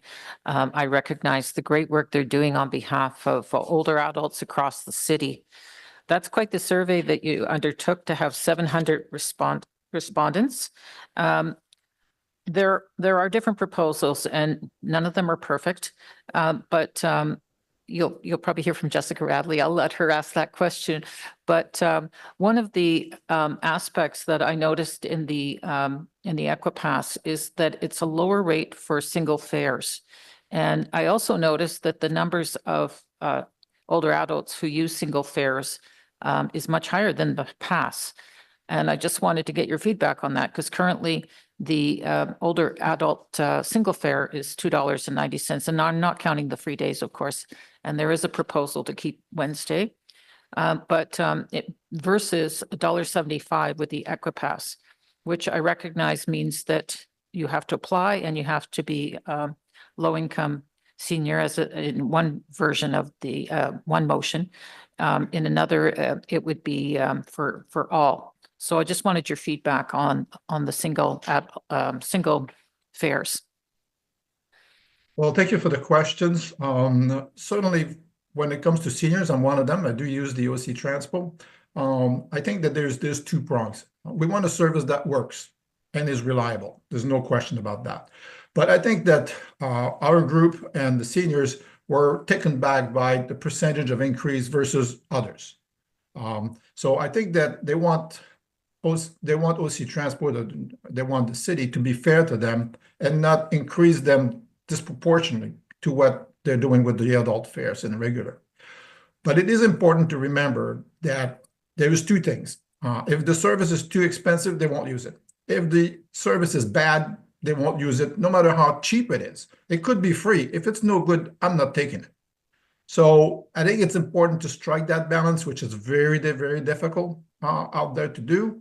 But I think that for now, seniors in our communities were taken back by the sudden increase all of a sudden. I think we're going from 0 to 100 too quickly, and that we need a progression that is more feasible and equitable for all concerned. Thank you. And the one option is an 18% increase if it's with the equivalent to the Equipass. But in your survey, and I apologize, I didn't see the questions in your survey, but did you ask seniors, would you prefer to have frozen or very small increase in the passes versus their property tax, i.e. the transit levy? Thank you again. I understand that there's only one taxpayer. They're going to play one way or another. And it's not just those seniors that owns home, but I mean, if a landlord gets an increase, they're going to pass it on. So seniors that are renting will see the increase just the same way as if they own their home. We didn't ask that question quite directly. We asked how it was going to impact them. And we're particularly concerned that seniors and many retirees are the ones doing the volunteering around this city. And if they decide, well, it's just costing me too much to volunteer, which I'm not getting paid for, so maybe I won't do that anymore. And that's a big concern for any nonprofit groups such as ours and others. if seniors can decide, well, it's just going to be too much. So I think that's a big concern. Isolation is a big concern. An even bigger concern is the cost to the rural seniors to come into town or to just move from one village to another. They pay much more than the people in the city, and that's definitely a big concern to them. I appreciate all the work and for taking that on and to give us those results. Thank you. Thank you. Councillor Bradley. Thank you, Chair. And I won't ask the same question to every delegate, but what I heard in your presentation is that the original proposal of 120% was a disproportionate fare increase for seniors. And the motion that the working group put forward is intended to be seen as a compromise. Would you still consider a 60% increase disproportionate? I believe that our group does, yes. It's still going up really fast. And I think that seniors, their fixed revenue isn't going up that fast. I'm sure they'd like to, but it's not going to. So I think that, we need to look at what are the increases elsewhere. And even the levy is 8%, 120%, even 60%. It's just too much, too fast. Thank you. And I would agree. I would categorize 120% as preposterous, 60% as outrageous, and we still haven't got it quite right yet. So thank you. Thank you. Councillor Tierney. Great, thank you. And thank you, Ronaldo. I really enjoyed speaking with you on the radio on CBC all in the day. That was a good conversation. It was very well balanced, and I appreciate all the work the Council on Aging does. And we have to keep these conversations going. I think it's very critical. Also, during that show, I think we both acknowledged the Wednesdays, it wasn't even game on. We had to ensure that Wednesdays returned. And of course, we knew that it might be a challenge for the Sunday. But from at least a Wednesday point of view, you expressed on behalf of the COA that this is a mandatory. Are you satisfied with that component being added? Now, I'll follow up on the other stuff in a second, too, because I know you have concerns about the rest of the proposal. Certainly, if we ask seniors, they'll say that the Wednesday where they can plan their doctor's office or treatments is more valuable because businesses are. Yeah, and they already plan their appointments. And if we would have changed it, we all know how hard it is to get a doctor's appointment now. That would have really messed up schedules. It's hard to even get a doctor these days. So I'm very happy that's in there. Obviously, we'd love to say, hey, do you want it to be zero increase? But I think we're all grounded in reality. There's going to be a bit of a change. I do want to thank the Council on Aging, too, for promoting and getting that information out. It's something that I've even talked to a couple of councillors that didn't know about the provincial seniors tax credit. I think that's something that we really have to push out there as additional savings for seniors in the community. I'll certainly be putting that out in my newsletter because that actually helps reduce that $78.50 down to $66.75 if you look at it year over year. $66.75. What's your thoughts on that number? And I'm just asking because that's kind of where it is if you do all the puts and takes. Certainly that helps. It's helpful. Yeah. It's helpful. Yeah, I'd prefer it to be nothing to myself, let's face it. But I just wanted to make it clear that the seniors are my priority today. And the working group, when we first faced this, we were all kind of shocked by it. And we put a lot of work and a lot of hours into this. But I just want to thank the Council on Aging for their very proactive, wanting to work with us. And we'll certainly should be in more communication with you guys well in advance of these discussions. And you have my commitment on that. So thank you very much for that. Well, thank you very much. Councillor Menard. Thank you very much, and great to hear from the Council on Aging. Appreciate all you do. I just wanted to ask about the elimination of Sunday free transit service. This was a promise that was brought in after 2018 and has been in place now for 6 years. I'm wondering, did you ask seniors the question about how a lack of Sunday service now would affect them and how it would change their day-to-day lives? We haven't heard a ton about that compared to the past, but it certainly has been on the minds of a lot of people. So I'm just wondering Can you go into some more detail about the Sunday service being potentially eliminated? What we hear from the Sunday service is more isolation, where they can either get to visit friends and relatives and participate in the cities and in the community recreational activity or learning activity, and the reduction from being visited in some cases. So I think that that's where their social life more lies in terms of isolation, in terms of getting out there. We know that isolation leads to more mental issues among seniors. So that's definitely important. Yet I think that it was clear that the Wednesday, so they can attend their doctor's appointments and those various things, was more important. It's not something they can skip over, even though they might not understand that the mental side of things is just as important as the physical side at their age. Thank you. Thank you very much. Appreciate that feedback. Thank you, Chair. Okay, thank you very much, Renal, for your presentation and for answering all the questions and for joining us today. My pleasure. Thank you. Our next speaker is Matt Lorty, who is joining us online. Hi, Matt. Hello, good afternoon. I'm finding a cold, so please bear with me. Okay, so here goes. So good afternoon. My name is Matthew Lorty, and I'm a resident of Manor Park, located east of downtown Ottawa. I'm here today because I want to provide some suggestions on what council could do going forward to improve transportation options and outcomes for people of Ottawa. Charles Maroon, the founder of a movement called Strong Towns, advises that we should stop viewing congestion as the enemy and instead consider increases in traffic congestion as increased demand for local alternatives. Instead of fighting congestion, we need to embrace it. We need to recognize it for what it is, pent-up demand, and use it to create wealth and prosperity within our cities. Here are some proposals to accomplish this in Ottawa. Number one, reverse the recent 5% general bus fare increase and the 60% increase in senior riders.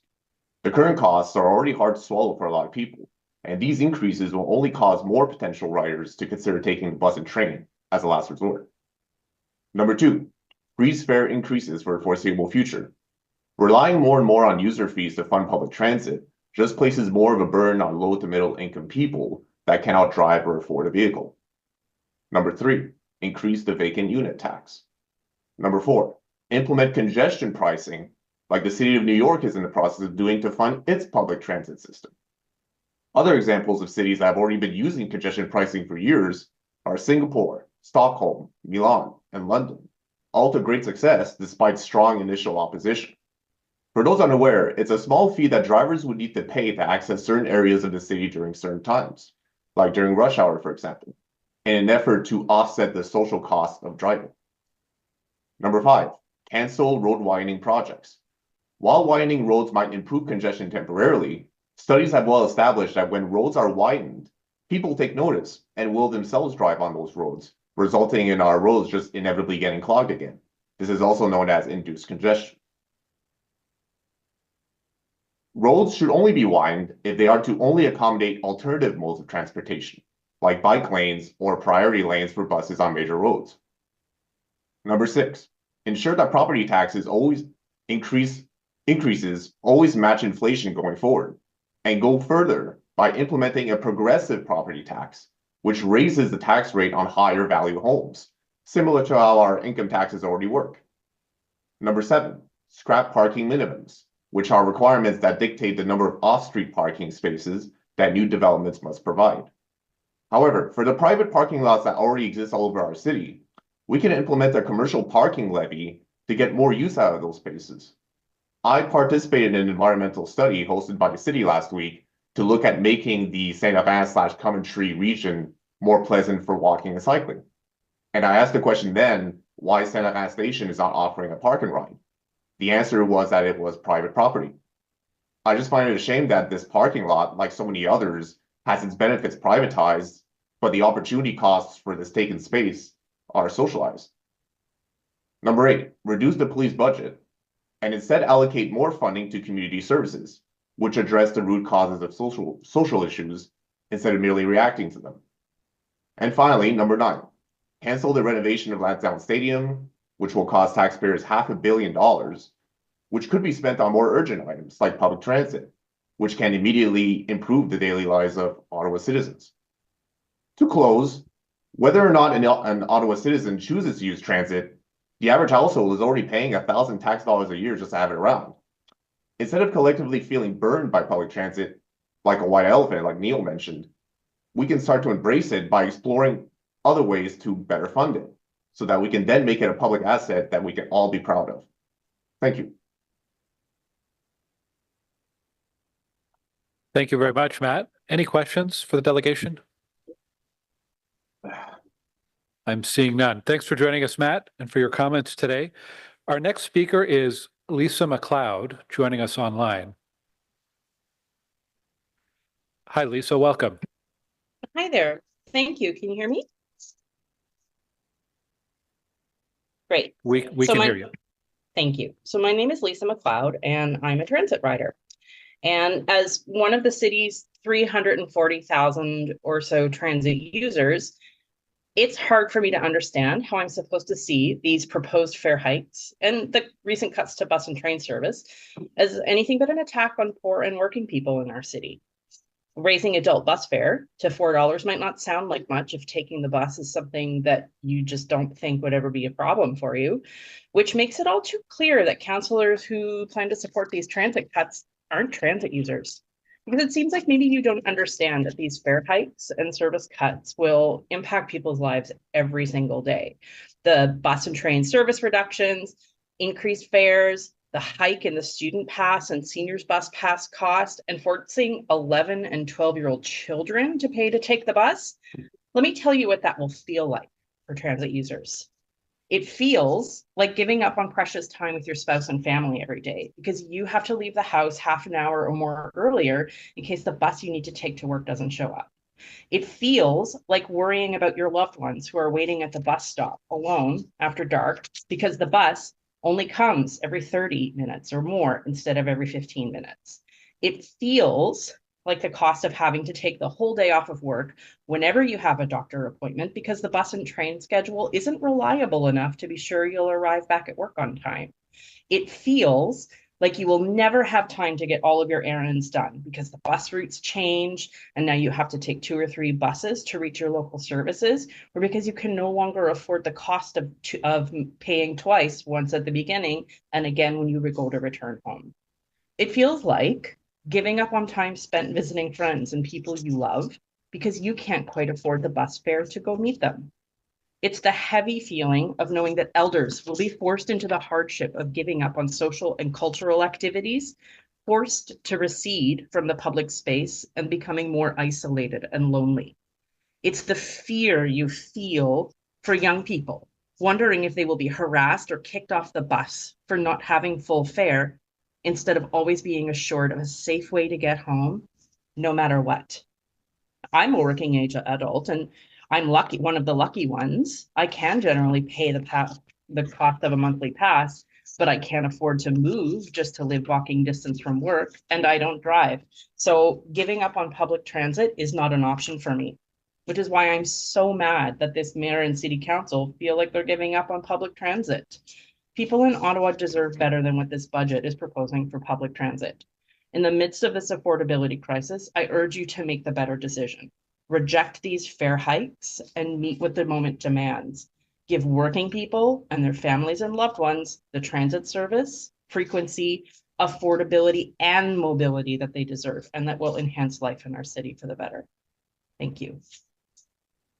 Thank you, Lisa.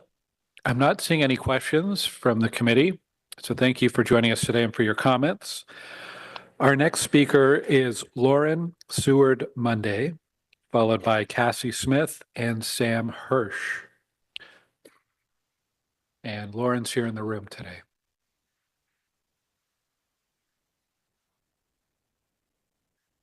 Welcome. Hi, you can hear me okay? Okay. We Hi, can. my name is Lauren. I'm a mother, member of Acorn and Horizon Ottawa, and I'm here specifically because my son is in the age group, he's 12, and he would be impacted by the fare increases. like I obviously I'm trying to want the best for my child. I'm constantly trying to get him to his extracurriculars after school and on the weekends. You know, we often have to take the much talked about number 11 to get to Chinatown to where they are. He also goes to a school that gives out the bus passes in the agreement with the city. And like from my understanding is that the school boards would have to pay for the difference and the increases in these bus fare increases. And obviously, we're not getting more money from the province on that front. And I'm very much aware of lived through the Harris years and having two brothers with IEPs, what happens in that instance. My son has ADHD and dysgraphia. Those services will not be funded if they have to go to transit funding. And I understand that these are balances that we have to make, but these are balances that are made on the backs of children. And I do not want my son to have to go through this. I saw what my brothers went through, and I don't want him to go through it. I have also seen, I am the breadwinner in my household, and I have seen the push up to RTO. You know, we have been working this whole time from home. And I've been seeing my coworkers constantly frustrated with the cuts in service. And I've been giving up and saying, I can't take the bus anymore. I'm just going to have to buy a car. I'm going to have to bear the cost of that because they cannot afford to take to wait for a bus that doesn't show and then pay for Ubers every day in order to get to work on time. The reliability of OC TRANSPO needs to be improved to increase ridership. People are doing the work. They're going to their jobs and they cannot afford this. People are being rent evicted. I was a victim of rent eviction. I was here talking about that a few years ago. People have been dealing with the cost of living increases, and this is just another increase and another thing on the pile that we cannot afford. I guess we can add to the alliteration, call me a peeved off parent, but I would argue that we should be expanding these affordable programs. I was checking the table that comes from 2022, if I was correct. And obviously we've seen unprecedented increases in that time. And I would argue that we should be projecting to what current costs are by accounting for inflation in accepting people into the programs of the Equipass and so on and so forth. And not making huge cuts to these programs and honestly make in a roundabout way putting a level transit levy, because my understanding is the education funds come, you vote, you're allocating to public or private school boards, and it's a roundabout way. It's going to be a transit levy again, but in the meantime, kids are going to pay the price. So anyway, that's what I have to say. Okay, thanks very much. A couple questions for you. First from Councillor Menard. Thank you very much, Chair. Thanks for being here. I'm glad you came out because a lot of the focus on the budget has been around seniors and I think the UPass. This is a critical element that hasn't been talked about as much. And if it was existing on its own as a change, it would be just a huge issue, but it's been buried by other larger issues. Because what's happening is, I think you correctly pointed out, 11 and 12 that are free would now move to a $2 fare, and the 13 to 18 was just eliminated from the budget. 13 to 19, but I think it's under 19 was eliminated from the budget as I understand it, and I'll come to staff, but it was a $2 fare at that time, and now they would have to pay a full adult fare if I'm correct. So kind of a hidden issue, but a really important one. And I'm raising it because I think your point about having a 12-year-old resonates with a lot of former school board trustees around the table. And there's at least a couple, one that's not here right now, but was a former trustee as well. And Councillor Kavanaugh and myself are former trustees. This is so important to understand because your 12-year-old is within the catchment that would qualify for a bus pass Yeah. through, I suppose, Osta, or is it another school? Yeah, it's Osto, yes. It's Osta. Yeah.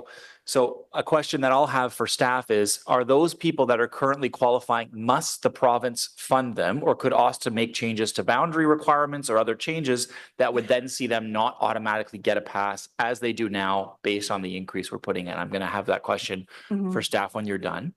But I guess further to the point is, people that are within that catchment area, Chair, they don't get a bus pass automatically by Osta or other transportation authorities, and may require a bus pass for after school, extracurriculars, a job, whatever it might be. Are they just out in the lurch? There's no provincial funding for them. So I get, staff's approach on this for provincial funding, to me makes sense as long as the province is going to fund it.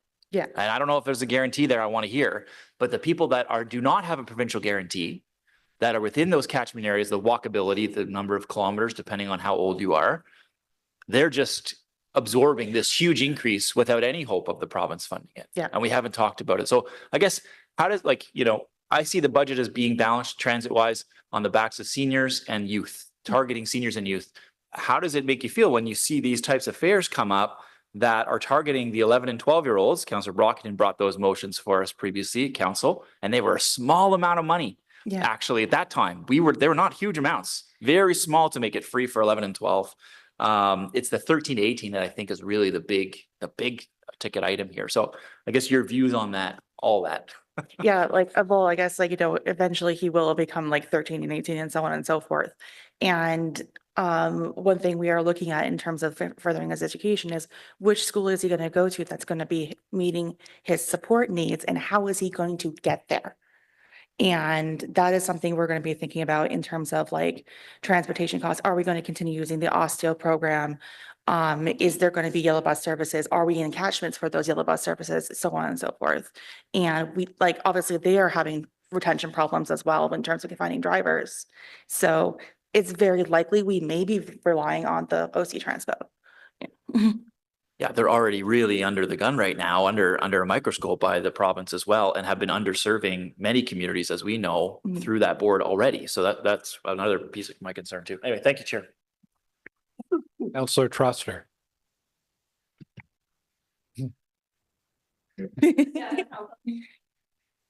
It's too popular a meeting. There's not room for all of us. Hi, thank you so much for being here. So I'm Councillor Troster from Somerset Ward, and I also have a 12-year-old. So I just want to say I'm very sympathetic to the challenges you speak of. Does your child travel on his own? Yes, he started traveling on his own this year when he got the bus pass. It was a little bit of a learning curve in September, but we got there. He's a little anxious. I'll give him that. Yeah. Yeah. So should your child, who you mentioned has some exceptionalities, now have to carry something that's worth money or potentially cash, do you have any concerns about his ability to hold on to that pass or be able to hold on to money? I'm a little bit worried about security wise. Would it be taken from him? Would he be held responsible for that? Would I have to make up the difference until the end? Because my understanding is if he loses it, I would have to make up the difference till the end of the month to get him to school. And get him a pass or something like that is how the rules are currently, so if the value of said pass goes up, then is the security risk to my child also go up? Yeah. And I just wanted to highlight that point because I think 12, 13, 14, those are the ages when children are starting to develop their independence as teens. And the more you make that difficult for them, whether it's having to carry money, potentially losing something that's worth money, you restrict their independence. And their interest in using transit in the future. So the city of Kingston made transit free for high school students, and it's had an enormous impact on ridership because it created a lifelong habit of transit use by allowing kids to navigate the city. So in addition, should you have to, should the fare be raised to $2 instead of free? What would that be the impact? It's I'm definitely not buying a car anytime soon. Yeah. One thing I did do is I kind of bit the bullet, and because of the unreliability of OC Transpo recently, I had to buy an e-bike in order to be able to get to some things on time. And it's just I'm not making that much more money. My contract has been set, for the next couple years. We'll see what happens, you know? And there's no more, you can't squeeze any more money out of me. It's probably going to come out of like, maybe I'll have one less week of summer programs and he's going to have more of a summer slide. And like, or like, cause like I try to make sure he's engaged and has something to do, you know, cause of, you know, what he has to deal with. It's like, I'm not, like, at the end of the day, I have to make sure this works and I want the best for him. But if these costs are constantly handed down to parents, like, if the school is unable to do the therapies, like I see what some of my parents said, they had to pay for the occupational therapy. They had to pay for the speech therapy. They had to pay for this out of pocket, and it was thousands and thousands of dollars. So if we're taking from school budgets, what's going to happen next? Yeah, thank you very much. And I really appreciate being here and I really appreciate you elevating this issue because I think we've been talking a lot about seniors, which is super important, but I'm also very, very concerned about cuts to discounts or free transit days for children. So thank you so much. Councillor Plount. Yes, hi. I'm sorry, I'm up here. I just want to say, first of all, you sound like a really kick-ass mom. Like you're really on top of it. Your son is like thriving and you're here today to advocate on his behalf. And I think that's amazing. I just wanted to tell you about one simple thing. And it sounds a bit bureaucratic, but hear me out. So we're having something called a midterm review in January. Long story short, whenever staff write reports, one of the things I want inserted in there, because they have all these impacts. They have like rural impacts, climate impacts. I want there to be an impact assessment for child and youth. Because I actually think what you touched upon is something we don't spend enough time at the city talking about, which is the impacts of our decision on the next generation. And you nailed it. Like you just sort of nailed all the points that why this is important. So you just sort of reminded me I need to, now all these people around the table, I have to sort of remind them to encourage us to have that little bureaucratic line put in there because it may seem bureaucratic, but at the end of the day, it's people like your son and my son who take transit who are affected. So thank you so much for all you do. You're awesome. Thank you. Okay, thank you very much, Lauren, for joining us today and sharing your perspective. I think that's it for questions. Our next speaker is Cassie Smith from Enviro Center.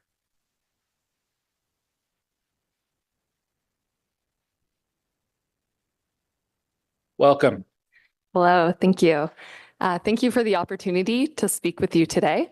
My name is Cassie Smith, and I am here on behalf of Enviro Center.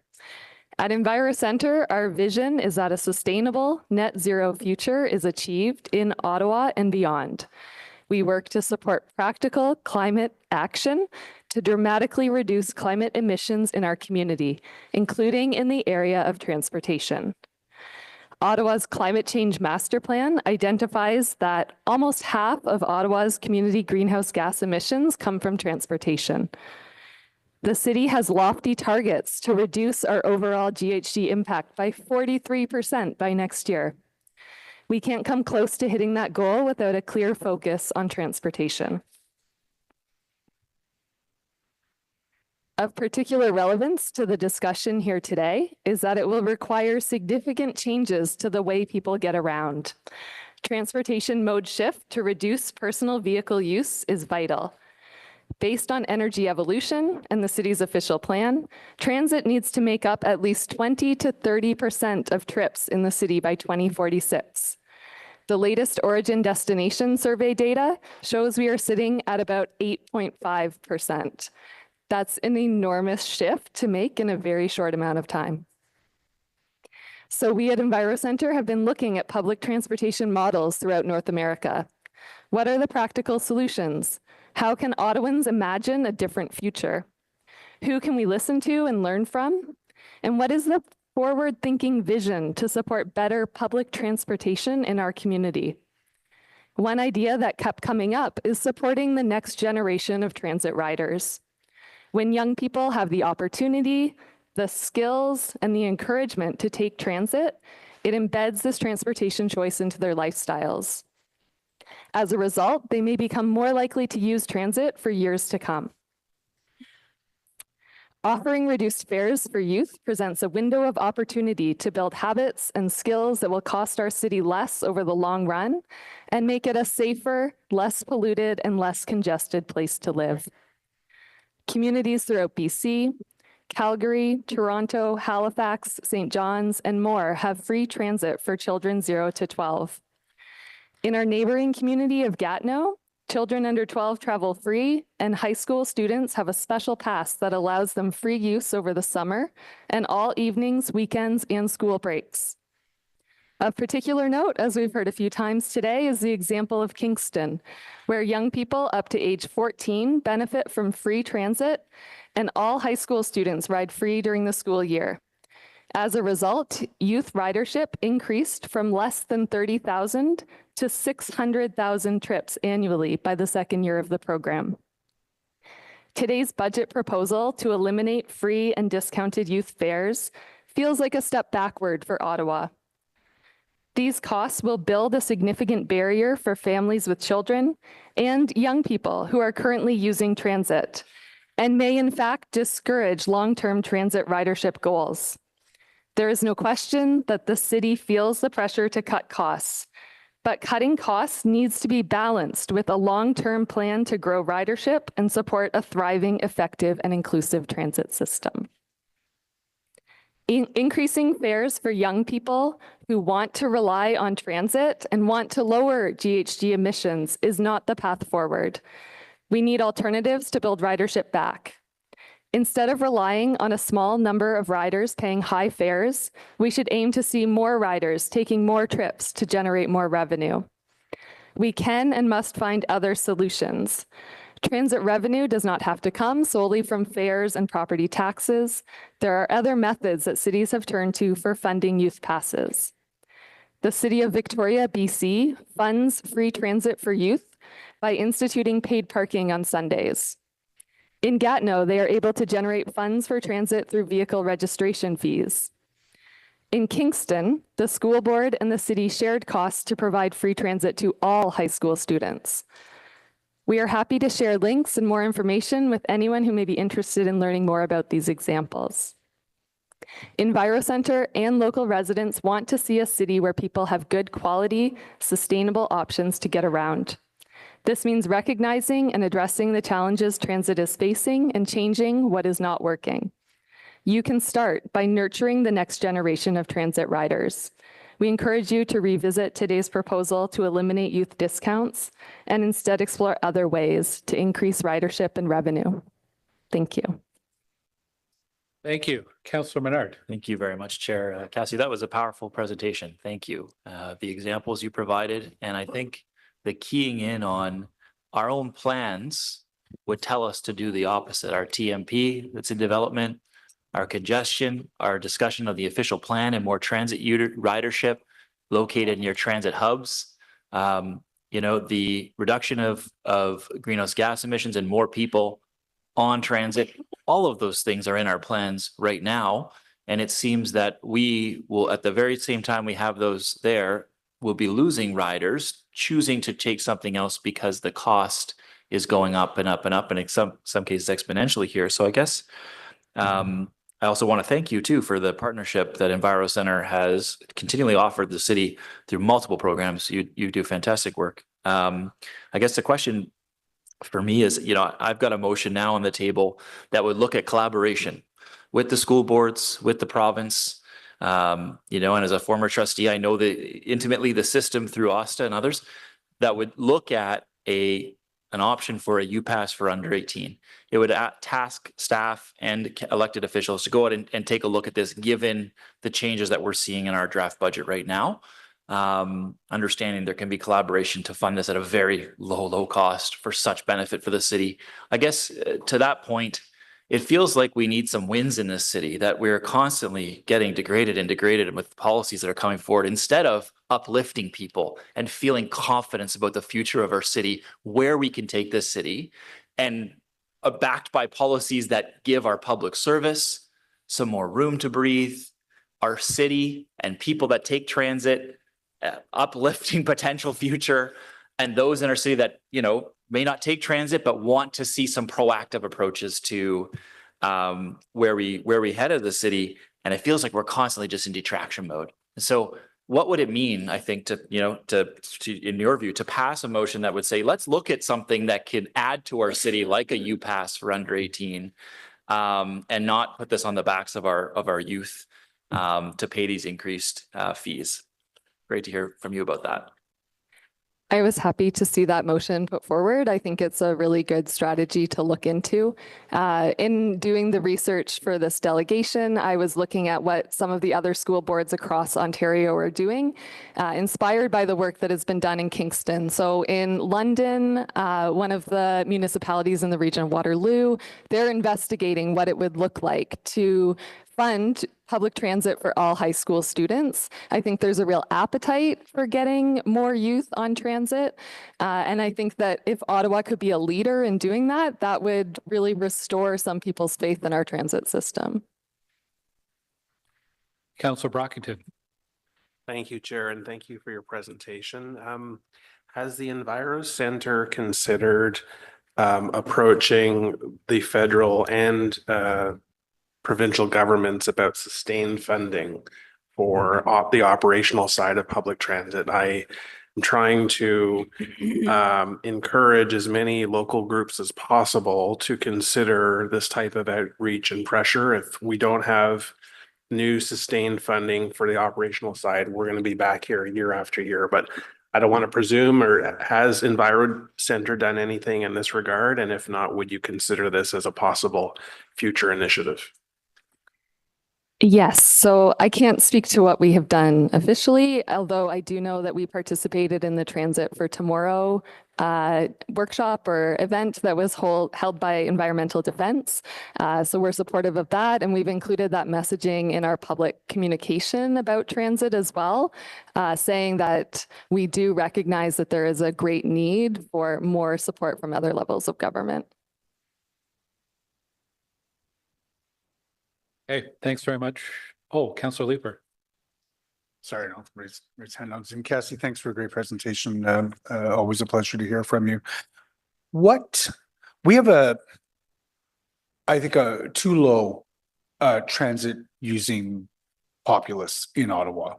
For those of us who use it as, one of our main ways of getting around, there's a lot of exciting things happening in transit. For those of us who are taking advantage of LRT, because it's within walking distance of our home, it's getting really exciting out there. You can sort of squint and see what transit in a city should look like, where it's a first choice instead of the last choice. But what are the hurdles to getting many more people across the city excited about transit? Is it going to come with expanded infrastructure, or is it more important that we fix some of the day-to-day issues with which we are plagued? I think that's a big question. Thank you.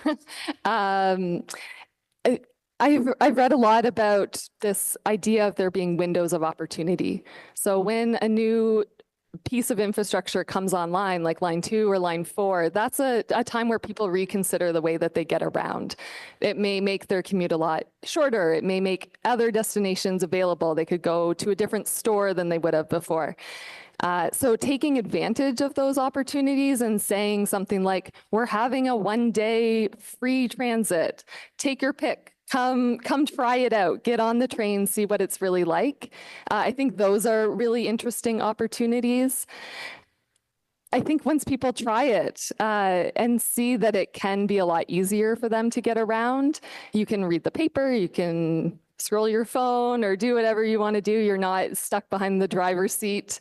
And it does have to come at the same time that it's not creating these other barriers. So raising costs, if you think about a couple going out for dinner, it's now $16 to go out for dinner.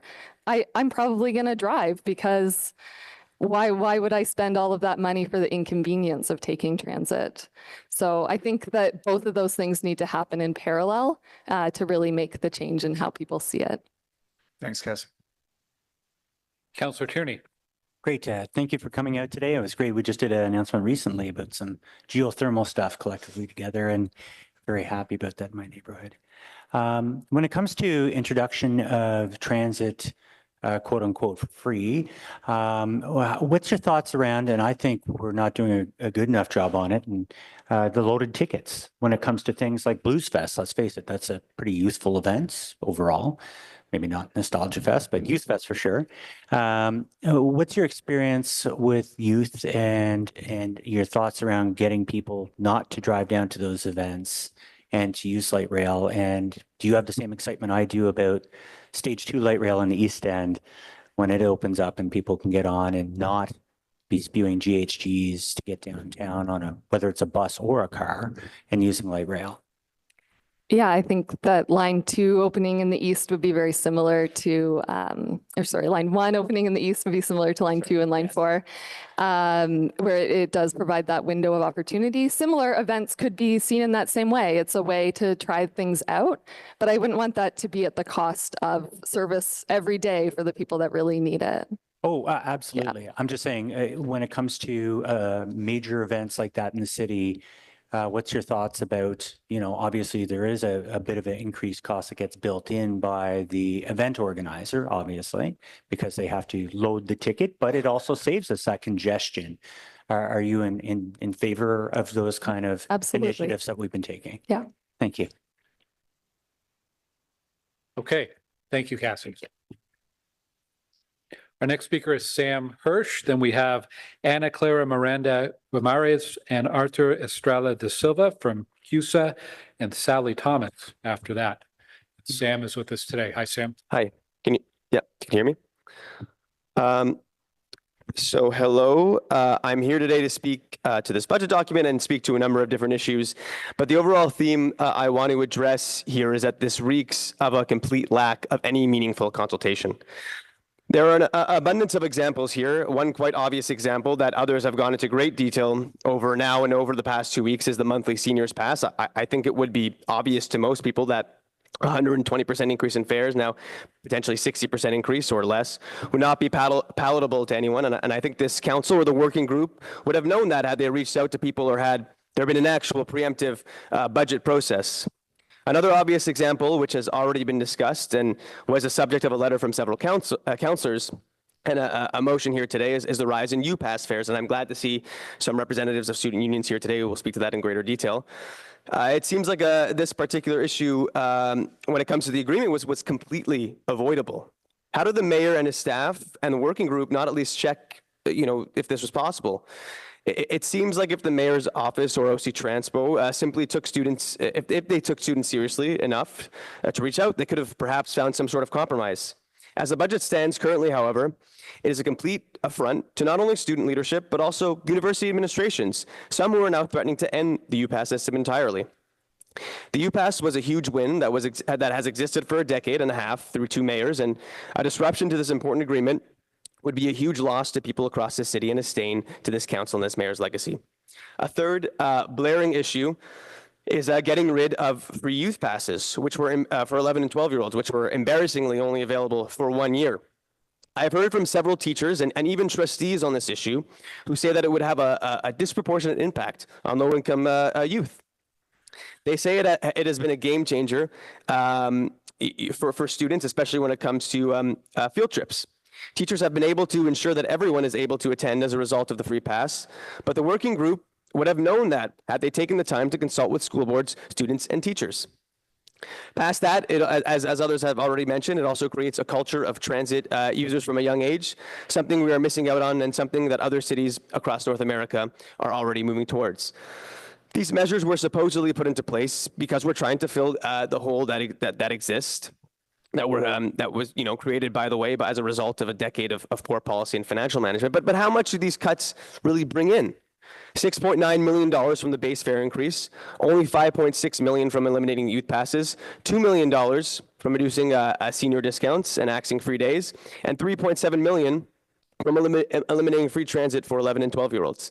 That's $18 million total, and just $11 million from scrapping the discounts, assuming people actually keep taking transit when these discounts are taken away. There's no way they will maintain the ridership they had as a result of discounts without them. Compare this to what's being spent to widen roads for cars, $16.3 million, and to increase the police budget, $16.4 million, which comes out to $32.7 million total. And especially bad, all the ticketing of fare evaders brings in only, as per the city's projection in the budget, $1 million for the year. Yes, fare evasion continues to be an over-exaggerated issue as our council continues to find someone else to blame for revenue issues, just like our council continues to blame the federal and provincial government. And yes, we should be getting different levels of government to fund transit, but it should not be this binary issue of making transit less affordable and cutting services or getting money from other levels of government. Our council needs to take responsibility at some point. All of these so-called solutions, i.e. raising the youth pass, UPass, and seniors pass, don't get to the real issue, finding solutions to getting people to actually take transit. OC TRANSPO has even stopped using, as far as I can tell, ridership estimates as a benchmark, has instead switched to bus service delivery because they know they have not met the targets people are looking for them to make. Members of this Transit Commission, it's clear that this tit-for-tat blame game with other levels of government is not working. If it did, we'd already have the money from the province and federal government. Realistically, we have to take action at this level, and that means not putting the majority of the burden on transit riders. We already have the highest fares in North America, despite the graph from Ms. Amilcar that was shown earlier from statistics that were concocted by OC's TRANSPO staff, and it cannot be those on fixed income or low income who foot the bill for a situation of the city's own making. So we need that, the answer is clear. We must not put the burden, as I said, on riders, but raise the transit levy, as folks have said, and get people to ride transit. If we can spend $500 million on Lansdowne, we can spend a bit more to fill this hole without putting the burden on users of this already fledgling system. Thank you. Okay, thank you very much, Sam, for your presentation. Any questions from committee members? Seeing none. Thanks for being here today. Our next delegates are Ana Clara Miranda Guimarães and Arthur Estrella da Silva from CUSA. And you're here with us in the room. Welcome. Good morning, good afternoon, I guess. My name is Anna. I'm the Associate Vice President Research and Advocacy for the Carleton University Students Association, CUSA. Arthur couldn't be here today, so I'll be also speaking on his behalf. In my remarks today, I'd like to share the following statement signed by our association, ATU Loco 279, Horizon Ottawa, Free Transit Ottawa, the University of Ottawa Students' Union, our local City Council member Sean Menard, and our local member of Provincial Parliament Joe Harden. We, the undersigned, the student representatives, community advocates, and politicians of Ottawa, are writing to express our genuine concern regarding the City of Ottawa's decision to include a 5% increase to students' UPass fees each semester in the city's draft budget of 2025. We firmly believe that such an increase cited by the City of Ottawa is necessary to uphold the long-term stability of Ottawa's transit system is against the interests of students and the sustainability of transit for all in the city. OC TRANSPO receives over $38 million from student fare revenue each year, solely from UPass holders. An estimated $19 million in revenue comes from the University of Ottawa, with nearly $12 million received from Carleton University students. Over 74,500 students across the city use a UPass annually, accounting for over 70% of Ottawa's core population. Students, as a demographic in our city, are one of the most frequent and reliable sources of revenue for OC TRANSPO. We maintain that appropriate communication, consultation, and a relationship of mutual trust and understanding is essential to navigating the recent challenges with Ottawa's transit system. Addressing the projected $120 million hole in the upcoming transit budget requires the cooperation and collaboration of stakeholders like students who know our transit as well as anyone. We are grateful for those in the community who feel the same. The City of Ottawa's decision to raise the UPass rates to 5% undercuts a mutual relationship of trust by disregarding the existing contracts between our respective post-secondary institutions and OC TRANSPO, the likes of which limit fare increases to this extent across the board. Should the City of Ottawa and OC TRANSPO have wished to work towards a different vision for this contract, this process should have begun and ended long prior to the release of the draft budget. Students feel blindsided, and rightly so. We believe that such an approach is fundamentally working in bad faith with the students of Ottawa. Many of our students live on fixed incomes, are incapable of finding affordable places to live, and bear the stress of balancing economic survival and the rigor of an academic degree. This potential increase is another nail in the coffin for a city that is supposed to support its students and is placing the burden of said increase on the backs of an economically and mentally exhausted student body. The goal of growing and maintaining ridership in the city's transit system cannot be accomplished without students. To begin to address shortfalls, more actions need to be taken to increase student ridership and not deter them. We've seen this play out already with recent cuts to service.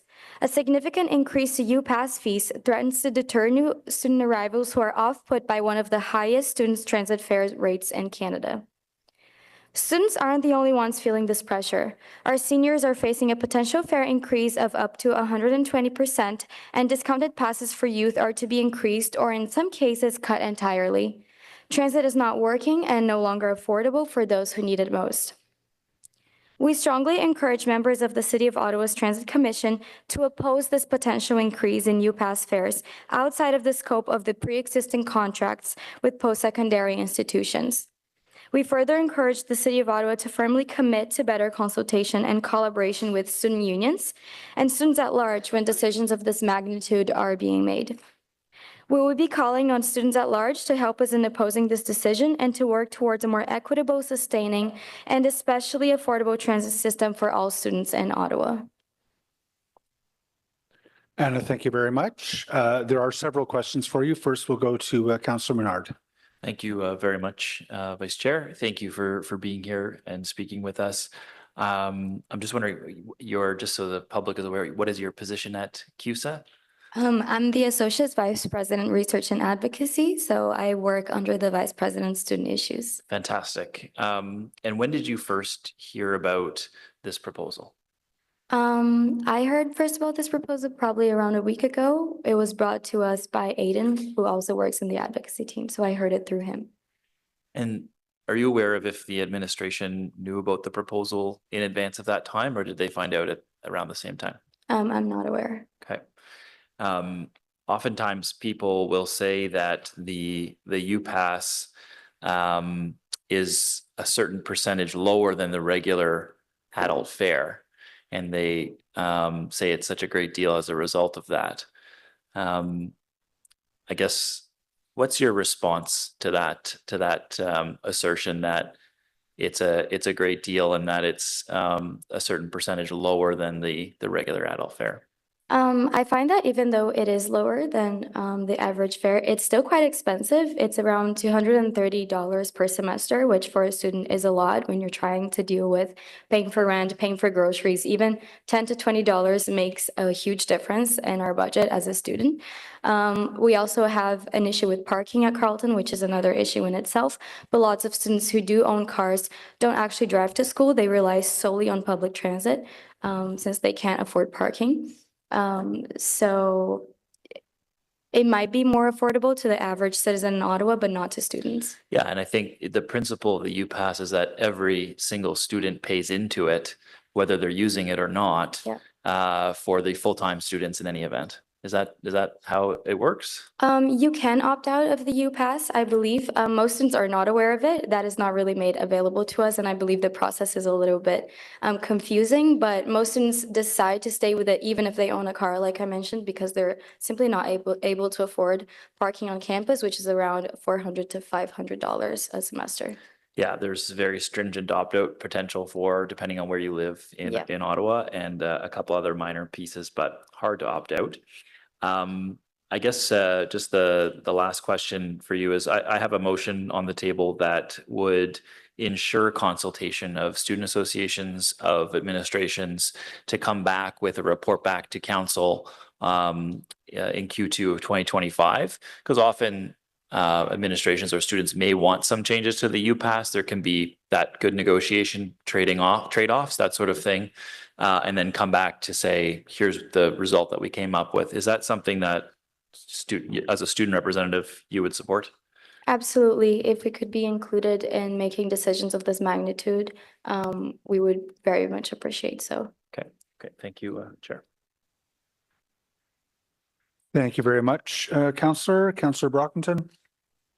Thanks, Chair. I thank you for your presentation. You did mention a few times that the city has made a decision And I just want to reinforce, no decisions have been made. This is a draft, so we Yeah. understand that, correct? Mhm. Okay.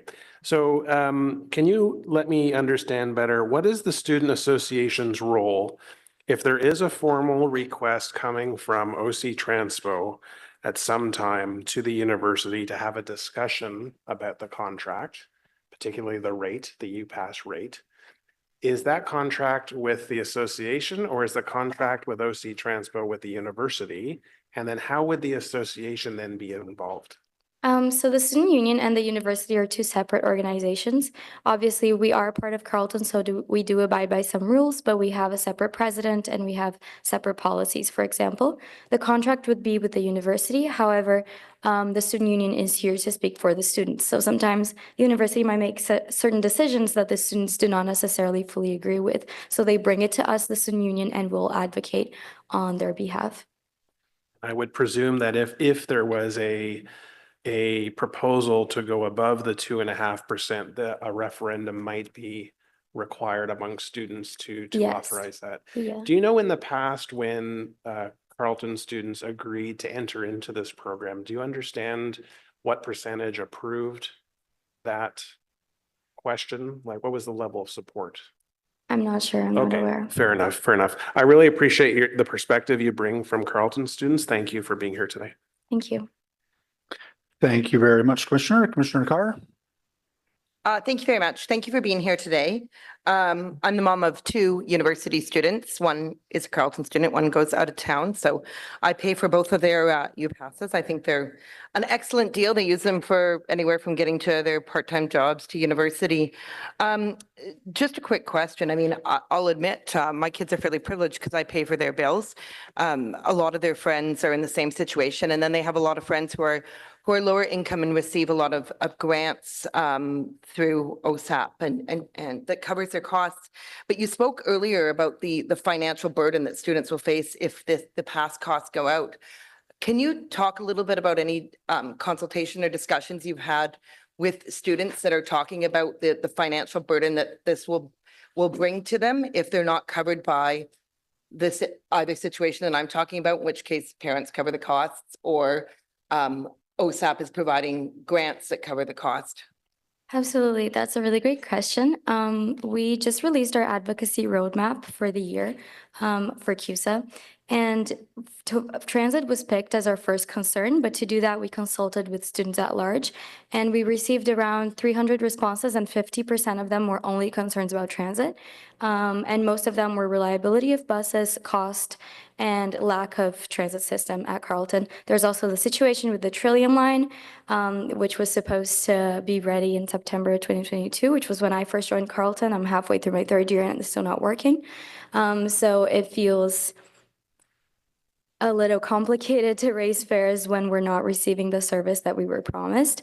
Not only that, also a lot of students mentioned the lack of housing and not being able to afford housing. So some students they don't rely as much on the UPass because they live close to Carleton, maybe a 10-minute walk. However, they'd be paying around $1,000 in rent per month. So the students who are most of the students who are relying on the UPass might live pretty far away around the PN area just because they can't afford rent. So you kind of have to pick one struggle, which is quite complicated for the student population. So especially for international students, housing, transit, everything is more expensive. So it's something that impacts all students. Yeah, no, I understand. I was just trying to balance like the financial burden of increasing the UPass cost, which of course, as my colleague Councillor Brockington said, has to be part of a negotiation.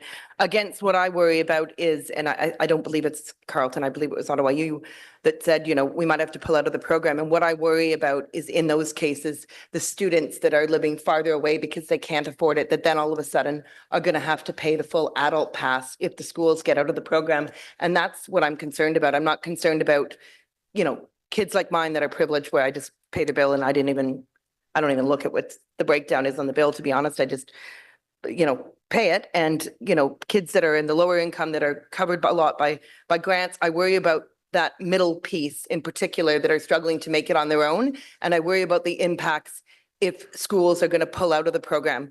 Anyhow, thanks very much for coming out and delegating today. I appreciate it. I don't think we're talking about pulling out of the program or anything, but we would like to be consulted about it as well as make decisions in accordance to the contract that was made previously before. Yeah, thank you very much for saying that. No And thank you worries. very much for your excellent and well-articulated presentation and making the time. It's really important that we hear from young people. Thank you. Thank you. Thank you. So Anna, it's been clear in my mind that the 5% increase to the UPass is a placeholder. The contractual requirements are such that it would be the beginning of a conversation. I am just wondering, are there circumstances in which the student body might be amenable to changing that contract? There might be. I'm not gonna say no completely, but I find it very, very difficult. From what I've heard of all students, they're extremely upset with the 5% increases. In CUSA, we have an advocacy submission form, concern form, where students can just put their concerns so we can try to help them and answer. And we received around 5 questions from students. Why is that happening? I thought it was only supposed to increase 2.5%. I don't believe that that would be something very popular around students. Okay. For sure. No, I appreciate that. And you and I share, I think, the same perspective on that. I don't see any other questions for you. Thank you very much for your delegation today, which will bring us on to Ms. Sally Thomas, who will be followed by Joan Kayak.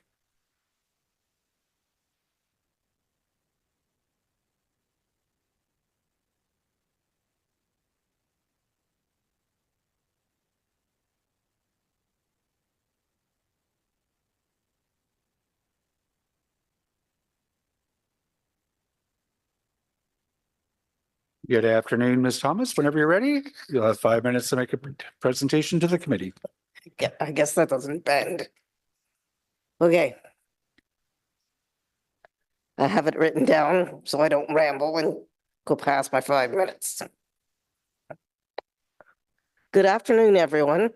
As you deliberate the numbers of the 2025 budget, I would like to remind you that transit users come in all shapes, sizes, and abilities.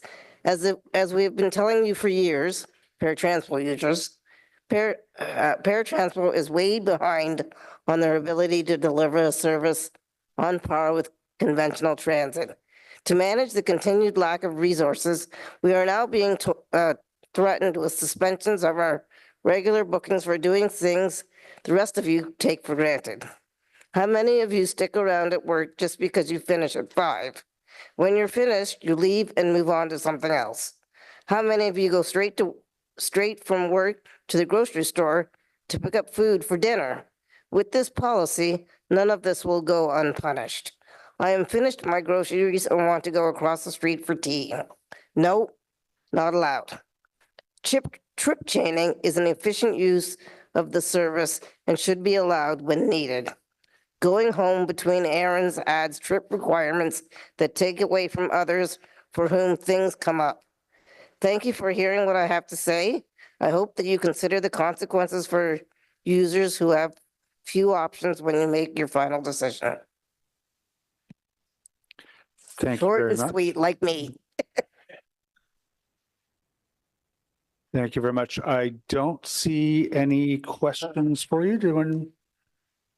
Yep, Just Councilor Mallard. Sally, could you just expand on what the concern is? I'm sorry, I just wanted to better understand the change. Talking. I'm talking. Hey, it's Sean. How are you? I'm good now Good to that see I you, know Sally. who's talking. Yeah, can you just expand on the concerns you're raising as a result of the changes in this budget? I'm just trying to. So as you all know, we need buses desperately. We need drivers desperately. We need everything desperately. So limiting our ability to change our minds. For instance, today I had to change an appointment to come to this meeting, and I have a regular booking to go to this appointment because it's regular, it's weekly. But I risk that being noted in my file, and if I do it too many times, that is change my regular booking, there are consequences and your booking is suspended. Okay. I know two people, one for whom his booking to go home was suspended, home from work, I should say. And the other person I know, their booking to go to work was suspended because of too many changes. The other thing is trip chaining is very, very common in transit use, obviously, because it saves time and money. Instead of limiting us from doing that, perhaps you could do things like not send 3 buses for 3 of us going from the same apartment to the same party, which has happened a couple months ago. 3 of us from my same apartment ended up at the same party in 3 different buses. And that is not uncommon. Even when we carefully plan to go somewhere together, we often end up in different buses, there and back. I don't know how many times as you may or may not know, I was on a Canadian team for 10 years and traveling a lot. And many, many, many times, the drivers would come to my door when I was out of the country or just not here. There's a lot of waste that goes on that needs to be considered before you start restricting how we use the bus. Okay, I understand what you're saying. Appreciate you clarifying that. Thank you, Chair. Thank you very much, Commissioner Carr. Thanks very much, Chair. I'm just going to make a point of clarification further to Councillor Menard. Sally, are you specifically talking about sort of the policy change that was sort of came out last week that anyone rebooking or canceling more than 25% of regular trips on TRANSPO needs to schedule their rides individually? Is that what you're talking about? Yes, it is. Okay. I think that was a change that happened at the same time that the budget came out, but it's not actually related to the budget, which can be confusing when communication comes out. But I just wanted to clarify that so I understand it going forward, but I got it. Thank you. Thank you very much, Commissioner. I don't see any further questions for you. Thank you very much for coming out today, Sally. Thank you. We'll move on to Joan Kayak, who I understand is online, and I see the chair's coming back. Great.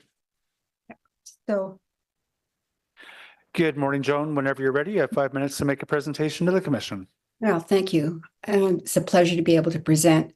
I'm representing Seniors for Climate Action now in the Ottawa chapter. We are organizing with seniors to address the climate emergency in Ottawa and the rest of the region.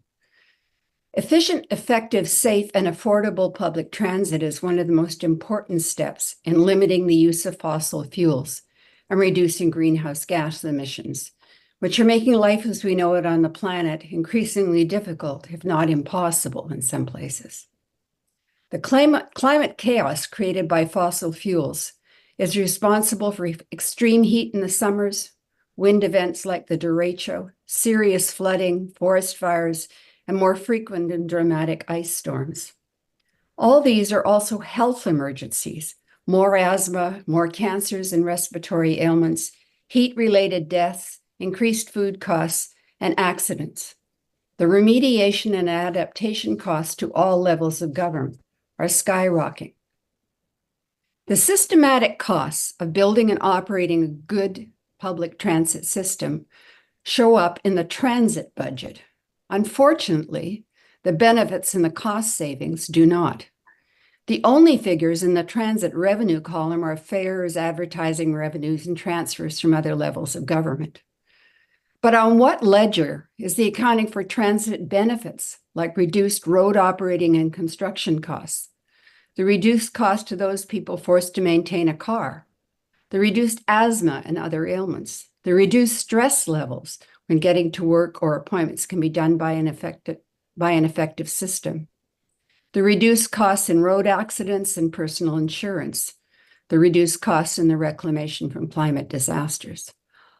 Although some of these costs end up on family and individual ledgers, many end up with the city. These comparison costs should be part of developing council budgets, and they rarely are. The siloed accounting system used by the city means that the public transit is forced into the kind of discussion you have to have today. Without this kind of full cost ecological accounting, We are determining the transit budget based entirely on limited and wrong assumptions. Currently, our budgets are encouraging a transit death spiral, whether you want to do it or not. As we all know, people will use public transit if it provides a viable alternative to taking a car. It has to cost individuals less, it has to get people to their destination at least as fast as a car, and it has to be easy to access. It also has to become a familiar habit, best learned when young. As you've already heard, in cities where youth get free transit, ridership skyrockets. Yet Ottawa proposes eliminating the free fare for children and the discounted fare for teenagers. Shame. For seniors, good public transit is essential. Many of us don't or can't drive. We often have limited incomes. For many of us, even the current transit fare of $49 a month is too much, and we depend on the fare-free days and the occasional ride during the week to get around. The city has no idea how many seniors take advantage of the free days, I don't think. I know I just get on the bus. Nobody's counting it. Free Transit Ottawa estimates the cost to urban property owners of the senior discount to be 30 cents a month and the used path to be 84 cents a month. But we're spending $16 million on road widening. We need to really rethink how we do this. We need a discussion before you get to this stage where we put all the costs from all the revenues from public transit and all the cost savings from public transit in the considerations of the city budget. And the only way that can be done now is through putting it on the transit levy, and I support that recommendation. Thank you. Okay, thank you very much. There's a question from Councillor Kavanagh. Yes. Thank you very much, Joan, for coming out today. Really appreciate it. And thank you for talking about the environment. We get stuck on talking about other things, but it all ties together. And I appreciate you raising that. And you're right, it is very siloed here. We dealt with the environment budget on last week, and here we are talking about transit, and we have to make sure we connect these things. And it's difficult when you're dealing with a budget this size, but I'm not making excuses. That's where it ends up, and I appreciate it. There are some counter proposals from the original one, but they have not addressed the youth issue. And I appreciate, even though you're representing seniors for climate action now, you did raise the issue of youth. I think that's important. Like you said, we want to get youth into the habit of using transit. And I also appreciate the fact that you're willing to see a higher transit levy. And do you feel that seniors will find that acceptable as opposed to higher fares? Well, I don't think that has to be the way it's posed. Just because there's a higher transit levy shouldn't necessarily mean that the taxes go up. There may be other places to save money on taxes. And you're not directly related to an increase in taxes. We could be taking money out of road widening, for example. We could be taking money out of Lansdowne. We could be taking money out of all sorts of things so that the taxes wouldn't go up. Well, just to correct you, I apologize, but a tax levy, the transit levy is a tax levy. It's just separate from the general property tax, but it's part of what's on your bill. I agree with you, but I think that that's part of the problem in how we could structure our public accounts. However, I think that for most people, most seniors, the increase in, and certainly for youth, the increase in the property tax would be worth it. It's the other thing what didn't get addressed enough was the use of the free days. I think for most seniors, that's really, really important. And the reduction in the free days is as big a blow as the increase in the fare. There is a couple of proposals through motions that will bring back the Wednesday pass. It looks pretty good on that. Yeah. Which I think is, and from one of the statistics I saw, it would be about 7% of users use that Wednesday as opposed to Sunday. Now, I'm not saying that it's not great to have days not available anymore, but the Wednesday was by far the bigger one. My guess is that if you start charging people for Sundays and Wednesdays, it's not that you'll get the fares, but that the people won't go. I mean, it's not as though this is a direct line. I think raising the monthly pass will mean that people will go to individual fares and they just won't go except when they absolutely can't find a ride or can't cancel whatever they're doing. Yeah, no, we want to encourage seniors to get out and about. I appreciate that. I think the same's true for youth. That's what's going to happen. Yes. Thank you. Thank you. Councillor Tierney. Great. Thank you, Mr. Chair. And thank you, Joan. Trust me, I'm very hyper aware of the Wednesdays specifically. That's why, obviously, I know it's not the full platter of things, but I certainly have heard from my constituents that they make use of that Wednesdays because there's no test except for you have to be over the age to ride for free. And people had scheduled doctor's appointments 3, 5, 6 months already out. And they were certainly letting us know, what do I do if we lose this? Now I have to pay for that. So just on the Wednesday service, obviously it'd be optimal to have the Sundays as well. But from the Wednesday perspective, is that something that in the proposal that's brought forward by the working group to change that? Certainly you're good with that. Oh, yeah. Yeah. Okay. And that's about it. And thank you for your contribution today. I truly appreciate it. And have a great day. Thank you. Councillor Bradley. Thank you so much, Chair, and thank you, Joan, for your delegation. Just to clarify, the motion that I have put forward, which would see the seniors pass go to 58.25, also includes bringing back Wednesdays. Do you think that 58.25 is preferable to the $78 fare? Well, of course it is, but I'm still not enough. Thanks, I appreciate that. Okay, thank you. I'm seeing no more questions. Thanks, Joan, for joining us today. Our next speaker is Elaine Riddick. I think Elaine may be in the room.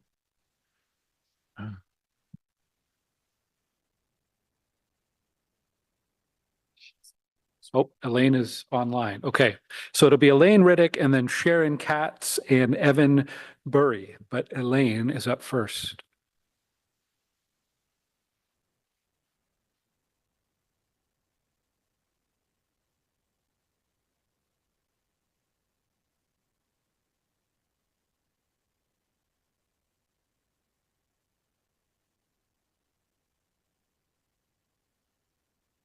Elaine, you may need to accept a prompt to unmute.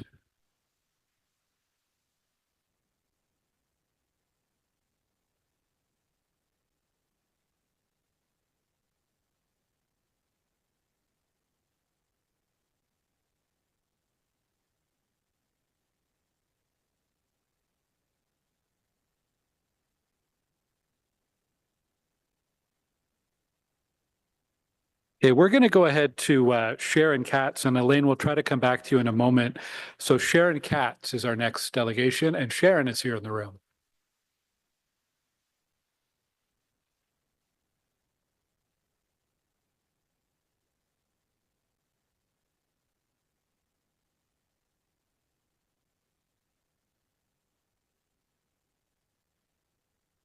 Good afternoon, Sharon. Good afternoon. My name is Sharon Katz. I'm a member of ACORN, which, as you know, is a community organization concerned with the situation of low and moderate income residents. Others may have said it, but I will say it as well. Public transit should be treated as a public service, not as a business. We don't expect the fire department to make a profit. We expect them to provide a quality service. We should be treating public transit the same way. On the news recently, there was a report that Orangeville has made its public transit totally free for all passengers. They reported that ridership had more than doubled. I think that's the model we should be learning from. In the case of OC TRANSPO, they not only have to be concerned about affordability, they also have to be concerned about quality, the quality of the service it provides to the public. That's the real problem that has to be solved. Anybody in Ottawa who depends on the buses has horror stories to tell regarding the reliability of the service. That is not the way to attract more people to use the service. When the LRT began, there were major changes to existing bus routes. I was hearing all kinds of stories of people who used to be able to take one bus to get to where they were going downtown, who now had to transfer twice, once to get on and once to get off the LRT. Personally, I have come to suspect that the whole route system should probably be overhauled by people with expertise in promoting customer satisfaction instead of whatever the current objective is. Coincidentally, last Saturday's edition of the Ottawa Bulldog had an article by Ron Ben entitled "Service is the Key to Best OC TRANSPO," which outlines some of the basic flaws in OC TRANSPO's current route structure, like that it doesn't take people where they want to go and when they want to get there. And he had recommendations about how to improve it. I recommend that article to this Transit Commission. Another consequence of lousy service has to be the negative effect on employee morale. After people have been waiting for a bus that didn't arrive, they sometimes take out their frustrations by getting mad at the next driver who does arrive. That can't be a good scene for a company trying to attract more drivers and to keep the ones they have. The mayor has said that the city is short of money. This, however, is not the place to cut corners. I can suggest a much better way to save taxpayers' money. Cancel Lansdowne 2.0. That's an estimated $500 million project that the city is estimating the taxpayers will be paying for the next 40 years. And we all know that the city's record on estimates mean that the final cost would probably be 2 or 3 times as much. Worse than the costs are some of the details of the proposal that were not made widely available when the project was approved. The proposal is to tear down existing sports facilities and replace them with newer facilities that have less seating capacity, less than what they're using now. For those of you who haven't read Councillor Menard's newsletter of October 18th, he summed up some of the major problems with Lansdowne 2.0 in part as follows. Quote, "The deal is not just a poor financial decision for the city, nor is it just awful for park goers who would see 58,000 square feet of green space removed, but it is also a bad deal for Ottawa sports fans. It would mean higher ticket Sharon, prices." if you can steer us back to transit budget, that'd be appreciated. Okay. The money that is spent on Lansdowne should be spent on improved transit and affordable housing. Another place to save money is to cancel Taywin, which is going to be another black hole of money, and getting transit there is going to cost a fortune. To sum up, people who need public transit need it to be affordable and reliable and to take them where they want to go. Public transit is not the place to cut service or to squeeze more revenue out of users. Public transit should be a public service, an affordable service, and a quality service that Ottawa residents can be proud of. Thank you. Thank you. Councillor Menard has a question for you. Thank you, Chair. And I won't I'll stay in order and not go on to some of those other topics, though appreciate you being here for sure. I want to stick on the transit piece.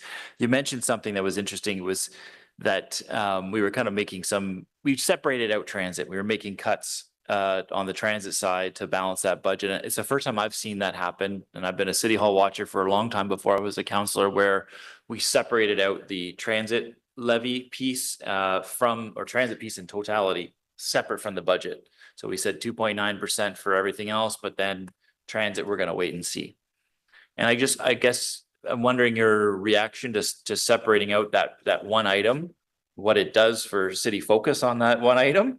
And obviously we're here today with 35 delegations. So just appreciate your opinion and views on that, how we did that procedurally. Well, I don't think there's a reasonable reason to do that. I mean, can we have a separate levy for, the police department and the fire department and, whatever else the city does? Like, the city has to decide on its priorities, and, things that are important should get done. And public transit, as, the number of people speaking here today is making obvious, this is a service that people need, and it should be provided at a level of quality that it hasn't. And like the idea that, well, we'll, you know, decrease the quality and increase the price and that's going to get us more riders or more something, like, doesn't make sense. Oh, that's appreciated. And yeah, we do have, you know, obviously separate police levy, separate OPH levy, but those were included in that total 2.9%. The only thing we excluded was transit. So to your point, we did kind of single it out. Thank you, Chair. Thank you. Just double check. I'm seeing no more questions. Thank you for joining us here today. Our next speaker is Evan Burry, followed by Carrie Lyons-Elliott and Andrew Gelling. Oh, pardon me. We have Elaine back online. So let's try to go to Elaine. Elaine Riddick, I think, is joining us now. Elaine, are you there? I am. Can you hear me? Yes, we can. Glad you could join us. Go ahead. Thank you very much for allowing me to speak. I'm a retired physician and a grandmother. I'm very aware of how exhaust fumes from vehicles are unhealthy because asthma in children, dementia in adults, just to give two examples, not to forget about all the injuries and the cost of collisions. And I think that the City of Ottawa has a fiduciary duty to protect us from the harms of cars and other vehicles, their emissions and the collisions. And the solution is to provide affordable public transport, bike paths, walking paths that are separate from cars, and eventually an ultra-low emission zone like they have in London. There's so many cities have managed to achieve this. I think that Ottawa has a duty to provide that service for us and to have a plan in place to have that done as soon as possible.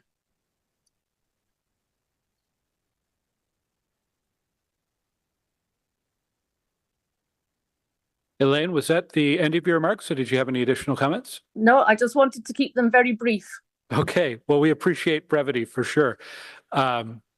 Yes, definitely making the point. Any questions from committee members for the delegation? No, I trust you to do your best for us. Thank you, Elaine. Thanks for joining us today. Okay, our next speaker is Evan Burry, followed by Carrie Lyons-Elliott and Andrew Gelling. Is Evan online or in the room?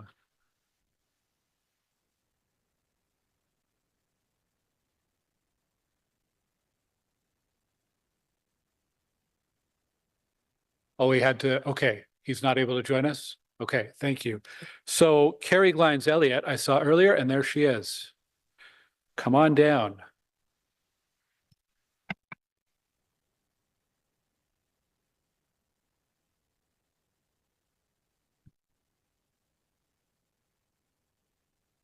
Welcome. Thank you. Good afternoon. So I think as most of you know, I'm Carrie Lyons-Elliott and I'm with the Ottawa Transit Riders.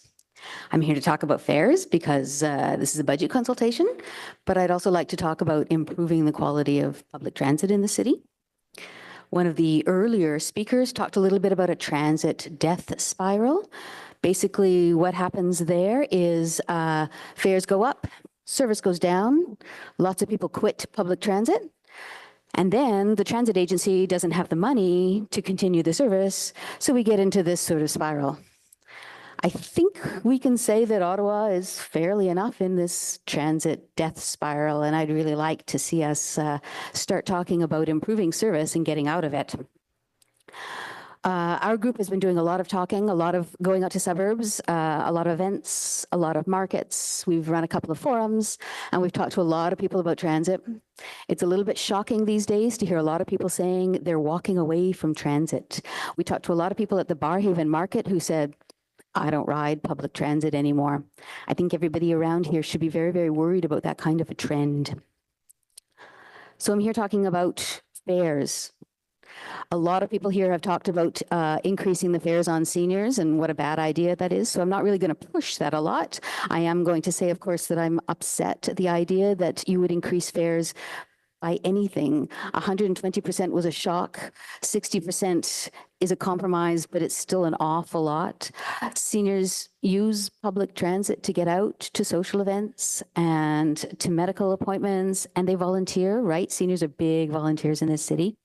And I don't think we should be discouraging them from getting out and about.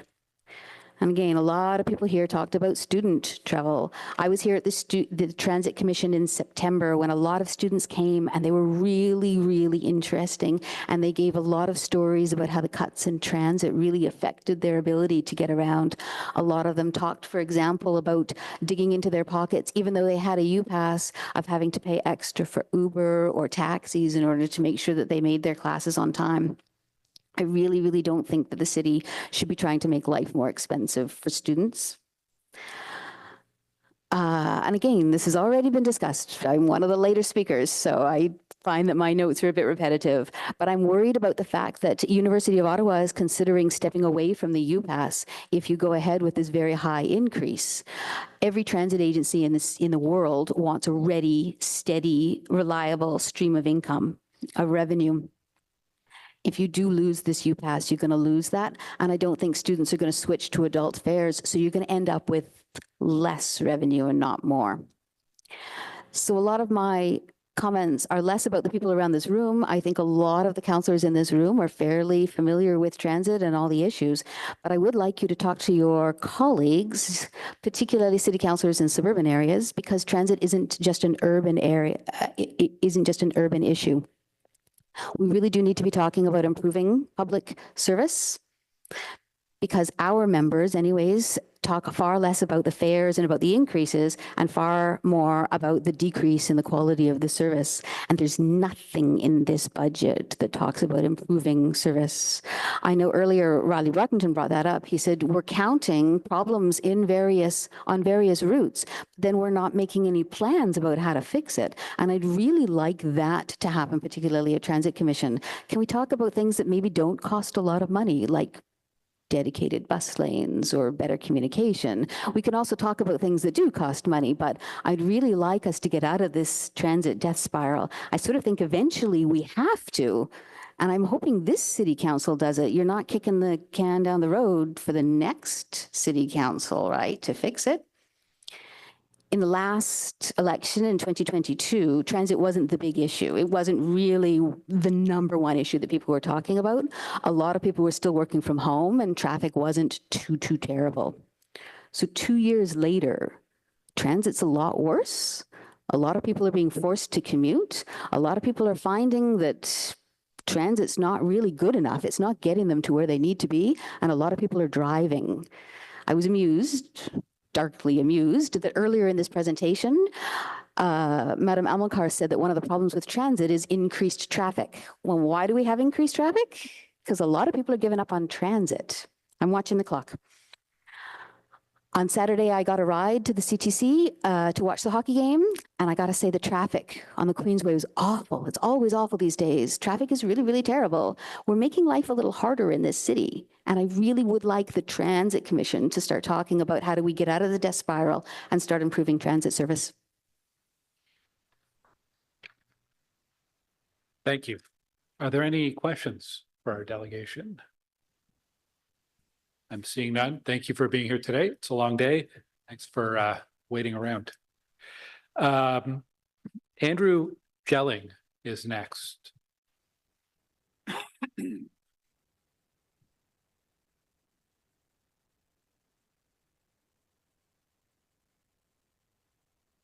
Where are we on the list? We are on speaker 26 of 38, but we have had several people who've dropped off over the weekend and today. So we're probably 3/4 of the way through. Hi, Andrew. Pardon me if I mispronounce your last name. Okay, Gilling. I represent Acorn. And there's some issues about OC TRANSPO. If I am correct here, for getting on the bus, we were third most expensive bus after Vancouver and Edmonton, according to the computer that I see. Second most expensive for a monthly pass after Toronto. And with increasing bus fares, I'm nervous that a lot of people are going to give up riding the bus, and they're going to go out with their bicycle in winter, causing more accidents, and there's going to be more people in the hospitals. And that's a concern to me. And also, when I'm at the Bayview, the Hernman and the Blair Station, I see a lot of OOSs coming up this way. You know what OOS stands for? Oh, out of service buses.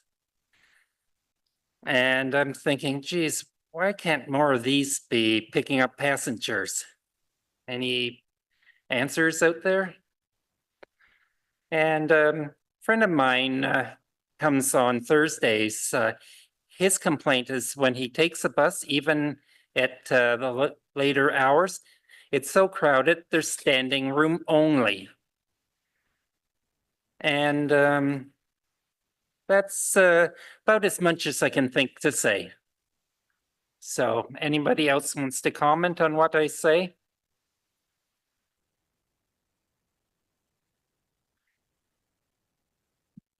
Not sure if you're looking for a response or if you finish your remarks, but do you have any other remarks, Andrew? Andy. Okay. No. Are there any questions for a delegate? I'm seeing none. Thank you for joining us and for sharing your comments with us today. Okay. Our next speaker is Elaine McGregor. I believe Elaine is online. Yes, thank you very much. Let me start my, there we go. Great. Thank you very much, members of the committee. I do appreciate you being able to speak to you about this. I'm concerned in particular about the quality of transit service that I received. For example, on last Thursday, I was trying to get to Ottawa South, and I discovered that there were no buses coming down Bank Street for 55 minutes in the middle of the day, in the middle of pouring rain, of course, too. On Saturday, so I had to walk from Somerset West to Sunnyside. On Saturday, I discovered that there were no Route 80 buses coming from Melville Road northbound for another 50 minutes. We're getting bad service. And at the same, and then when I look at the new ways to bus, which is heading down next April, it will actually mean a serious decrease in service for me. I can quote, as the Vice President of Planning at the Houston Transit Agency said, you provide good service, you'll have customers. You don't, you won't. And I see OC TRANSPO providing pretty rotten service that hasn't improved since well before the pandemic. Oh God, I have to take the Route 11 and oh my God, the bunching is just horrible. And then I see you wanting to increase fares. I'm really furiously angry at the increase to a senior's pass. 120% is bizarre, 60% is absurd. You know, if seniors who are rich are off on cruises and driving cars, it's the poorer seniors, mostly women, who need this pass. You know, this increase is way out of line after years of increases in rent, food, utilities, and other fixed costs. And it also will make sure that seniors can't do the basic work that they do all the way of volunteering in the community. If you go to food banks, you go to libraries, you go to other, social services, a lot of the people who volunteer are seniors. They're not going to be able to do this. The free Sundays also allowed many people to socialize with families in churches on a day when usage was generally lower. And now you're going to cut that out too.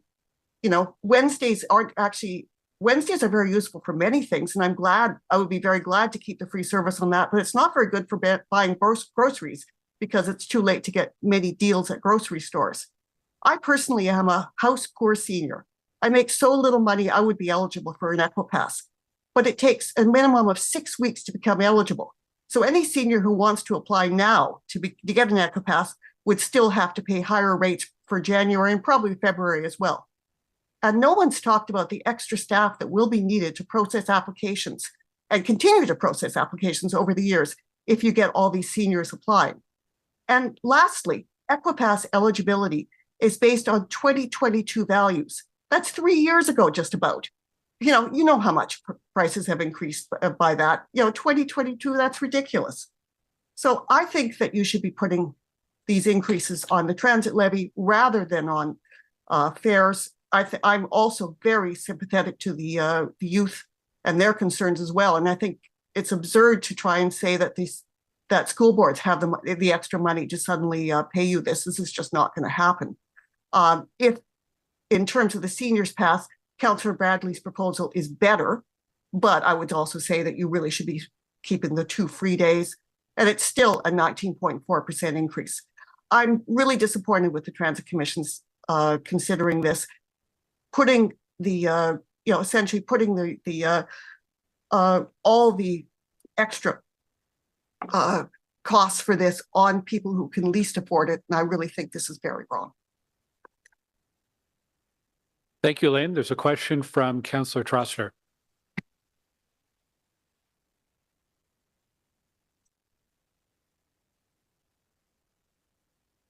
Hi, everybody. Sorry about this again. Elaine, thank you so much for being here. I just wanted folks, in case you didn't know, Elaine is the editor of the Centertown Buzz and is a really important local reporter in our community. And I know you don't do it for a high wage, so thank you for your service. No. And it's the only one of the only print publications we see in the neighborhood, and what you provide is so valuable. I just wanted to pick on the comment where you said that you are a senior who's house poor.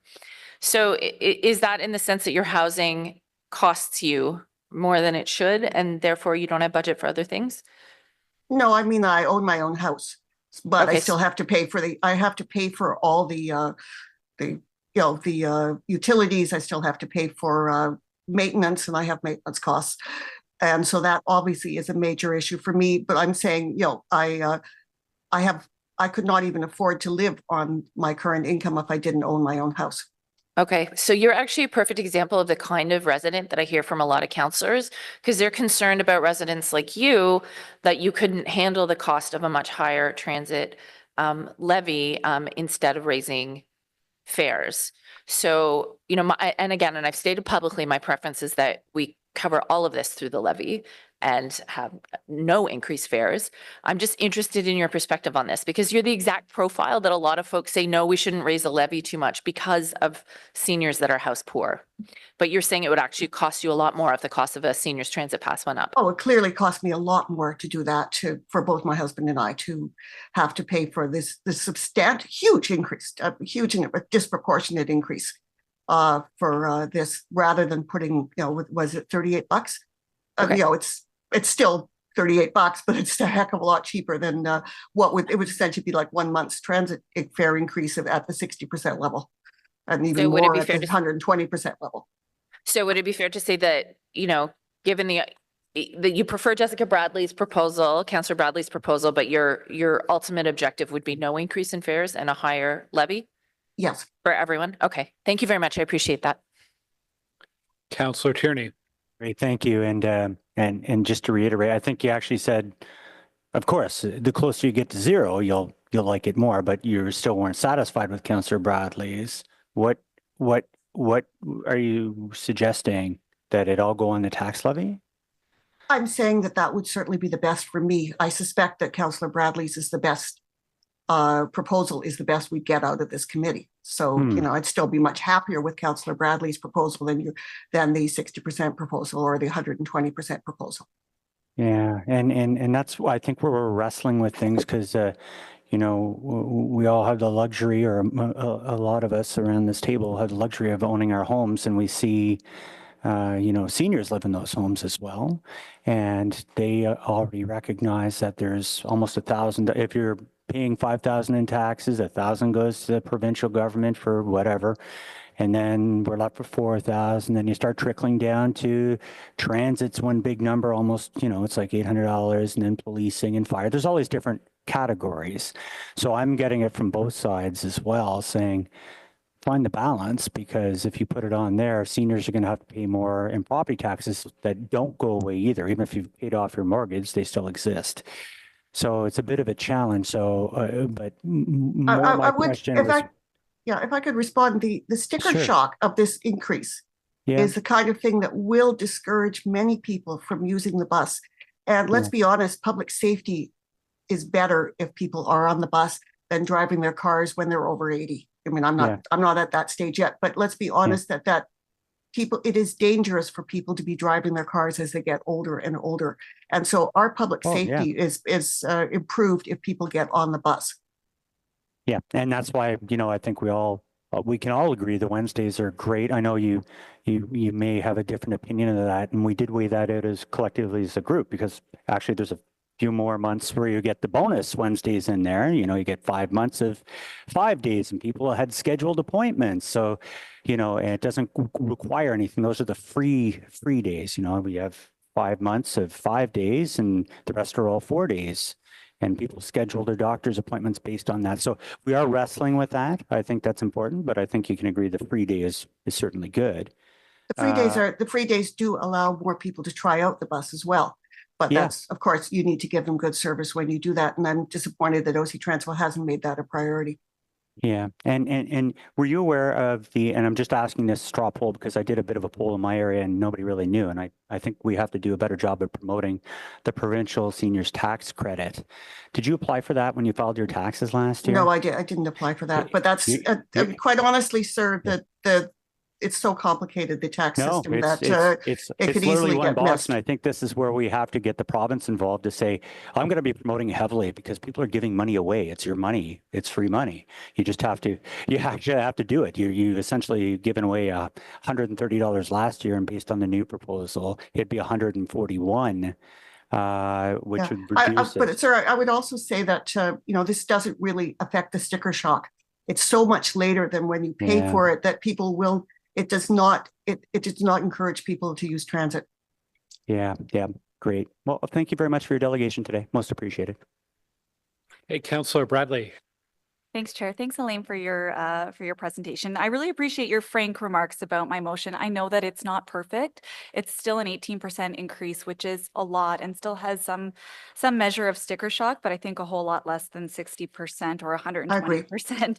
I worked really hard to try to find a balance, recognizing that seniors like yourself who, you know, may own their own home, but are mindful of their overall property tax. My proposal is only a 94-cent increase to the average homeowner in Ottawa. So, I mean, it's fairly reasonable with respect to what you might see on your tax bill. So I think it really does strike that right balance of, you know, providing a slightly higher fare than what seniors are used to, but not overburdening the taxpayer to subsidize that fare. So I hope that you would agree that 94 cents a year is reasonable. Yes. Thank you. Okay, I'm seeing no more questions. Thank you, Elaine, for joining us this afternoon and throughout the day. Our next three speakers, we have Alex Stratus and Delphine Robitaille from University of Ottawa Students' Union, and then Stuart McKay, and then John Reddens. And I think Alex or Delphine may be joining us online. Oh, no, you're here. Okay, super. Glad you could join us in person. All right. Thank you so much. Mr. Chair, members of the committee, thank you for the opportunity to address the Transit Commission today. My name is Delphine Robitaille, and I'm the president of the University of Ottawa Students' Union, UOSU for short. My name is Alex Stratus, and I'm the Advocacy Commissioner at the UOSU. We are addressing you today on behalf of the 40,000 students we are representing to share our concerns with the unlawful increase to the UPass cost proposed in the 2025 draft City of Ottawa budget.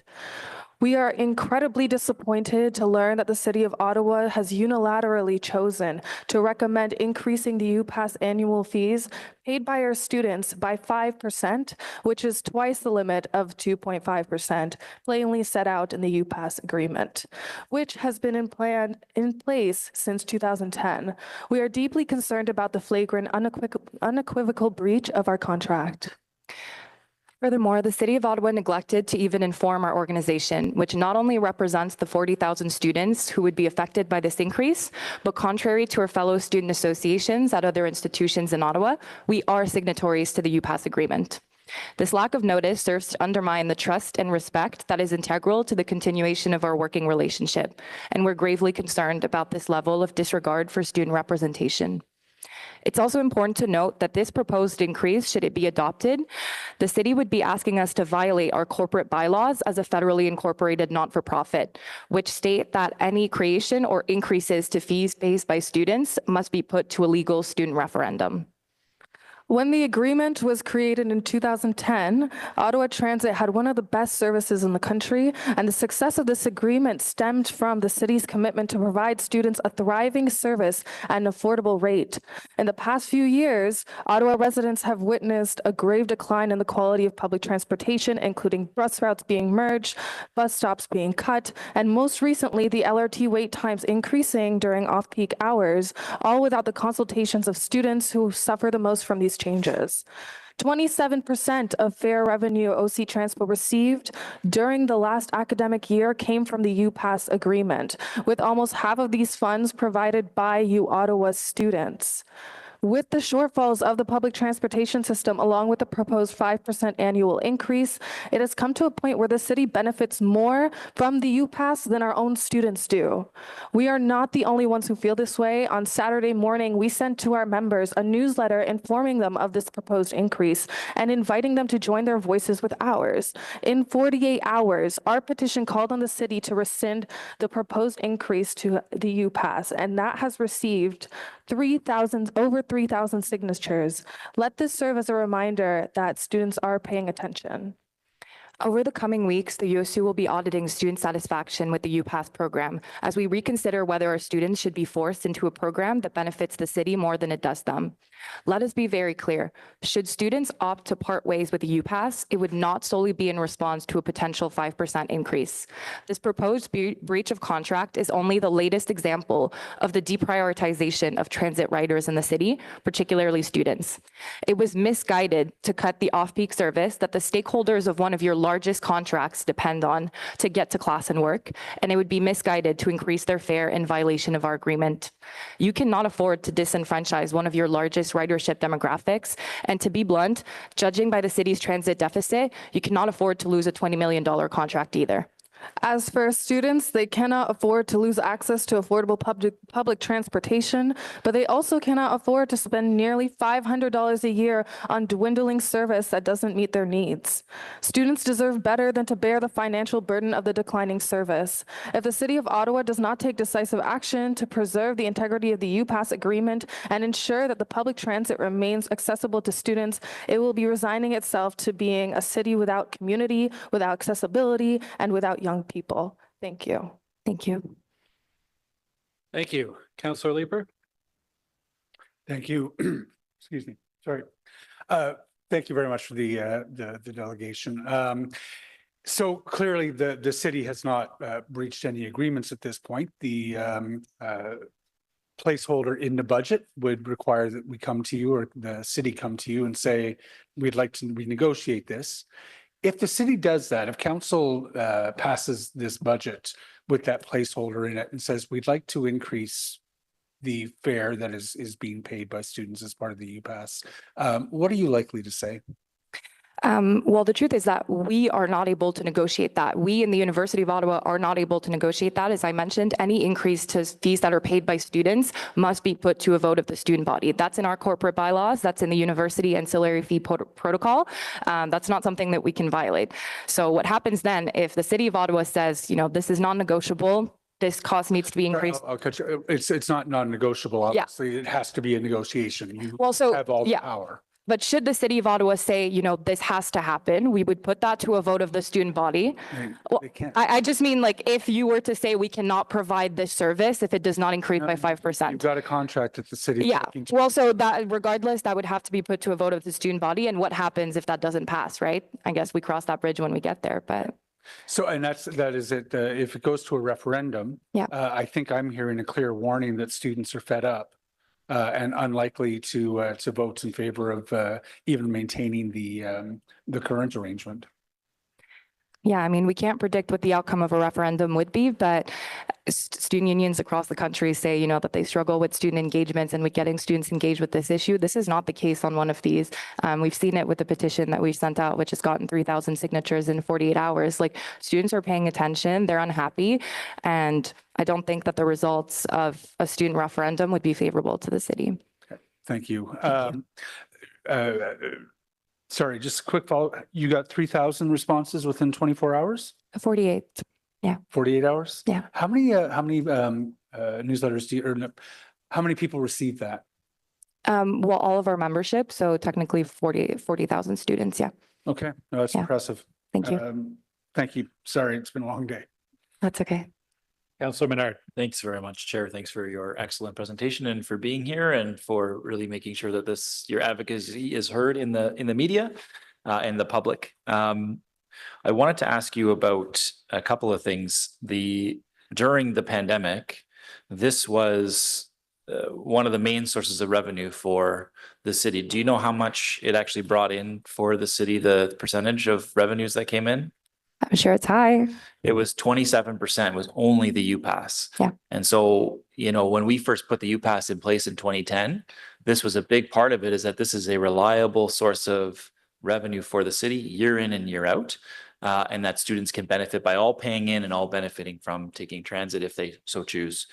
And yeah, it's disheartening for me personally as somebody who worked really hard to try to get the UPass in Ottawa and negotiated with the GM at the time to be in a position now where, the cost has gone up. I think we're the highest in the country. No one can correct me yet. I think we're either top like 3 or we're actually the highest in the country. I don't know if you know, but I've been looking, and because some of them are yearly, some of them are semester, but I'm pretty sure we're the highest in the country. So I guess when back then in 2010, the discussion we had was with Alan Mercier and others, Pat Scrimshaw was involved, was what's revenue neutrality, right? So like how many students would be purchasing this pass otherwise if there was no UPass, and how does that equal the revenue the city would be receiving otherwise for this pass, which makes sense because then everyone gets a pass, but then the revenue stays solid for the City of Ottawa over time. And we put in those contracts, it could only increase by 2.5%. Your assertion is that at Ottawa, you'd have to go to a referendum. Yes. Because I know in some of the contracts, when we first put them in place, this was like over 2008, 2009, we held referendums on campus. It was that some student, they changed from having referendum on campus to some of them, it's the administration that decides. So I think at Carleton, the administration is the one that makes the decision with student input, I guess.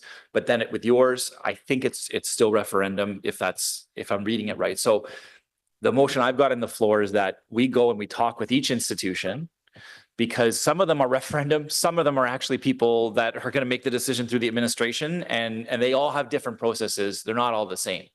So I guess it's important, I'll ask you, is it important that we first have this discussion, this negotiation about where this ends up, that it may not be 5%, it might be 3% with some changes to the opt-out clauses, or 2.5% with some changes to the way the on-campus boarding works, whatever that may be, or staffing on campus for safety, whatever it is, right? There's some things that universities and colleges may want, and that the City of Ottawa may want as part of that. Are you open to that through consultation and negotiation through the student body and the administration with staff? Is that something you'd be open to sit down and have those clear-eyed conversations with? Yeah, absolutely. And I mean, it's definitely something that I wish had happened before this was on the proposed budget. We are more than happy to have those discussions, but like I stated, any increase, even if it's 0.5%, has to go to a vote of the student body, right? But aside from that, there's a bunch of things that we're willing to talk about, whether part-time students could opt into the UPass, summer UPass that's not dependent on being enrolled for classes, for example. And if I can take the opportunity to add something really quickly, because you mentioned something interesting, which is the revenue neutrality of the program and what would happen if it didn't exist anymore. And I mean, a couple other counselors have mentioned they're worried that, students would now have to pay full adult price, which I understand. Alex and I are not in the business of trying to make transit even less affordable for students. But something that I think a lot of people have failed to consider, and that I'm, I guess, almost afraid to bring up for fear that it'll be cut next, but is the fact that most of our students, and I mean, don't quote me on numbers, but would be eligible for the EquiPass, which as of now, the eligibility for is having made under, I believe, a little bit over $25,000 in 2022. Half of our students were in high school in 2022. No one was making over $25,000. I was not making $25,000 in 2022, and I worked at the House of Commons as a student, So most of our students qualify as low-income people who work part-time, et cetera, who would be eligible for the UPass should, the EquiPass, sorry. So I think that that's something that's also important to name and recognize, as some people have kind of attempted, and I'm not saying anyone around this table, but it has also been framed as like, well, this would be disastrous for, low-income students if the UPass didn't exist. Like, not necessarily. So anyways. No, and that's a fair point. Appreciate that very much. And I think, you know, the line we always got was the UPass was such a great deal compared to the regular adult fail. We're the highest probably in the country. And it's actually, it is revenue neutral, has been set up to be revenue neutral over time. So, and there's other grad students that dispute that as well and say, no, actually, we're paying more than revenue neutrality now. They have those numbers. So look, I appreciate your delegation. Thanks so much for your advocacy, and hopefully we get to a better place as a result of it. Thank you. Thank you. Chair. Councillor Brockington. Thank you. Just briefly, Ottawa U graduate, so good to see you here. You're right when you say lack of notice and concerned about that and disregard. I think surprises to anyone are not the right way to go, particularly for this. And for reinforcing that message for us today, I'll just leave you with a point. You're under no obligation to entertain even a discussion on this matter. There's a contract that both parties have agreed to. And whether the OC Transpo wants to go from 2.5 to 5 or some other number, I think the main question you have to consider, if that comes to you at some point, is what do we get out of it? Right? Like what would be in the interest of the students that you represent to even entertain this question? Because you've just told us tonight the issues that you're concerned with the current service. So if we're going to ask your students to pay more, and there should be a referendum, if I'm a student, I'd say, well, what the heck am I going to get out of this? So I think those are questions that we'll just leave you with, but thank you for your delegation today. Thanks. Thank you. Okay, Councillor Hill. Thank you very much, Mr. Chair. And I just wanted to say thank you to both of you for coming out and delegating. I thought that was a really impressive and professional advocation this morning. And we've got a lot of things we need to think about around this table, but thank you very much. Thank you. Thank you. Councillor Carr. Thank you very much. And thank you for your delegation. I'm just wondering, the petition that you sent out, was it specifically asking about whether or not students supported greater than 2.5%, or was it did it ask any questions about comparatively whether or not would you prefer to be in this program, or would you use a pass or pay a $135 a month fee? Like, did it ask any of those questions, or was it really just specific to whether or not the 2.5% greater than that would be supported? It was specific to the 2.5% increase in fares, but it also provided information on the increased LRT times as well. And considering all these things before they signed this petition, that there is increase in fares, there's bus stops being merged, being cut, etc. So yeah, that information was pretty specific to the student hikes. But we're still going to be asking those questions very shortly. I promise. It's in the works. Okay, yeah, perfect. Thanks. And I mentioned before that population that I'm worried about is that population that's not supported through grants, that doesn't have parents paying. And I know you mentioned the Equipass, but my understanding is Equipass is based on household income. So often cases where students are living with a parent, you have the case where the household income is over 24,000, even if the student isn't. And so, I've got areas of lower income socioeconomic areas in my ward, and those are the students that I'm worried about were anyone to leave that program. So I'm hoping that when you do your consultations that's considered. But thank you very much for coming out today. And I appreciate the fact that it probably was a little bit blindsiding to see and not understand to see what was being proposed and not understand that, of course, we're cognizant of the fact that it has to be done through negotiation, that it would be for fall 2025, but really appreciate you sharing today. Thank you. And Councillor Tierney.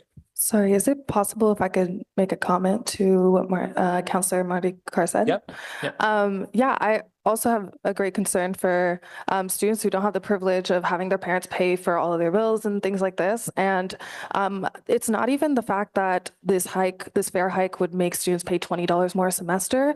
It's the fact that it's the economy of time. When you have the privilege of having your parents pay for these things for you, you can afford getting a $25 Uber ride if the bus doesn't show up or the LRT is shut down again. For people who can't afford these things, it's like, okay, I'm draining $200 some odd into this per semester, and I still have to pay an extra.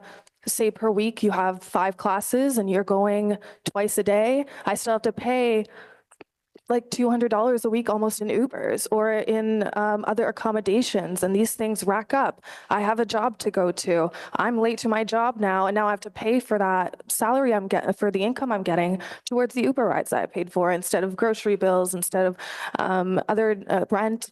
So it's really the associated costs that are more detrimental than the increase of the fare hikes themselves. So.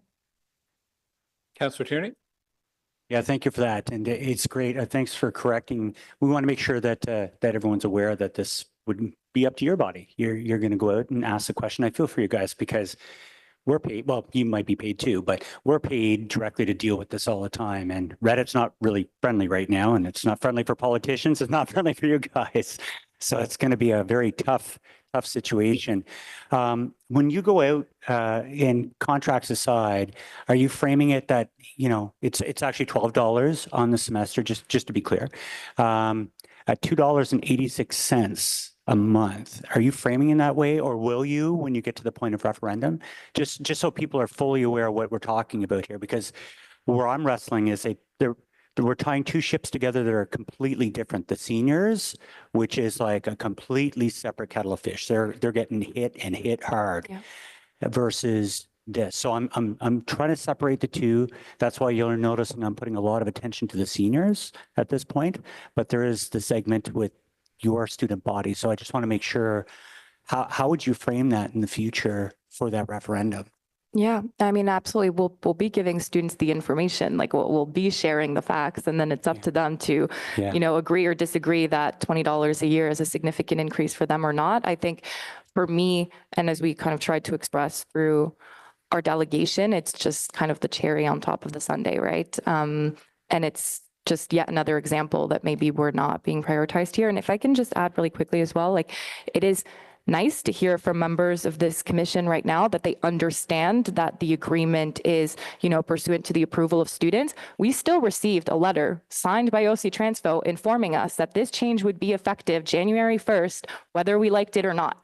So whether you think that, you know, that is a placeholder and that it will be changed down the line, that is still the letter that the University of Ottawa received on November 13th, and that I was only informed 2 days later when I and my organization are equal signatories to that agreement. And so I guess I'll leave you with that.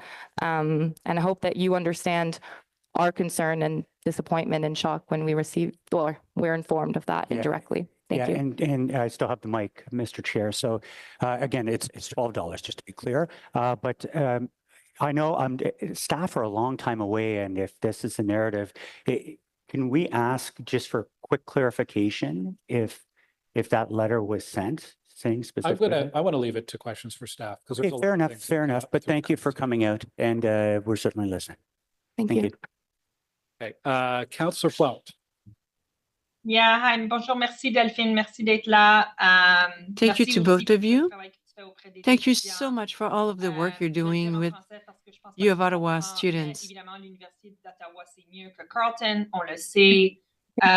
are better positioned than Carleton University, but this is it's a joke, by the way. Can you actually repeat, how did you learn about the increase of the rate for students? I didn't pick it up. Thank you for your comments. The November 13, we received a letter. There's a proposed raise of tariff in the budget. Then we have some contacts within the university. And we were also informed. It was confirmed 2 days after the reception of the 13th of November letter. Question: is it the normal procedures? Why don't you normally receive that type of information? It doesn't matter. Anything, how do you normally receive information? Answer: direct communication with OC TRANSPO improved a lot. So there's an improve with the communication improve, so we're informed directly of what's going on. So we're talking about the opening of line 2. This comes into my inbox, my email inbox directly. This is wonderful. I think this was a positive trend to receive all this information.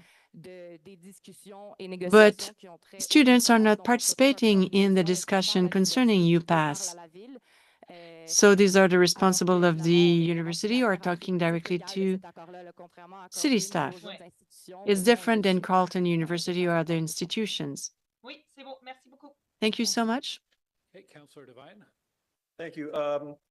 Thank you for your presentation. And I know, so I just have a couple very, very quick technical questions about this letter you made reference to. And I understand that colleagues will likely ask questions to staff, but just only because I've just heard about this. So I understand that your contract is with the City of Ottawa. I don't believe your contract is with OC TRANSPO, but the letter that you received, is it from the City of Ottawa or is it from OC TRANSPO?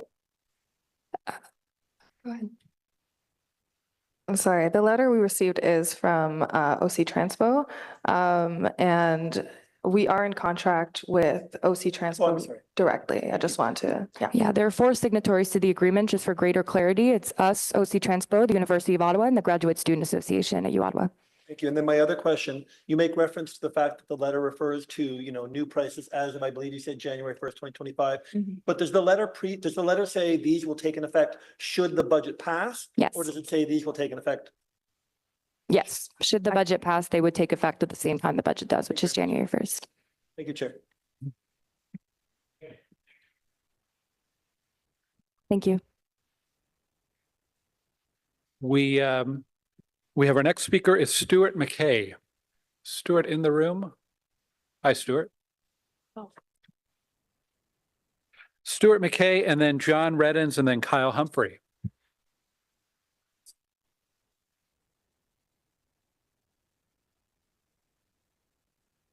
Good afternoon, Stuart. Good afternoon. Thank you for having me. And thank you for giving me the opportunity to speak here today. My name is Stuart McKay, and I'm a member of the Board of Directors of Ottawa Transit Riders, an advocacy group that is working to make Ottawa's public transit system more affordable, accessible, reliable, and safe for all citizens. On behalf of Ottawa Transit Riders, I'm here to oppose the fare increases listed in the 2025 draft budget for the City of Ottawa. In particular, I'd like to highlight our organization's opposition to the 60% increase in the seniors pass from $49 a month to $78.50. While we appreciate the work done by this commission to reduce the increase, we still feel that it is far too high. We will see an increase in the number of seniors living in Ottawa over the next few years. The United Way has estimated that by 2031, the number of seniors living in Ottawa will reach 250,000 people. As seniors continue to age, they are more likely to experience a decline in health, including having one or more disabilities. They are also more likely to become socially isolated. This is especially true for low-income seniors who face additional challenges with affording the basics for daily living, including meals, personal care, and transportation. We also know that low-income seniors tend to be overrepresented in certain areas of the city, including in my neighborhood of Centertown, which is a dense urban area that is easily served by transit. We know that certain vulnerable groups of seniors are more likely to live in poverty. This includes widowed or unattached seniors, senior women, newcomer seniors, and Indigenous seniors. The additional challenges faced by these groups means that they are more likely to experience poor health and social isolation. Many of these low-income seniors that I've been talking to face a lack of options when it comes to getting around our city. Some may not have family or relatives that can take them to doctor's appointments. Some may want to continue to volunteer at their local church or community center, and they want to get there and back safely in all 4 seasons. All want to retain their dignity and independence by going where they want, when they want. By raising fares for seniors, we are limiting opportunities to live a full and vibrant life. During the pandemic, we saw firsthand how damaging social isolation was and how important being involved in the community was for so many seniors. While this additional money per month on a bus pass recommended by this budget may seem insignificant to some, for many seniors that I've spoken to in my neighborhood, it may mean a meal skipped, an event missed, or a coffee with a friend canceled. These are the things that keep seniors healthy and socially connected. In addition, I question the forecasting assumptions made in this budget with the increase of the seniors fare. Even with the reduction to only a 60% increase, this budget estimates that the revenue generated by this fare increase could be in the range of $1.2 million. However, this also assumes the same level of senior ridership with this increased monthly fare. Our organization knows that when fares go up significantly, transit riders make financial choices. Seniors may not be buying passes on a regular basis. They may simply use transit less or simply not at all. And this will lead to two things. One, decreased fare revenues from seniors adding to the transit deficit. And two, more social isolation for seniors. We at Ottawa Transit Riders want to see more investments in public transit and a more frequent, reliable, and affordable system that will attract and keep riders for the long run.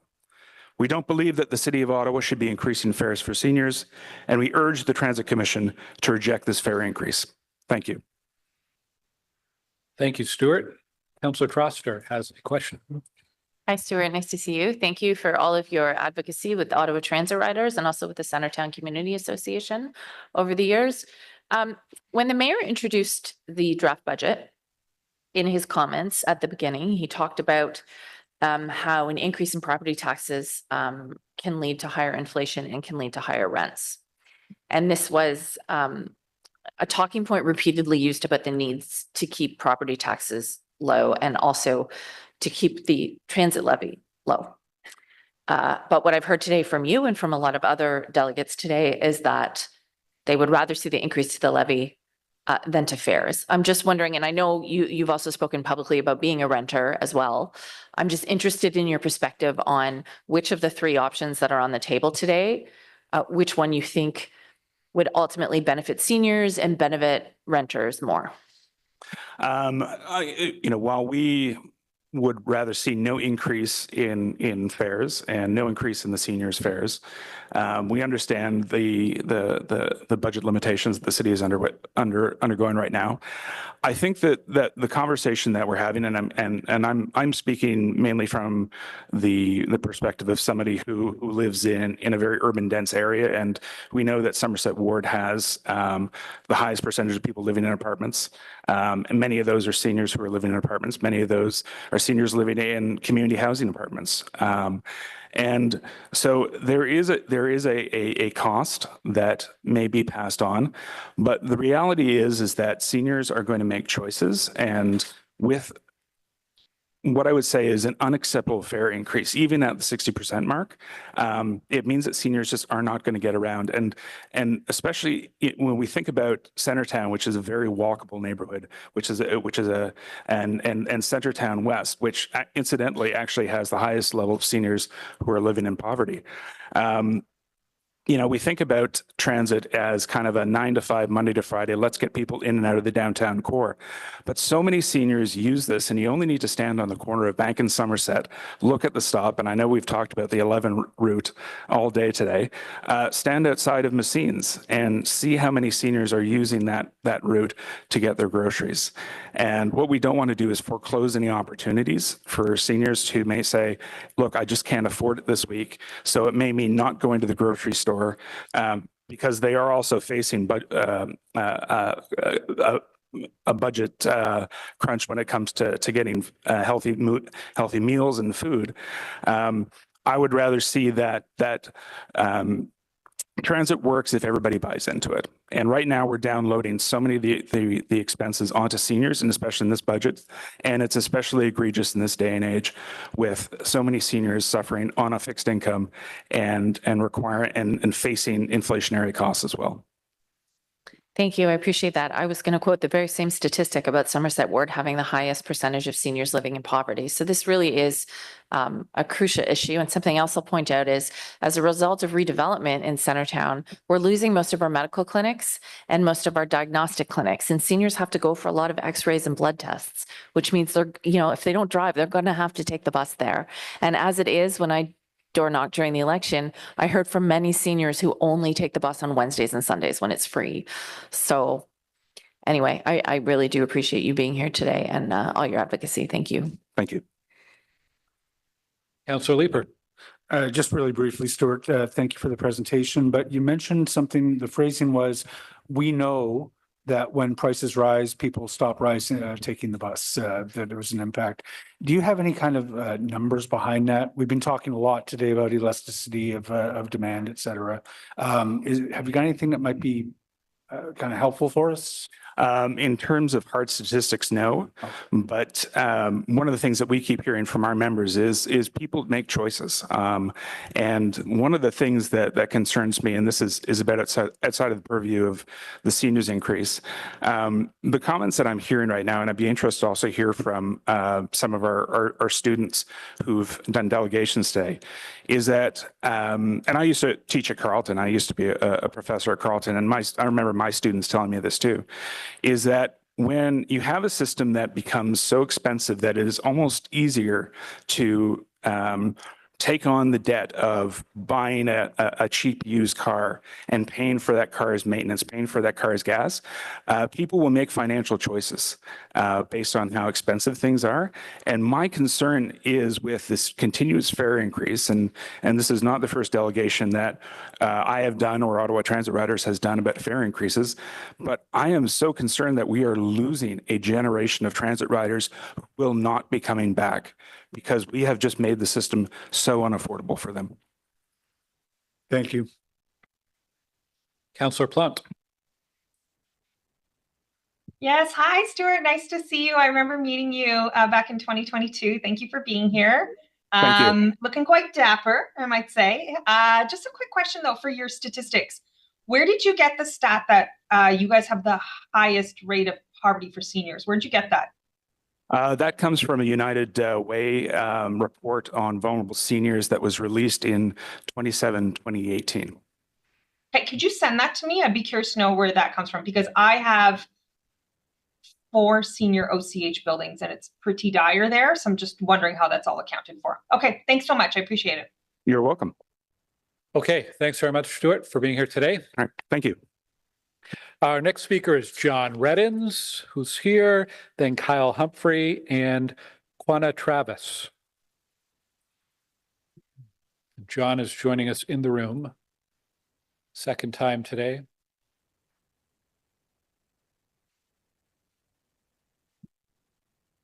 Thank you for your patience, John. It's a long day. Well, I canceled my bus twice to be here, so and reschedule it, and it should be here at 3 o'clock. First of all, I want to share 2 stories. When I first moved here, we had the labor dispute. To show how important that transit is to this city. My wife worked with a colleague that worked at a call center here at Gate Mall. He lived out in Maryville. He couldn't afford a cab. He walked every morning and every night home to get to work. I worked for Saturn 417 at the time as the automotive parts manager. The owner was a former OC TRANSPO bus driver. The cleaning boy got fired because he couldn't get there during the strike. He couldn't afford a cab. These are some of the stories that how transit affects. And we have to remember that. You talk about the paratransit new buses. We only see 8 by the end of this year, and we probably won't see them next year, the new buses. I've been attending these meetings since Diane Dean's. I hear enhancements. I hear every time we've been here, raise after raise after raise. Where are the improvements? We're spending many dollars on the LRT, on the Trillium line. They've blown the dates regardless. We needed to, nobody's talked about, when I'm in the room, about the $38 million. That's the shortfall there. I know this would be controversial. I was just talking to a counselor about it might be a nuclear bomb, but you need for the Ford government to listen to us. We need to ask him if it as a negotiation tactic to get this money to have a structural review of the municipality from top to bottom. But that's very controversial. Also, Dick, last term you increased the recommendation of city councillors to one more councillor. Do we still need that extra councillor? These are some of the things that we have to look at. Thinking behind the box. I see a light bulb on Councillor Lowe, but that's the type of thinking we have to around this table. Thank you. Thanks, John. Councillor Curry here. I know I sound like I'm coming from above, but I'm really on screen. So thank you so much for your delegation. Any questions for the delegation, councillors? No. I don't see any hands up, John, but thank you so much for hanging around today. Hope you get your bus all set for when Yeah, you I hope so too. Alrighty, have a good rest of your day. Our next speaker is Kyle Humphrey.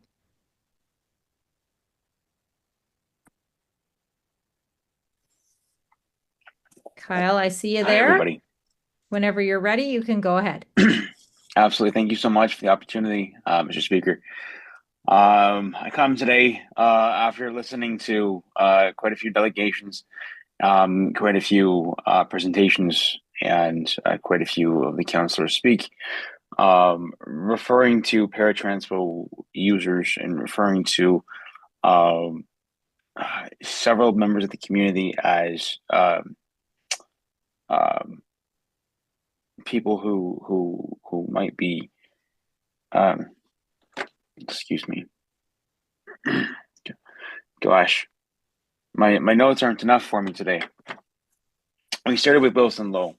He said the less able-bodied, and I thought those were eloquent words. I have never referred to myself as disabled, so it's nice to hear something like that. Accessibility isn't promoted as well as it could be in the city, and I understand that paratransport is one facet of the accessible transit that we have in the city. I myself tend to use OC more than I use para, and but I will still continue to fight for paratransport users that rely on this service, in great numbers. If I'm not mistaken, there's only a few thousand registered users of paratransport, yet they make up a million trips almost, which isn't that far from pre-COVID numbers, and isn't that far from. It's because those users don't have the opportunity to get into a car, don't get into an Uber. I had my birthday party last weekend, and I tried to get a taxi. I pre-ordered the taxi, and this is a city-funded taxi, and it was going to be a city-funded taxi, but it turned out that I funded it myself. I paid for the taxi only after being able to have them send a taxi that was not accessible, and I had to pull my chair apart and teach the person how to stow it in the car. So the city isn't quite ready to have people use nightlife that need mobility devices. And when it comes to transit in the city, unfortunately, we continue to fall behind. Watching the numbers go up in terms of how much things will cost means that not only will seniors, and if I'm mistaken, and seniors are now finally getting free on Sundays and Wednesdays with paratransport, please correct me, but watching seniors not be able to reap the rewards of being senior because they use paratransport is yet another issue. I've watched several times as my peers have waited for their rides, been left behind, and this is a paid service. This is a service that people pay for. So to watch the number of people who have come to me and said that it costs more to take someone on a paratransport bus than it does than they pay for it. Well, it clearly costs more for the whole system to run than it does for people to pay for it, and we see that with the number of people or we saw that with the numbers today.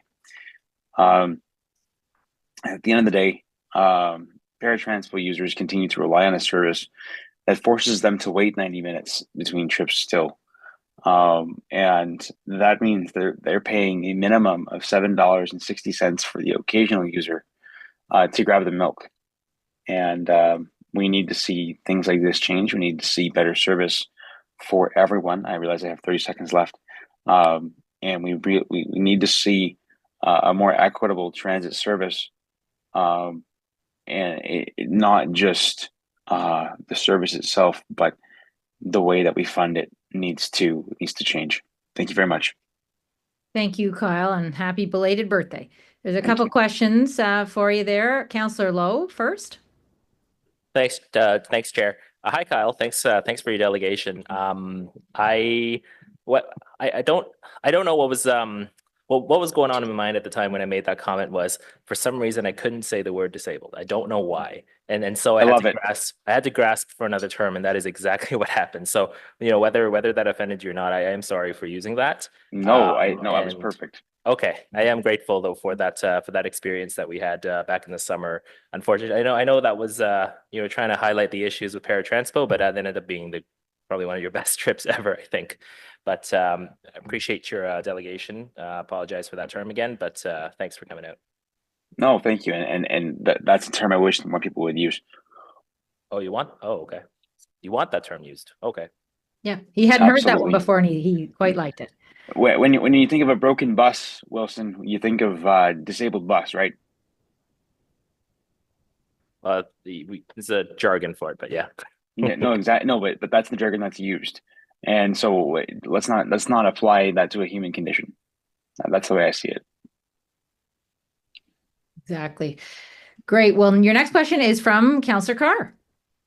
Thanks very much. Thanks, Kyle, for your delegation today. I don't know that it's formatted such as a question as such, but I wanted to thank you, and I didn't get the chance to thank Sally and John as well for coming out and representing the needs of those who rely on paratransport. And I know you tend to take conventional a bit more, but I appreciate always the fact that you keep us around the table apprised of the fact that your service isn't being decreased from 5 to 10 minutes. You're still waiting sometimes hours for your ride, that you're not able to just, your bus isn't 45 minutes late when you decide that you have to go to the grocery store. You have to book a day ahead in order to make that trip to the grocery store. That when we're hearing about taking away free trips on Wednesdays and Sundays, you never had that. The accessibility community who are dependent on paratransport never had that in the first place. So I do think that that's important to keep that in mind. And thank you always for making sure that we understand that. And I appreciate that Sally and John came down in person today. I know that you can't because you broke your ankle, but look forward to seeing you at another meeting. And thanks for everything. Thank you. It was the whole femur, but thank you. Oh, sorry, the femur. No more crowd surfing. No, I was actually on the ground. Oh dear. Yep. Well, thanks so much, Kyle, for your delegation today. Our next speaker is Quanah Travis. I don't see that name on the screen.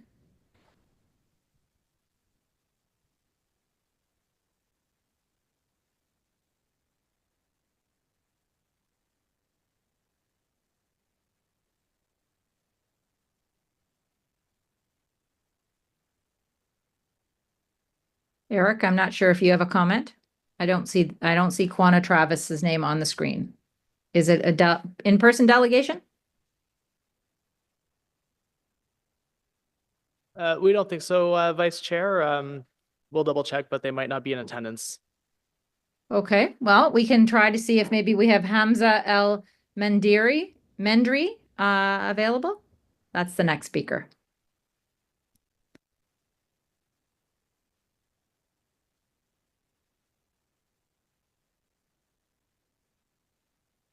Chair Gower, maybe you can figure out Kathy, who's yeah, next. I am back. We're just going to try to determine who is online.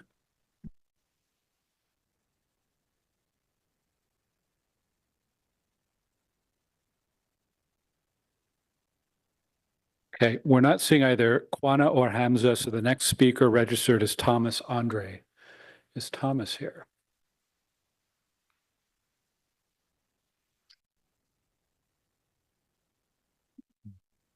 Hi, Thomas. You may be our last speaker today, so thank you for Oh, wow, fun. thank you for waiting through the whole day. No worries. So yeah, hello, council members. My name is Thomas Andre. I'm a student at Carleton University. I've come here today to voice my concerns about the worrying direction transit is taking in Ottawa. I don't own a car and I'm not quite ready to bike or walk to school in January. I personally rely on safe, reliable, and affordable transportation every day.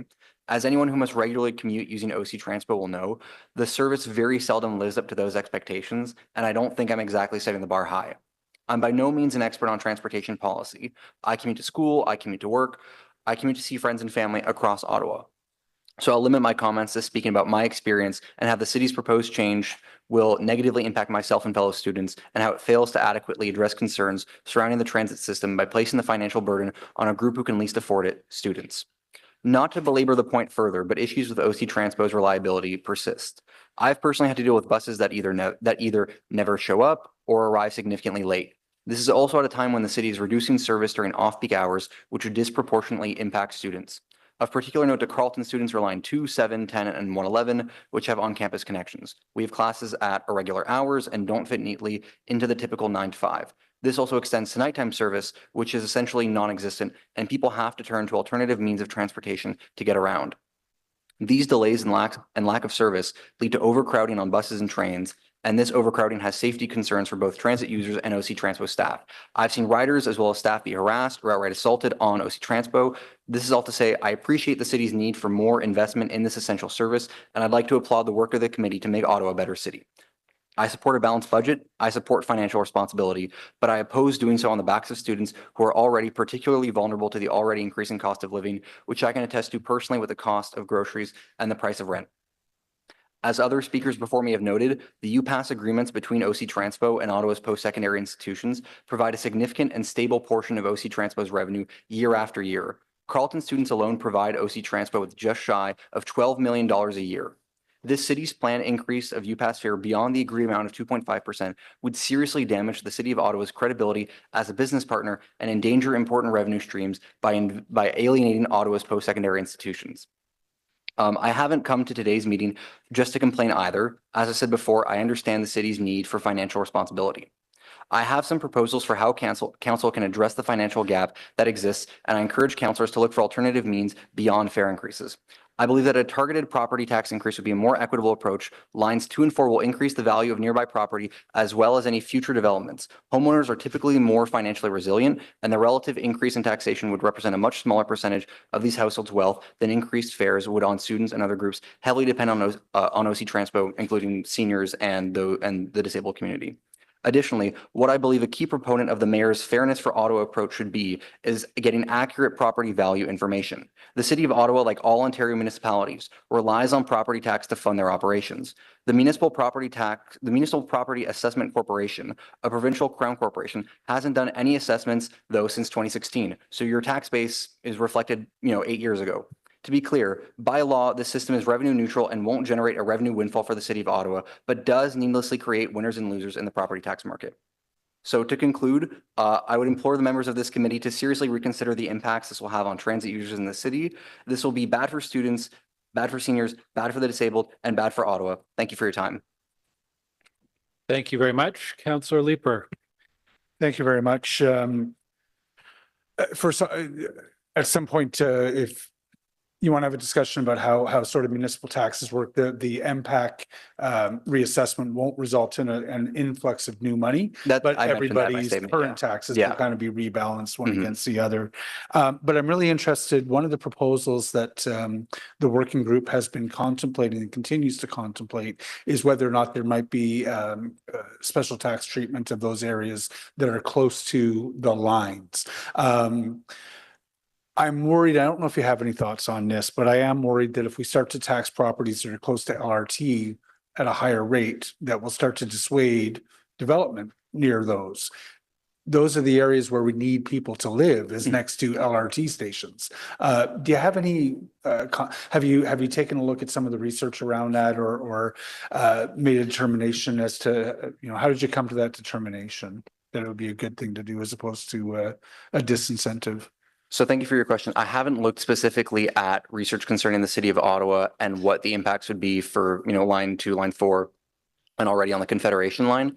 I know that development is still going up around those, and I think demand would be relatively inelastic in the sense that people still need to get to work, people still need to commute. As I said, if you work downtown and if you live out in the suburbs, you still need to get out and about. And so I don't know how much of a development charge would be reasonable for how much, and what the impact would be on development there. But I do think that should be a revenue stream that the city should look at, because definitely, especially with line 2 and, greater expansions of line 1 out east and out west, I think there's a considerable, incentive there to look at that. Yeah, I tend to agree with you. It's not something that was going to get put in place this year. When you take a look at the research that would need to be done into that, understand the economic impacts, it's not a quick decision to make. But I tend to think you're right, that it would be fairly inelastic with respect to the demand. All right, thank you very much. Thank you. Okay, no more questions. So thank you for being our last speaker. Thank you to all of the speakers who joined us today and everyone who's written an email or to counselors or to the committee. I think there's a lot of really good feedback, some of it which will inform our debate here this afternoon. Some other ideas that maybe we can work on between now and council, and then still others that I think are important to consider as we work on the long-range financial plan into next year. So the first thing I want to do is ask if there are any additional motions that were not raised at the start of the meeting that people have now. I'm not aware of any, but checking on that. Okay. I think it might be helpful just to go through the existing motions just to refresh everybody's memory, but I also want to give staff a chance to give some preliminary comments. And of course, members and councillors are fully able to ask additional questions. So the motions we have so far are the budget roadmap motion, which is from Councillor or Vice Chair Curry. That's the procedural motion. There's the technical amendment to the budget book. There is the motion from Councillor Tierney on a motion to reinstate and enhance transit discounts for seniors. Does staff have any comments on that one? Anything specific?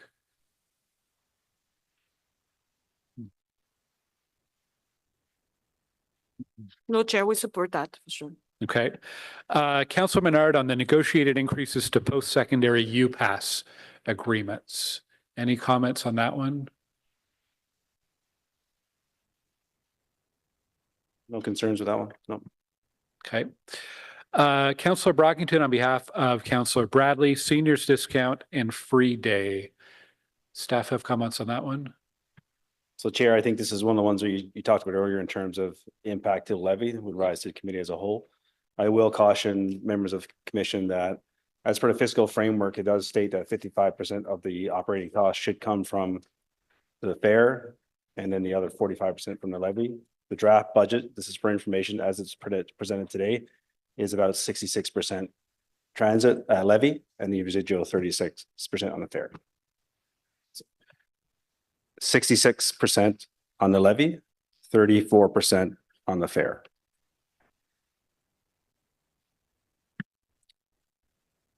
Councillor Cart, we couldn't hear you. So just make sure you're using your mic for everybody in the room, but that's okay. On the Menard motion, UPass for students under 18 years of age. Any staff comments on that one?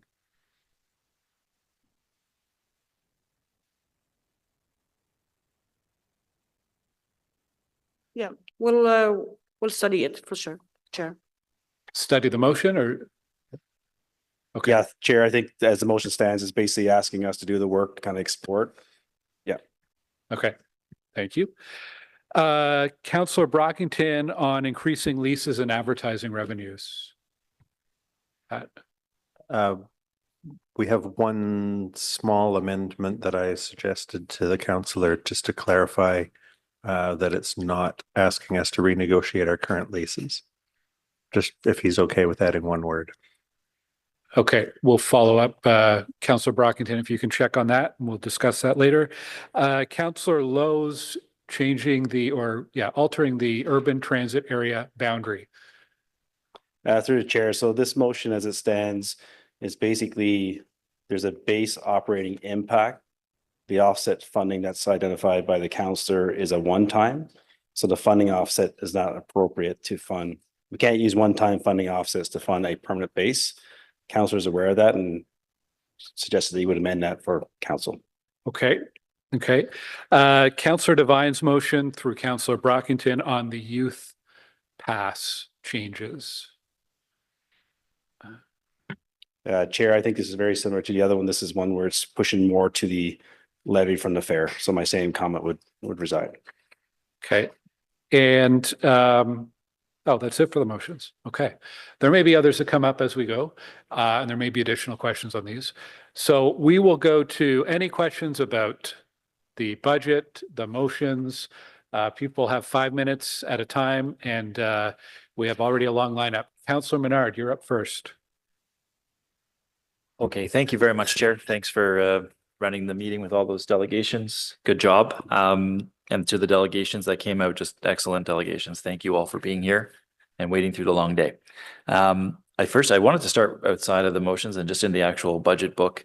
The debt servicing cost, I noticed in the presentation to our wards, that was increasing quite a bit on the debt servicing portion of our operations costs over time. So our LRT is increasing, and then we've got our debt increasing. Bus is staying about the same. The other operations are staying fairly static. On that debt portion, can you just break that down for me? What's in that debt portion and why are we seeing it rise fairly significantly over time? So through the chair, as stage 2 comes online, that's when we're going to start issuing the debt. So that debt servicing cost is increasing in terms of our planned issuance of the debt, mainly from stage 2. Okay. And is any of that stage 1 or that's all stage 2 increases? So there's still debt to be issued for stage 1, and 2/3 of the debt is development charges. Okay. Okay. Thanks. Thank you for that. The change for seniors, original was a larger percentage, but I'm wondering, has there been data collected on how many fewer seniors would choose to ride if they went up X percent? I guess the initial one is what came out of the budget, that 120% increase. Did we do some calculations to say we're going to lose this many riders as a result of the large increase? Mr. Chair, no, we haven't done that calculation.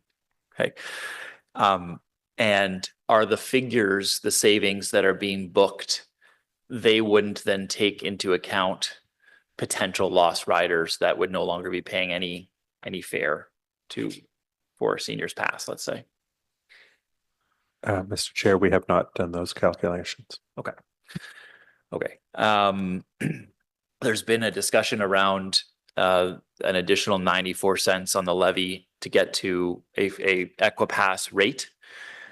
Has any work been done on the bureaucracy added by adding new seniors onto the Equipass? Because before there's no point to apply for that because the seniors pass was lower. So now we'd have a lot of seniors potentially applying for the Equipass. I imagine there's a cost to the processing of that and the weeks that it takes to get approved. Do we know roughly how much that might cost? Like, might it be 94 cents on the property tax bill around there? Like, what are we looking at in terms of actual costs? Chair, so we haven't or you want to go, Pat? Or okay. Mr. Chair, we have some experience with that this year as the province removed their transportation funding for our people on Ontario Works. We had to process more Equipass applications, and we brought on a temporary staff member to help us with that surge. We imagined we would do the same should this change occur. Okay.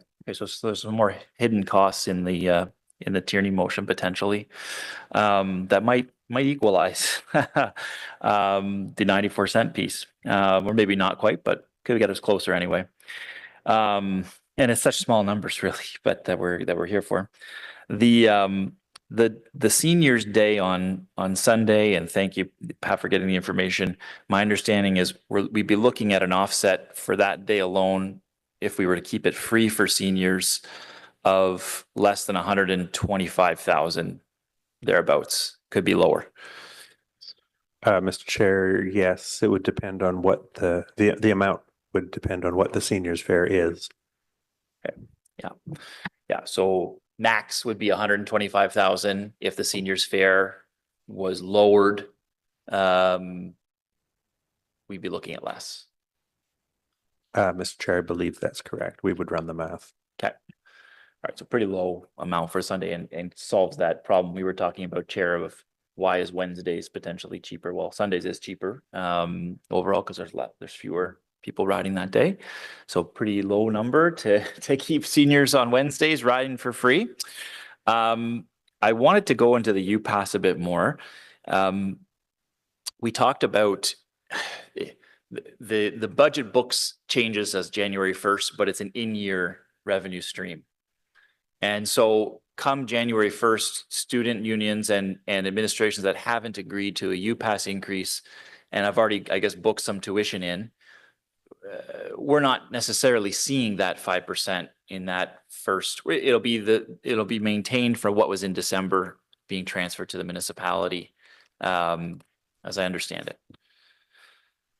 And then my motion talks about in-year negotiations and discussions, consultations with student unions. So is it your understanding that just that the unilateral 5% increase would not occur January 1st, just to correct the letter, I guess, that was sent initially, which I understand why students raised it. It would be 2.5, and then we would have the in-year negotiations for a fall period, 2025. Mr. Chair, the universities and colleges that I've heard back from said that they don't have a process to change their fees that they charge to students midway through the calendar year, and the earliest they could accommodate any change would be September. Perfect. Okay. So just to say, I think it makes a lot of sense, Chair, just to take our time with this, have those discussions, negotiations, and consultations that are necessary that I think student unions also want, and then come back with staff results in the Q2 2025 period. So appreciate that answer.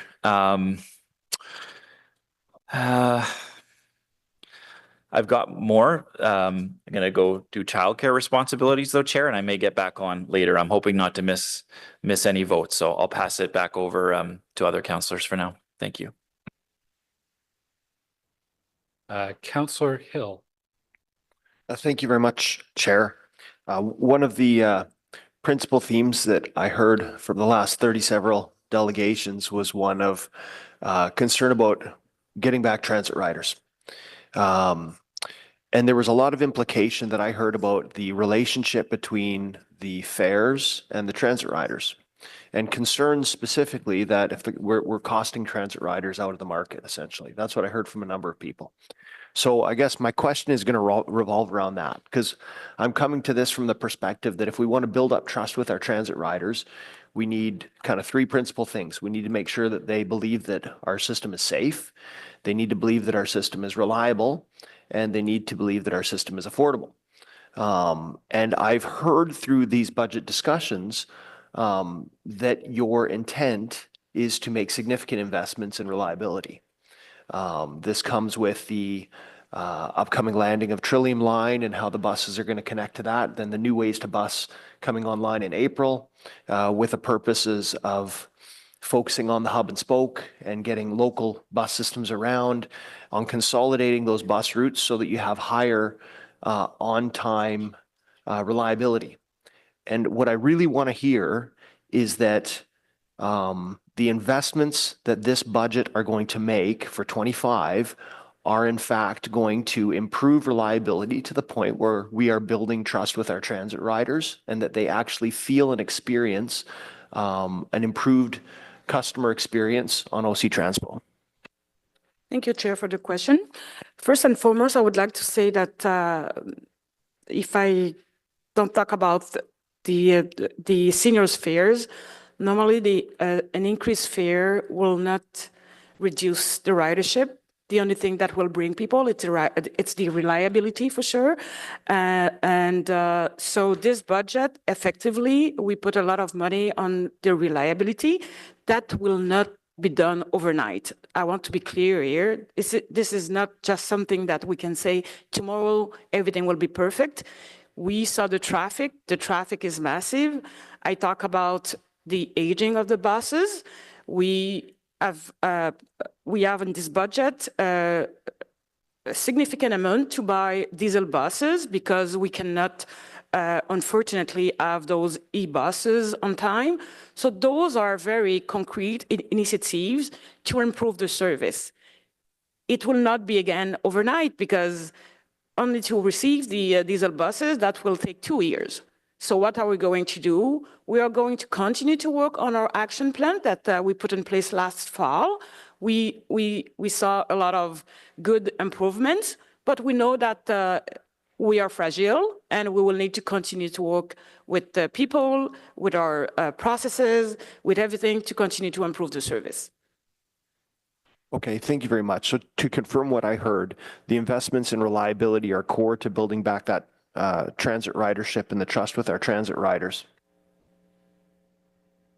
Can you repeat again for me, please? I just want to confirm that the focus here is on reliability, bus reliability, train reliability, building trust with our transit riders so that when they show up at the bus stop at 6:55 in the morning, there's a bus that shows up at 6:55 in the morning to take them from point A to point B.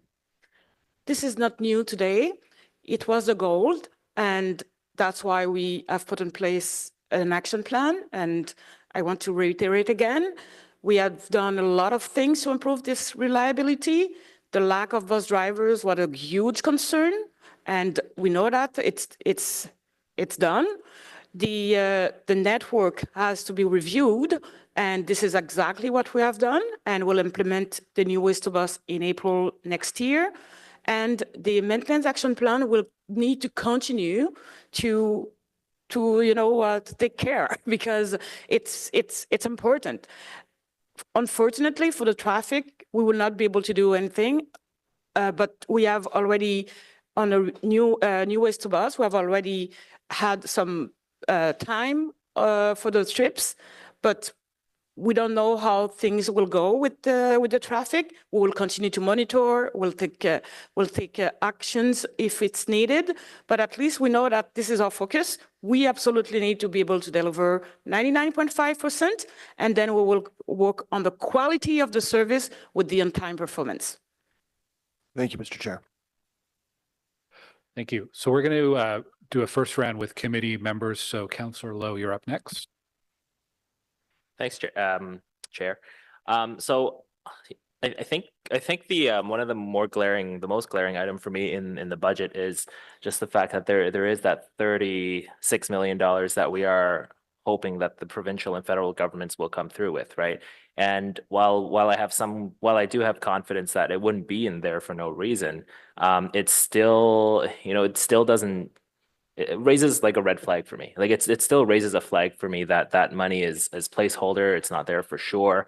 No one's committed to anything. So, I am worried that now we're talking about the UPass negotiations. It's possible negotiations as well. So what's going to happen? Do we have a contingency or something if neither of those two streams materialize or not in full, let's say? Through the chair, so there's different elements across the budget where we do these assumptions. And before I speak to that, I'll give another example. Assessment growth every year outside of the election year, it's always assumption when we go into the final budget. It's not locked in, so we always manage those risks outside. In 2023, we did have a budget placeholder for 39 million in the transit budget. So we're going to follow the same practice. So as we get into, if the budget is adopted as is, or with that 36 million there, as we get into the in-year actuals, if you will, we'll continue to manage that risk. So we report back on a quarterly basis to commission and council in terms of all the elements of the budget. So we'll be, we'll mitigate those risks through discretionary spending freeze. We'll do a hiring freeze if needed. We'll do a little bit of a slowdown on our capital investments if needed. So these are all strategies that we used in the past, and those are strategies that we would bring forward again in the new year, depending on how things finalize as we proceed with the negotiations.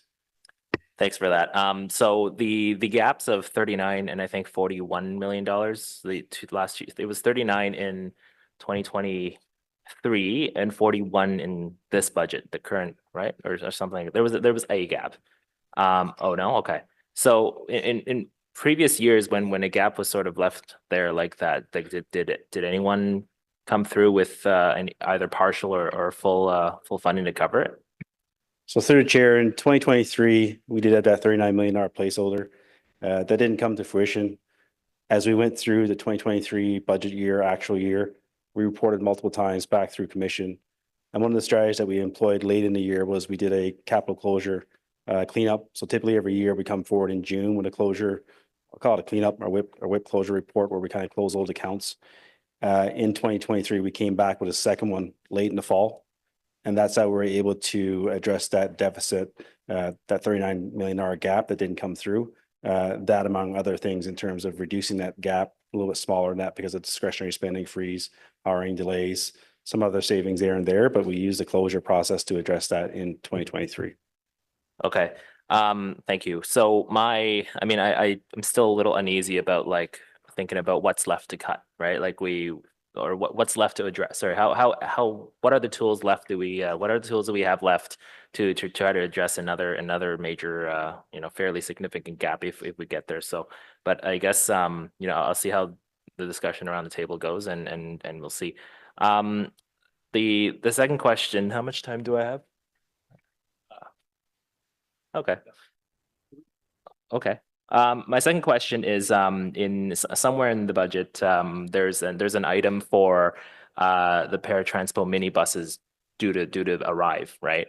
But there's also an item that is a refurbishment of the existing paratransport minibus fleet. I'm just curious, how is it the entire current fleet that's being refurbished? Is it a part of the current fleet that's being refurbished, or did I completely read that wrong? Chair, if I'm not mistaken, we don't refurbish the para. We will refurbish the 40-foot buses or the 60-foot buses. But for the para buses, we'll purchase only new buses. And yeah. If I can just add to that, we have a small amount in capital request 911754 just to keep the current paratransport buses working until the new ones arrive. Okay. Yeah, that's the item I was getting at. Okay, thank you. And then I guess my last question for this round is, when I know it's good practice sometimes to sort of budget for growth, but year after year we've fallen short of expected ridership. For one factor or another. And so it seems like we have, we're budgeting for extra and we don't get that fare revenue and everything. So like, I shared this suggestion several times too, but perhaps like, is there any value in maybe just budgeting on last year's ridership instead of assuming there to be growth? Chair, I think it's important to say today that we'll improve the reliability by bringing people from buses to the trains. So we expect for sure that more people will take the trains. The Trillium line will be open, and we will extend the east as well to Trim. So we hope that bring more people. So that's why we forecast 80% for next year. And with the federal workers as well, we saw that very significantly in September, and we will continue to follow if the train will continue to go positively. Okay, I mean, no doubt, the Trillium line's going to increase some ridership, especially in our communities in the south there. But I guess I guess like because it's year after year, we've been forecasting 75% or 60 or whatever percentages it was over the last few years, and we never met it. That is my concern when it comes to trying to anticipate what costs we'll have. But I'll take your optimism there, and I'll come back on the list. Thanks. Okay, Councillor Brockington. Thank you, Chair. I think that this is probably the most important, if not potentially most impactful budgets in OC Transpo's history. I haven't been around for all the budgets, but I think our serious financial challenge has resulted in so many of the budget lines being impacted or proposed to be impacted. And we know this is largely attributed to the decline in ridership from COVID and the hybrid working expectations in the office. On the matter of the seniors bus pass proposal at 120% increase, who is ultimately responsible for putting this in the draft budget? Chair, I can start off, and I'm not sure if you need to top me up or not, but these are a variety of discussions that occurred throughout the year from January. As I mentioned earlier, and as you heard many of us say many times, there was significant reviews with the LRP working group, right down to the point where this is, I can tell you, my 10-year tenure with the city and being involved in the budget various processes and timelines. We were down to the wire in terms of making final decisions. That's how hard and challenging this budget was. So ultimately, we were at a point where we had to make decisions, and it really came down to that.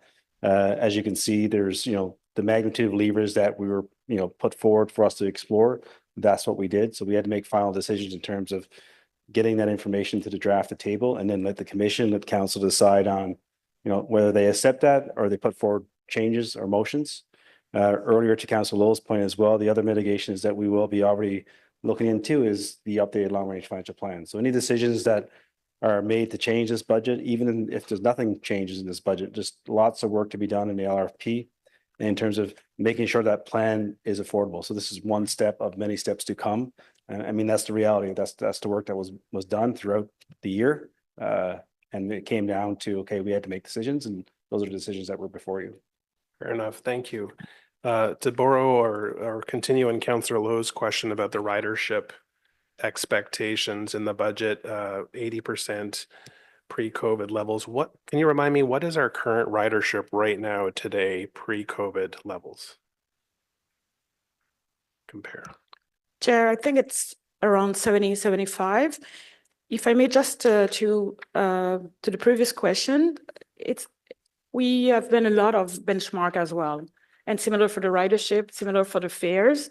So when we compare the seniors fares with other cities, we saw in the presentation that we were very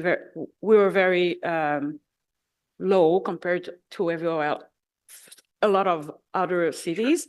For the ridership, we saw a lot of increasing since this September in Quebec City, and we think that probably we could have this kind of ridership because we were similar at the beginning, and Gatineau is very, very close to Ottawa, and I spoke with my colleague, it was the GM over there, and they are almost at 100% so far. So we expect that Ottawa could be at 80%.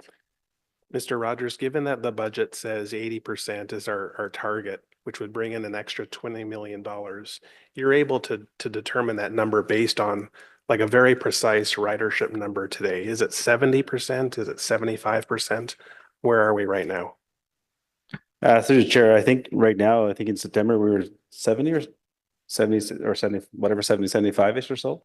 So based on the fact that we have a new line coming on and another new line coming on in halfway through next year, that's where some of the additional assumptions were taken to get to 80%. I mean, 70 to 80 is a bit of a jump.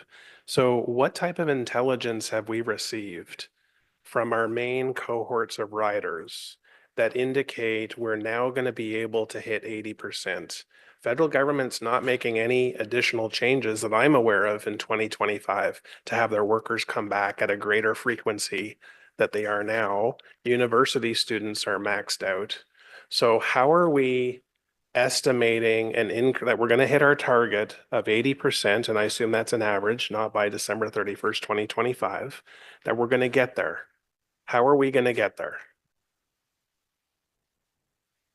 Chair, it will be tough, but as we said, the fact that we'll open the Trillium line, the fact that the east will go to trim, we believe that the reliability will be improved, so people may take us. Okay, $20 million revenue assumption without a clear plan or understanding of how we're going to get our ridership up to 80%. Love the target, would love it if it was realistic, and we've struggled with realistic targets here for the past 3 or 4 years. So I'm not convinced we have a plan or even we know how we're going to get to 80%. I have other questions I'll skip over for now, Chair. And again, going back to the reliability questions, that a number of us have expressed concern. You heard from many delegates here today. And that is, from my questions earlier on when you provided us with the monthly update on the bus, para, and train system, and that is we don't have a mechanism to measure success on the reliability side. So if I hear from you that there are investments in the budget, if you're talking about focus on, you know, bus replacement, the operator hiring, the mechanic hiring, there needs to be a goal, a target. You're able to target ridership. You just said you're going to try and hit 80%. We need to be able every year to say our reliability numbers are going to this number. And in turn, we need to be able to measure success every single month. We need to be able to see performance improving on this particular metric. And so a year from now, we'll have a discussion about the 2026 budget. How will I know whether or not we have been successful as a commission in providing reliable service to our users over the course of the next year? Chair, I think we have introduced to the Transit Commission a variety of KPIs, and I think it's the only way that we will know that. And we measure as well the customer satisfaction. We are more happy to share that with you. So this is the way that we will know if we are doing well.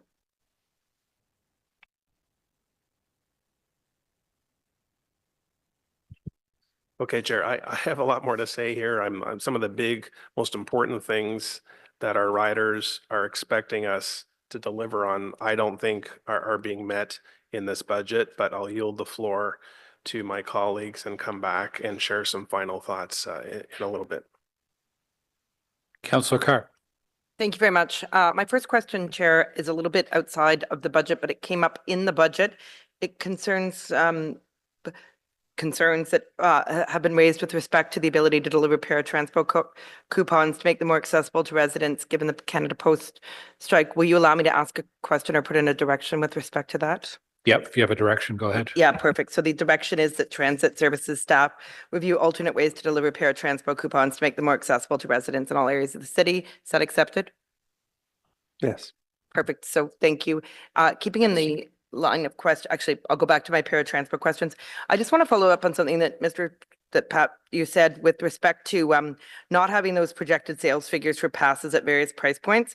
I would have thought that as a function of management accounting, that we would have been able to run some of those numbers. Like, for example, when we moved towards the 120% increase, you would have known that certain amount of seniors would have switched to that Presto purse method. And looking at that revenue, you must have had numbers. Like, how did the 800,000 revenue shortfall that we have to make up? Like, are there any figures that spoke to how that was all being projected? Like, when do you understand what I'm saying? No? Okay. So wouldn't it be like a function of basic management accounting that when we when there was a proposal to move to $120 a month on the transit pass, we would have looked at how many users would drop off, how many would switch to like a Presto? Was any of that work done? So, Mr. Chair, since COVID, and we've been in uncharted territory. We're seeing customer behavior that doesn't appear to be driven by the influences that were driving it before the pandemic. In fact, a few years before that, we started to see that ridership was going up, down at times that didn't coincide with the normal influences that were pushing ridership up and down in the previous years. Combine that with the fact you saw the graph earlier that it's almost 2/3 of our customers are currently traveling on a discounted fare. The averages of the elasticities that one of the delegations spoke about have changed because the mix of who the complete transit base is has evolved over the years. So we're eagerly looking forward to being there enough stability in the global economy that we can start to see what those new relationships are. They just aren't clear yet. Okay, so for example, so the graph that you showed that where it's $2.15 average price that we're making on all fares across because more than 50% are using a discount. Were there different scenarios that were run? Like, was there a decision ever made, okay, we need to have the average price be like $2.65 or $2.85, and then different scenarios run at all on adjusting the passes, or no, because you don't know the factors? That number of 216 is an outcome. It's not a decision. It's not a council decision. Council sets the fares, sets the service level, and clearly it's the people who decide how to use the service that we offer. So that figure of 216 is not a deliberate, that's an outcome of who's using the service now and how are they paying their fare. Correct. Yeah, correct. But was there ever any discussion about what the ideal average fare point would be across all business lines in order to operate the system with a balance between fares and tax levy, like, for example, what had been established in the 2007 fiscal framework? Like, was that level of analysis ever done?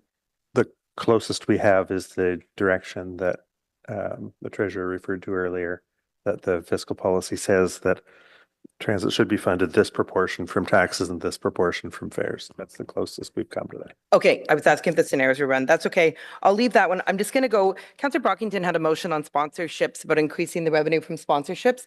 I know the other day in one of the meetings, one of my colleagues talked about Calgary. Well, Calgary having free transit downtown, that's sponsored by TD. Have we looked for large sponsorships to help take some of the cost other than what we do with like Blues Fest events, advertising? Have we had a conscientious effort? I know this coming up maybe 18 months ago, but. Chair Bart will share with you the answer.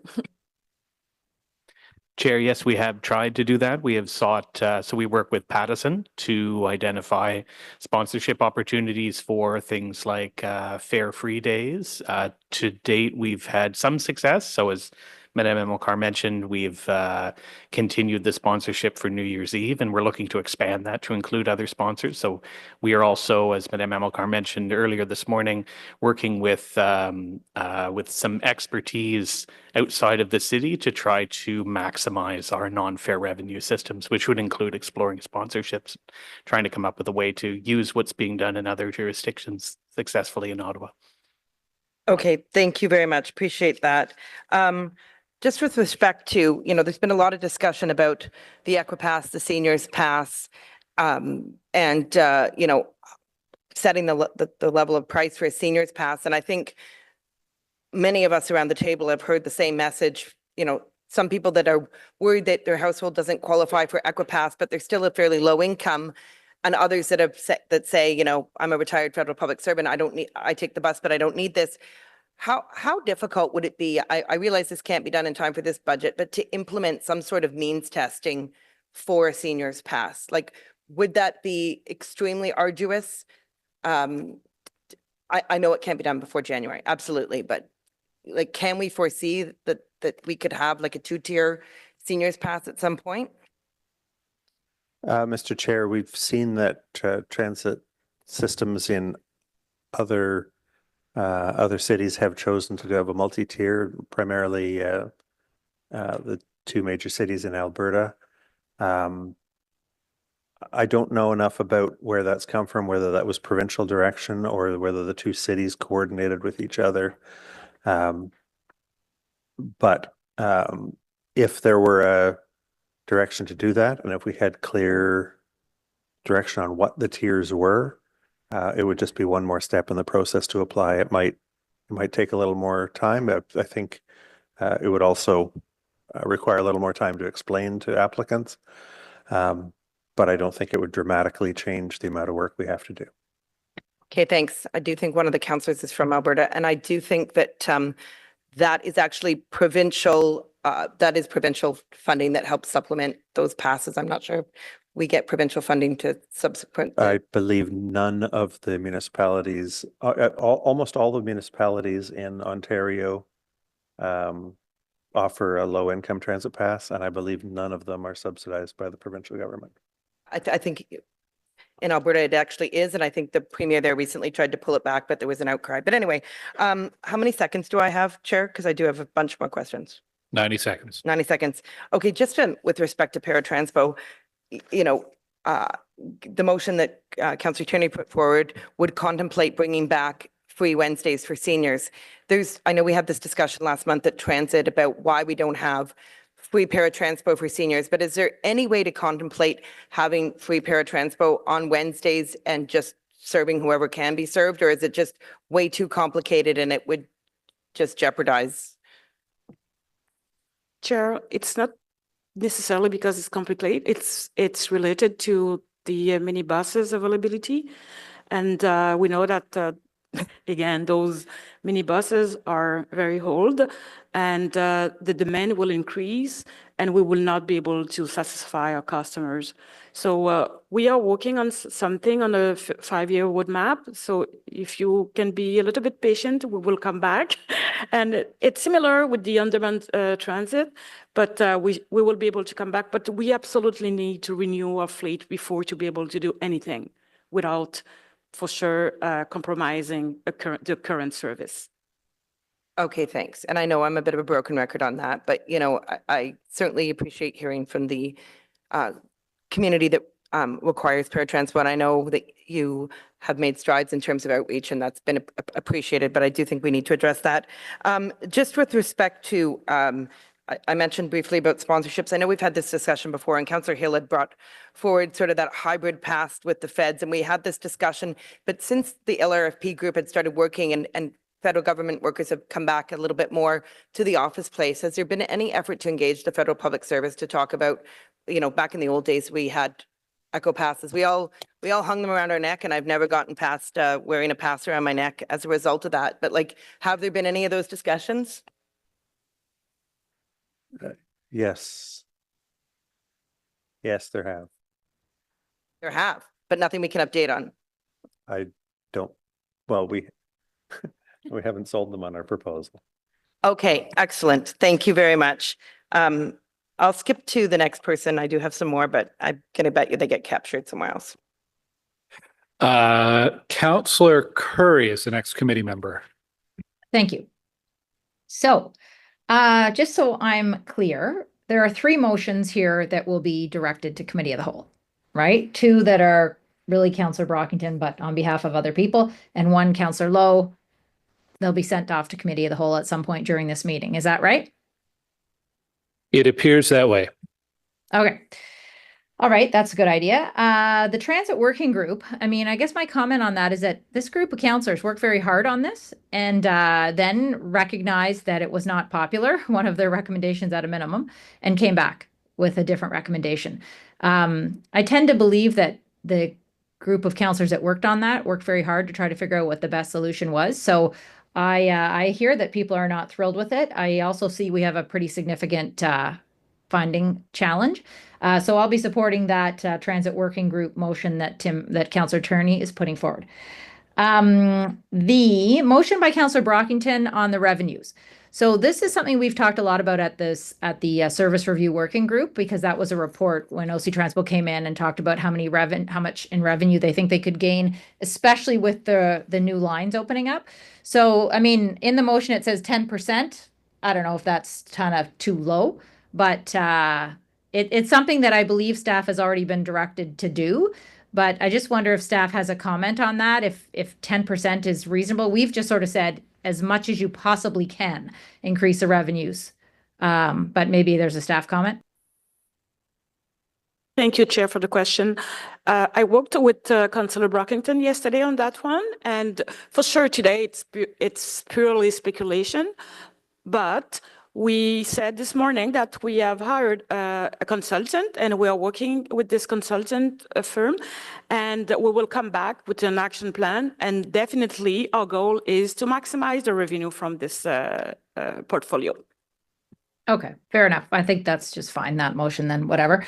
And then the last one, I just want to, there's a wording clarification that I think is a challenge. The one by Councillor Menard on the pass for students under 18 years of age. There's two parts of that motion, and we've been back and forth here in between time. The first part of the motion says that staff will be exploring with, the Ministry of Education and local school boards. And then the second part of it says to expand this endeavor. So, you don't really expand an endeavor to explore. You usually expand something if it's actually happening. So I would just say that potentially the first part of it could be just quickly amended. And Councillor Menard, I don't know if he's on here, he's just off for a few minutes, but said he was in favor of this. But the section of the first part of the motion where it says the development of could just be changed to the feasibility of developing the equivalent of a UPass.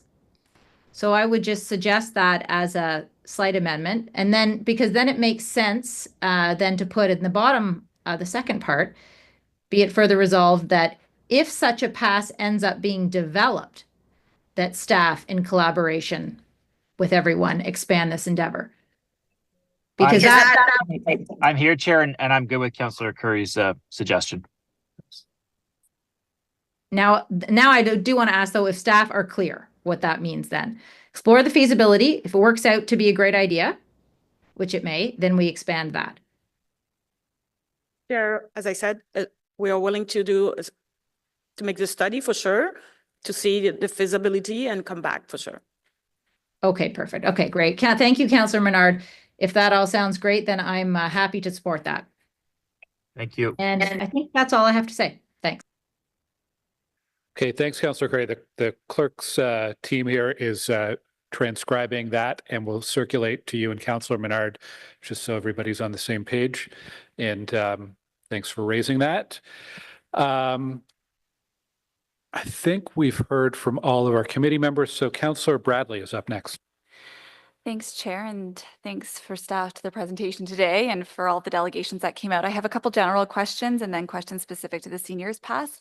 Harkening back to the presentation earlier by Ms. Amilcar, there was a slide that had suggested there was a $10 million savings projected as a result of the implementation of the new ways to bus.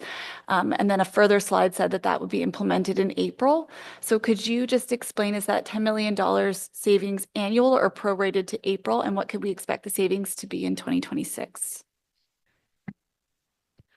Thank you, Chair, for the question. Yeah, it's a recurrent 10 million per year for sure, because the new ways to bus will be implemented only in April. So we'll lose a quarter, and we have provided that on our draft budget.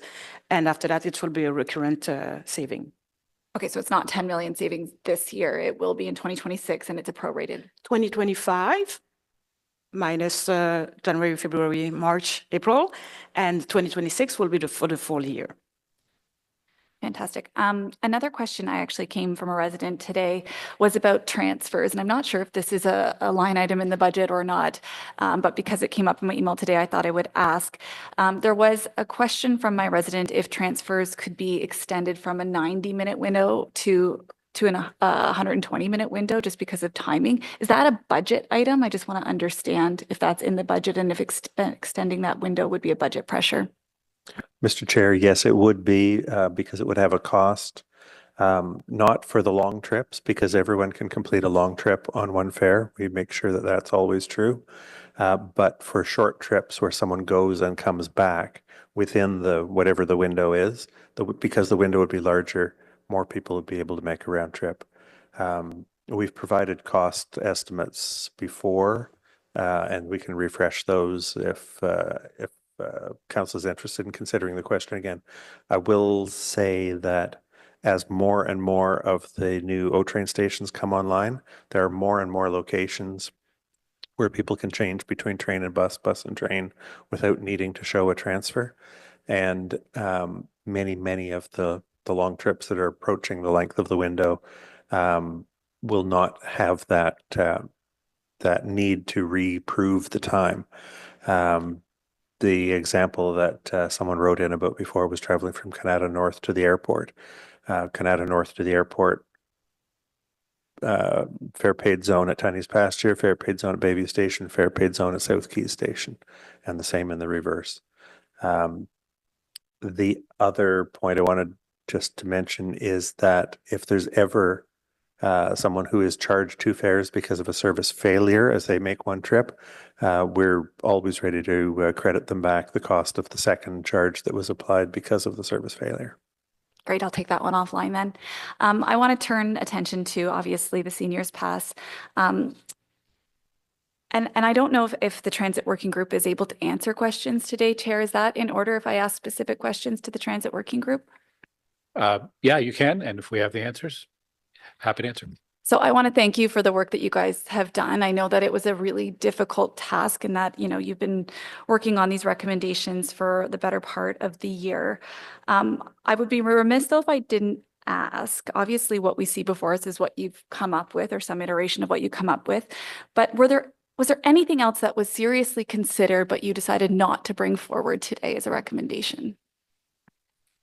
I'll answer it if any of my colleagues want to. Yes, there are, I would say, several dozen elements that are not in this year's budget or are partially in this year's budget just because they, in the most complicated cases, would need legislative or regulatory changes, and in other cases, just not at the point where they're feasible or fully baked yet to implement. But there are many more items that our group has discussed.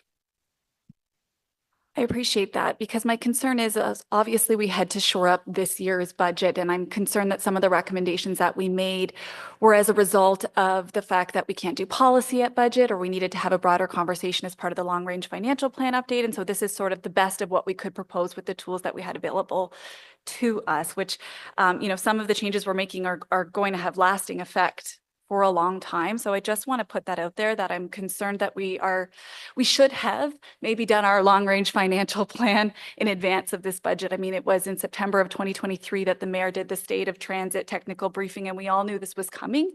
And I think that we maybe missed an opportunity. And as a result, we're punishing some fare classes in particular because we couldn't get the long range financial plan done expeditiously. So I'll just have that comment on the record.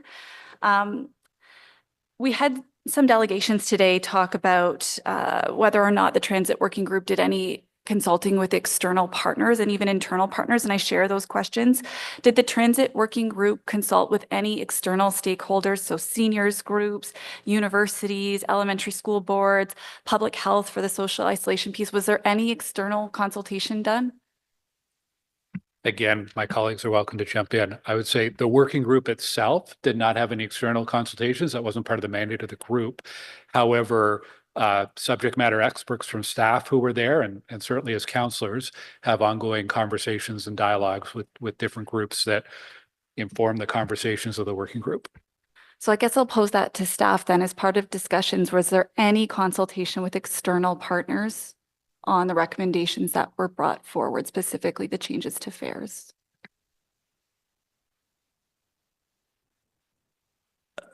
The budget was presented to council on Wednesday, November 13th, and staff have been since then assisting anyone asking a question to understand what's in the budget and at what level of consideration we're at right now. I appreciate that. I guess I would have thought, particularly on things like we saw with the UPass, that there might have been more consultation with external agencies or groups that would be impacted when we're making these types of recommendations, but I can appreciate that it was time sensitive. However, I will say there was one internal partner that I don't feel was fully consulted, and that is our Community and Social Services team. I'm not going to speak for them because they're not here, but I had sat in meetings where there was a bit of surprise that the plan was to have our low-income seniors start applying en masse to the EquiPass, and that we didn't necessarily talk to each other to ensure that there was corresponding funding in the 2025 budget for the EquiPass line item. Is that accurate? Was there conversations prior to the release of the budget with Community and Social Services in order to bolster the EquiPass? Through the chair, yes, there was regular dialogue with Claire and myself and other members. If you recall, the EquiPass program back in, might not get it right here, but at one point it was around $10 million. And we've been recalibrating that every year, year over year. So it's a combination of as ridership comes back in volume. So we continue to calibrate that. And I think for this budget, we're bringing that back to, Community Social Services tomorrow, but I think it's just over 7 million, between 7 and 8 million. So we're bringing that back up. It's one of those things where, again, we're dealing with a variable volume. So we're calibrating it back up, and we'll monitor that throughout the year to make sure that, number one, we will meet the needs of the requests that come to it, and we'll adjust accordingly if there's a little bit of an overage on that budget. I guess we'll see if we end up going that EquiPass route, if there is a marked volume in people who qualify for that pass and apply. Speaking though of the application process, we heard from a delegate that it can take up to 6 weeks to get your EquiPass. And I think on the website, it takes up to 30 days to have your EquiPass delivered. If we were to move forward with either the original proposal or the proposal that the working group had put forward, those fares come into play January 1st, 2025. That leaves us 3 weeks from when the budget's proposed, when those changes would come into effect. Do we have capacity to ensure that everybody who wants and qualifies for an EquiPass can have their pass delivered and in hand for January 1st, 2025? Chair, I think it's simple answer is that's very unpredictable. Like I have no indication in terms of what that volume will be. What I can tell you that I'm fully here to support, Renee's team and Claire's team in terms of addressing staffing up for the volume as needed. What are our current processing times for EquiPass? Mr. Chair, I'll try to answer the first question first and the second question after. We do expect that if this passes, we would need to bring on, as I said earlier, possibly an extra staff person to help with processing them. We'll make arrangements to do so. I can't be sure that we'll get everyone qualified in time for the fare change. But we are, we'll try very hard, and we are currently delivering them in faster than our assigned service standard. Do you use Canada Post? We do not use Canada Post.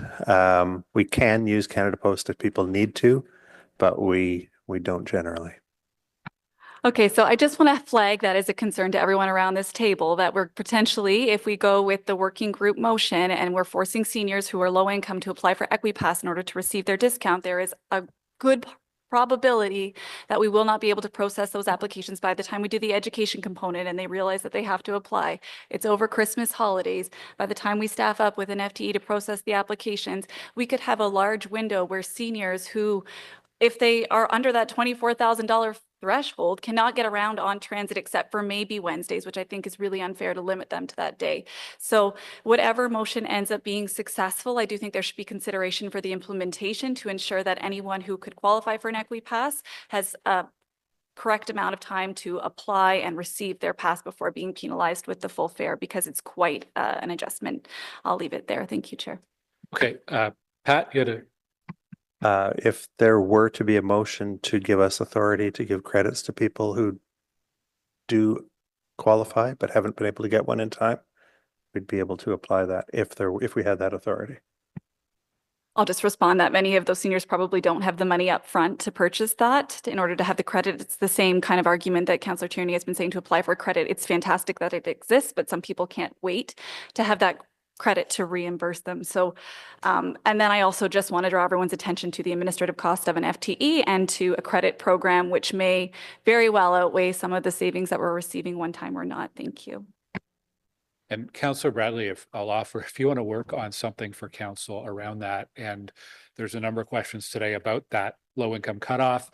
I don't think we can solve it at council necessarily, but at least try to find some alternate, maybe there's alternate measurements that can be used. And if the goal is to reduce paperwork and red tape for customers and for staff and find something more equitable than we do now, I think it's worth exploring. So if we can work on that, I'd be happy to explore with you. I appreciate that. I still hope my motion is successful, but if not, I will absolutely work on that with you. Well, whether it is or it isn't, it's worth exploring. Councillor Kavanagh. So just to clarify, because my motion has two offsets, one is a reduction in the contributions to reserve and one is a 440 increase to the levy. Because we can't increase the levy or recommend that council increase the levy at here, it has to be considered at committee of the whole. So it's just tabled for discussion today, but can be voted on at council.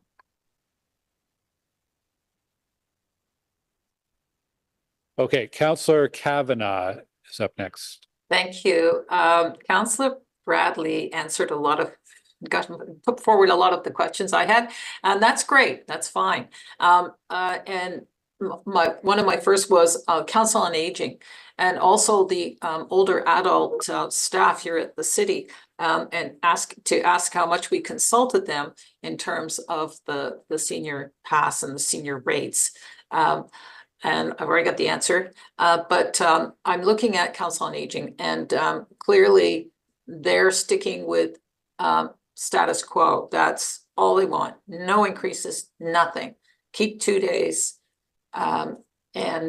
So it's unfortunate. I think it was an opportunity. Obviously, we're not going to make everyone happy, and I wish I could support them. That's what I wanted to do, to keep the understanding the importance that this is. I do have concerns about the volume of seniors that will be taking on the Equipass.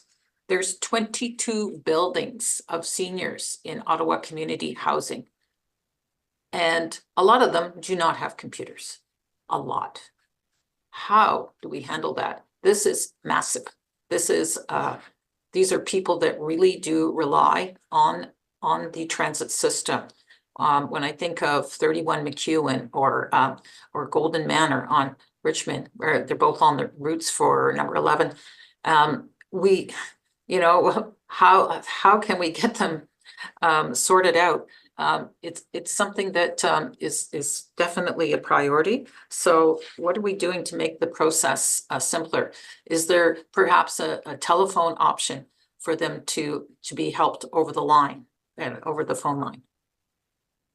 Mr. Chair, we've got a number of methods in place, and we would adapt them for the circumstance. We've done things such as go to places where a lot of, I'm talking about the past, not the future. We've gone to buildings where low-income people live and help them, across a table and give them a quick certification right away. We have bundled in, working with people from OCH who are more connected with their tenants, making sure that the word gets to people directly and helping them to get through the process. The work is to apply the direction, the qualifications that council has given, and we'd continue to do so, and turning things around as quickly as we possibly can. You're on mute, Councillor Kavanagh. Oh, sorry. I've tried in the past to get more uptake on the Equipass. just before all this happened, because I don't think it's taken advantage of nearly as much. And it seems that it's the paperwork that's in the way.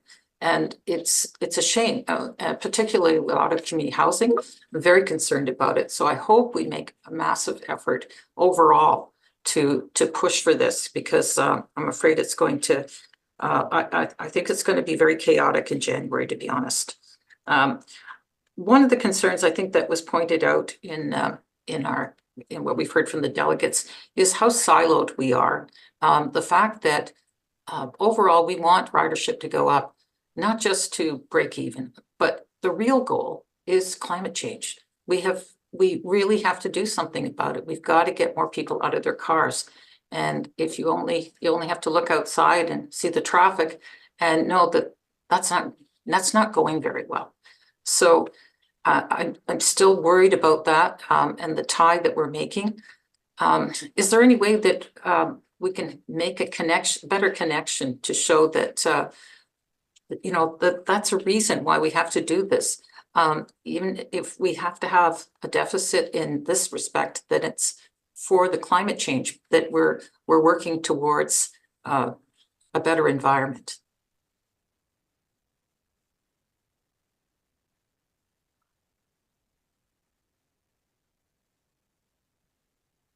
Yes, there's no answer to that. But that I think that's a real concern. So in terms of the overall process, I would like to know how councillors are going to be involved, because I have a feeling we're going to get swamped. We are going to get swamped with requests for help. And I think we better be ready. My office is already concerned about that. And that we better be prepared. There'll be information for counselors to help people, seniors apply for Equipasses. Okay, thank you, Councillor Kavanagh. Councillor Kitts. I didn't get an answer. Oh, pardon me. I didn't realize it was a question. I said, are we going to get assistance for counselors? Okay. Mr. Chair, our customer service team has a special task branch who are always ready to assist councillors with anything. Overall, I'm not happy with any of the choices that are been put forward, but I believe that Councillor Bradley's is the best choice. And it takes it away from the social services budget, which I think is a good thing. So I'd really like not to support any of it and to keep the status quo for seniors, but I think that's the best option. Thank you. Okay, thanks, Councillor Kavanagh. Councillor Kitts. Thank you, Chair. Good afternoon, everyone. I'm just here to ask one question, but want to thank the members of the Commission for doing the heavy lift on this very important budget item. I did not see anything in the budget pertaining to on-demand transit, so I was just wondering what our investment in that program is for 2025.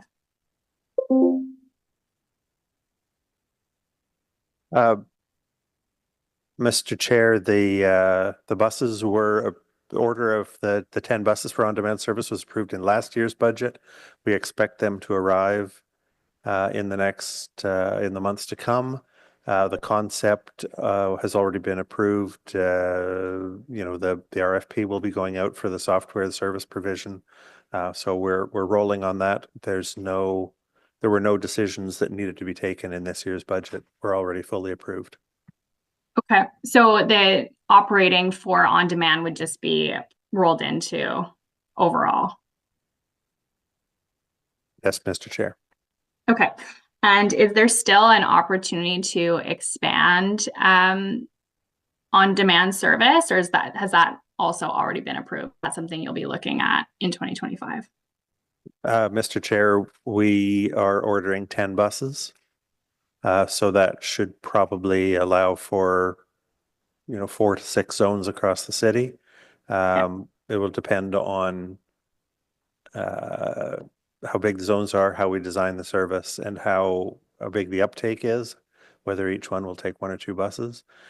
And we'll bring further recommendations for future years to buy more buses if this is an appropriate way to proceed. Okay, wonderful. And when should we expect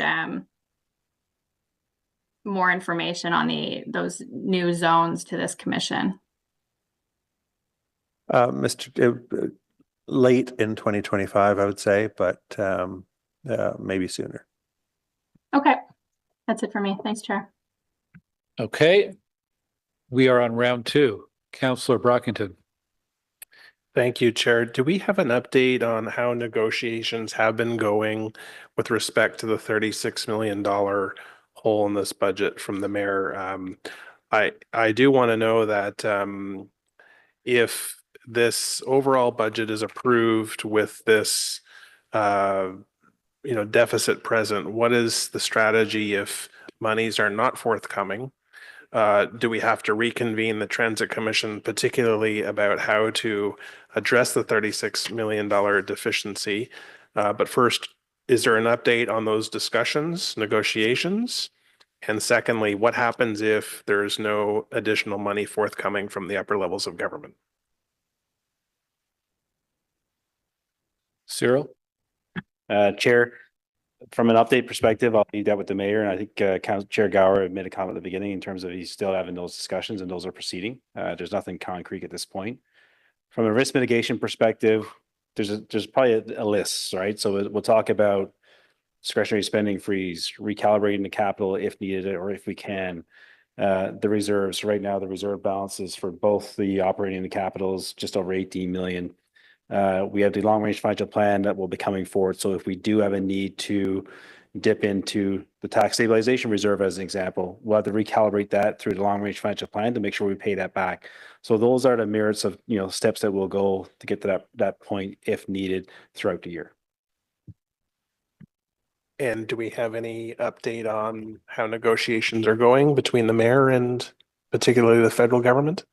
Other than what I shared at the beginning of the meeting and what the mayor has said to different media over the past couple of weeks, that's the extent of the update. Okay. The conversations, the mayor continues to have what he says are good conversations with the federal and provincial governments on the issue of transit funding. Thank you. The budget calls for a $30 million cut to the capital expenditure line.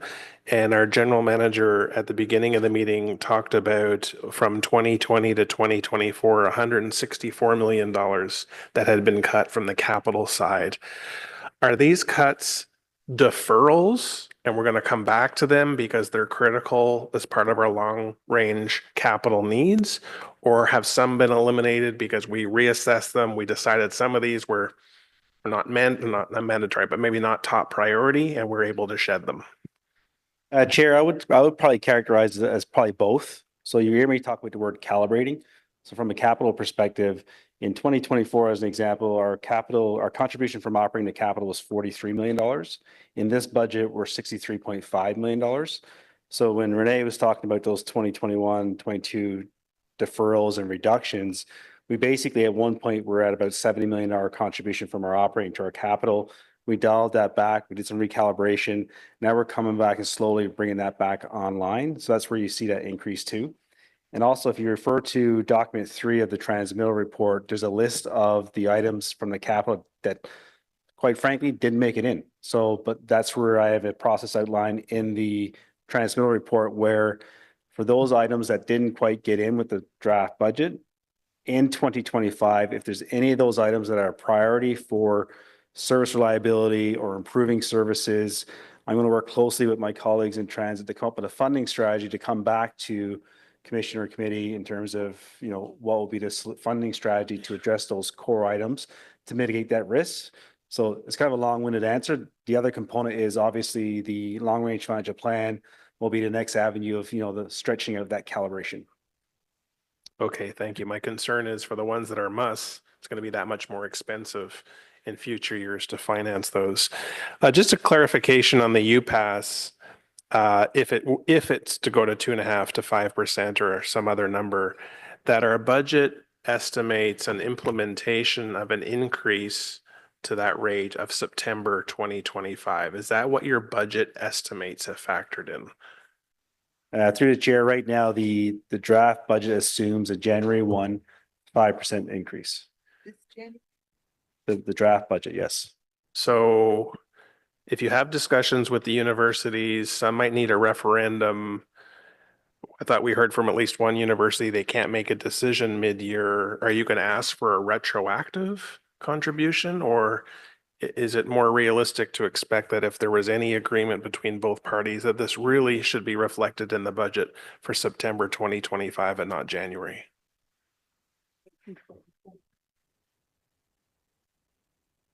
Yeah, Chair, Chair, I don't want to presuppose what a negotiation might be. I think the next step would be, let's go through the negotiations component and see what that comes out. Any impact, we'll report that back and we'll have to manage that in year if there's an impact. I think this is a significant risk in our budget, just because approaching a party to talk about them paying us more without us offering anything back is, it's a challenging discussion to have to begin with. The call center, the last term of council, what we heard about during the 2014 to 2018 term of council was how long it was taking members of the public to reach the reception at OC TRANSPO. That we had documentation, even through presentation, that some people through delegations were waiting up to 2 hours to speak to someone, to actually contact a human. And what this commission directed the previous general manager to do was to make some significant inroads in the call center to make sure, and not just paratransport booking, but people calling in to get assistance wouldn't have to wait significant amount of time to reach someone. So the budget calls for a cut of $1.6 million to the call center. How many people will this impact, and what is the total percentage of the call center that's going to be impacted as a result of this cut?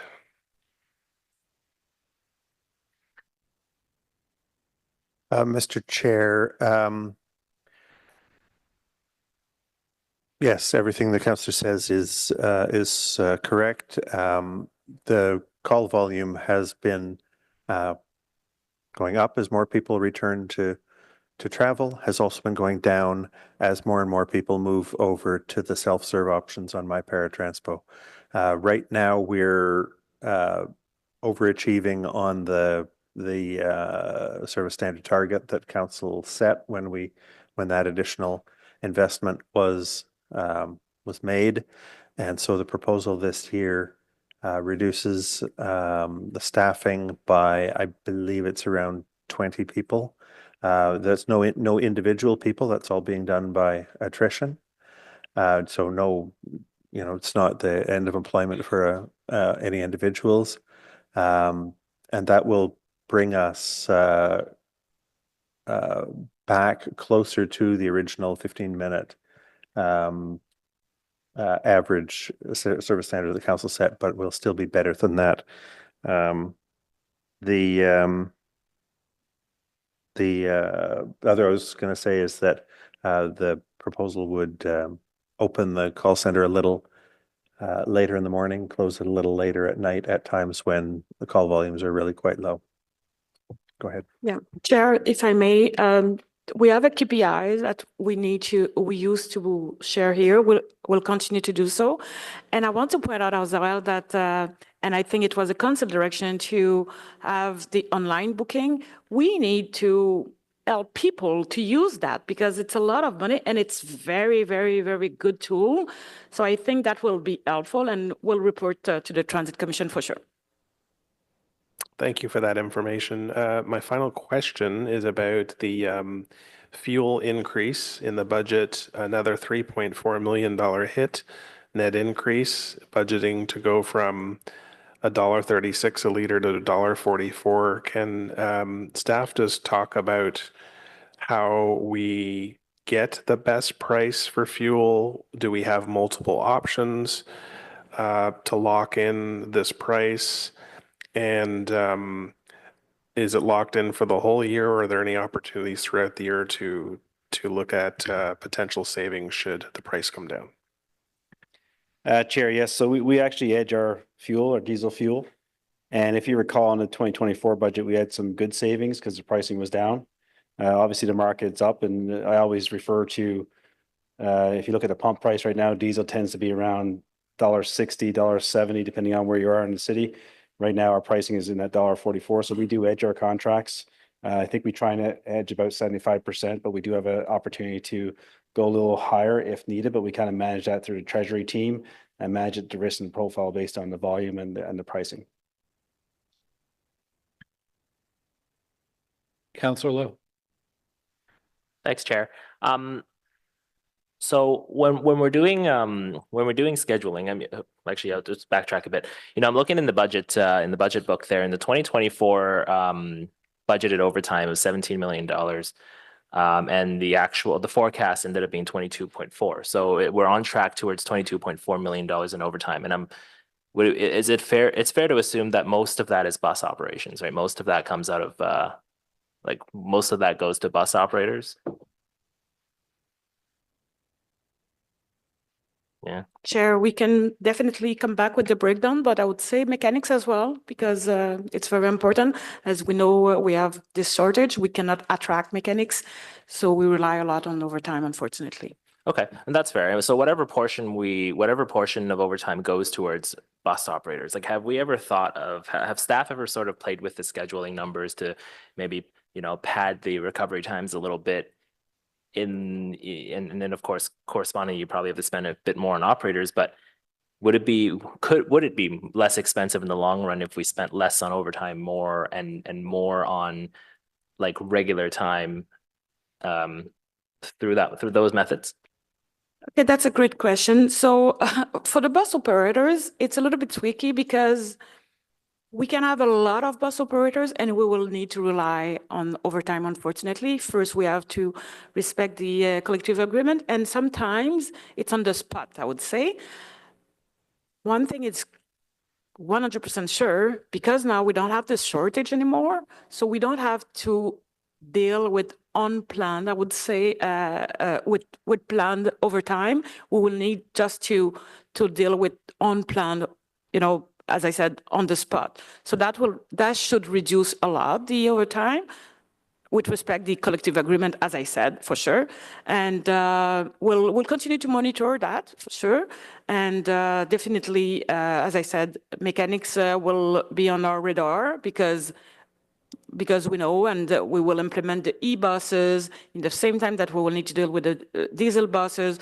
We will need to train our people, so less people will be available for the current maintenance. So we will rely plus more on overtime, etc. So we'll monitor that, and we'll keep you posted via the Transit Commission. Okay, thanks very much. No, I understand that overtime will always be a requirement of a transit system. It's just sometimes you see that number, and I think there are means and ways to sort of get that under control. And I do understand that right now we're dealing with an interesting situation where the fleet, where half of it is X number of years old, right? But you know, I do see that, I do look at that, and I do look at that with some optimism, because I know we're getting new buses and are coming in more responsible tranches in terms of the ordering. So anyway, so on page 15 of the budget book, in the full budget book, there's a second line in the 2024 forecast versus budget variance table that notes 774,000 surplus due to vacant positions that were not filled. Are these vacant positions going to be filled, or are you sort of waiting for that later administrative process review that is noted elsewhere in the budget book?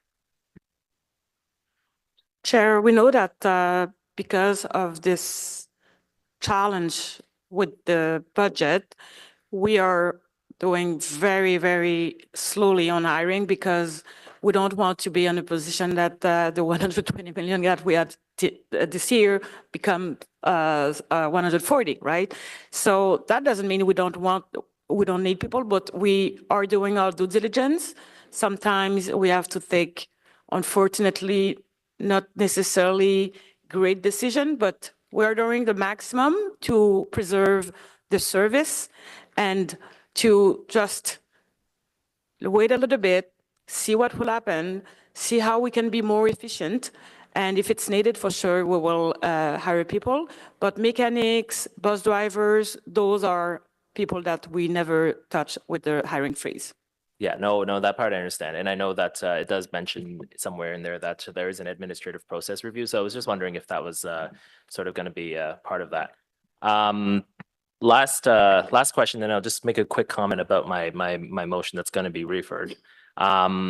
In the item number 911733 is the phase two of the zero emissions buses. Am I correct in assuming that the 2026, 27, and 28 forecasts are in the hundreds of millions because, you know, we're planning on purchasing more, like that's sort of the next phase of purchasing for the fleet, for e-buses? Mr. Chair, the large numbers are to complete the direction that we received from Council in 2021, the first 350 buses. The line that's in here for phase 2 is to begin our planning for what technology choices, what bus type choices, what maintenance choices we need to make for the second part beyond the first 350 as we replace the second half beyond 2027. Okay, and given the long lead times at both the major bus manufacturers right now, at what point will we sort of maybe decide to claw that back, or kind of like how we went to our kind of like how we were deciding to buy 50 articulated diesel articulated buses? Like, at what point will that lead time need to become like for us to maybe say, hey, that budget item might not materialize anymore in 26, 27, and 28? Yeah, I'm just going to say, I think 2026 into 2027 will be the time that it becomes clear whether the federal funding that has allowed us to go with the first 350, whether that will continue, whether that will be there for another few years, and that would be the the impetus for any recommendation that came to the Commission and Council. Okay, thanks. I'll speak very quickly to my motion. It's going to be referred to Committee of the Whole because it does have a tax impact.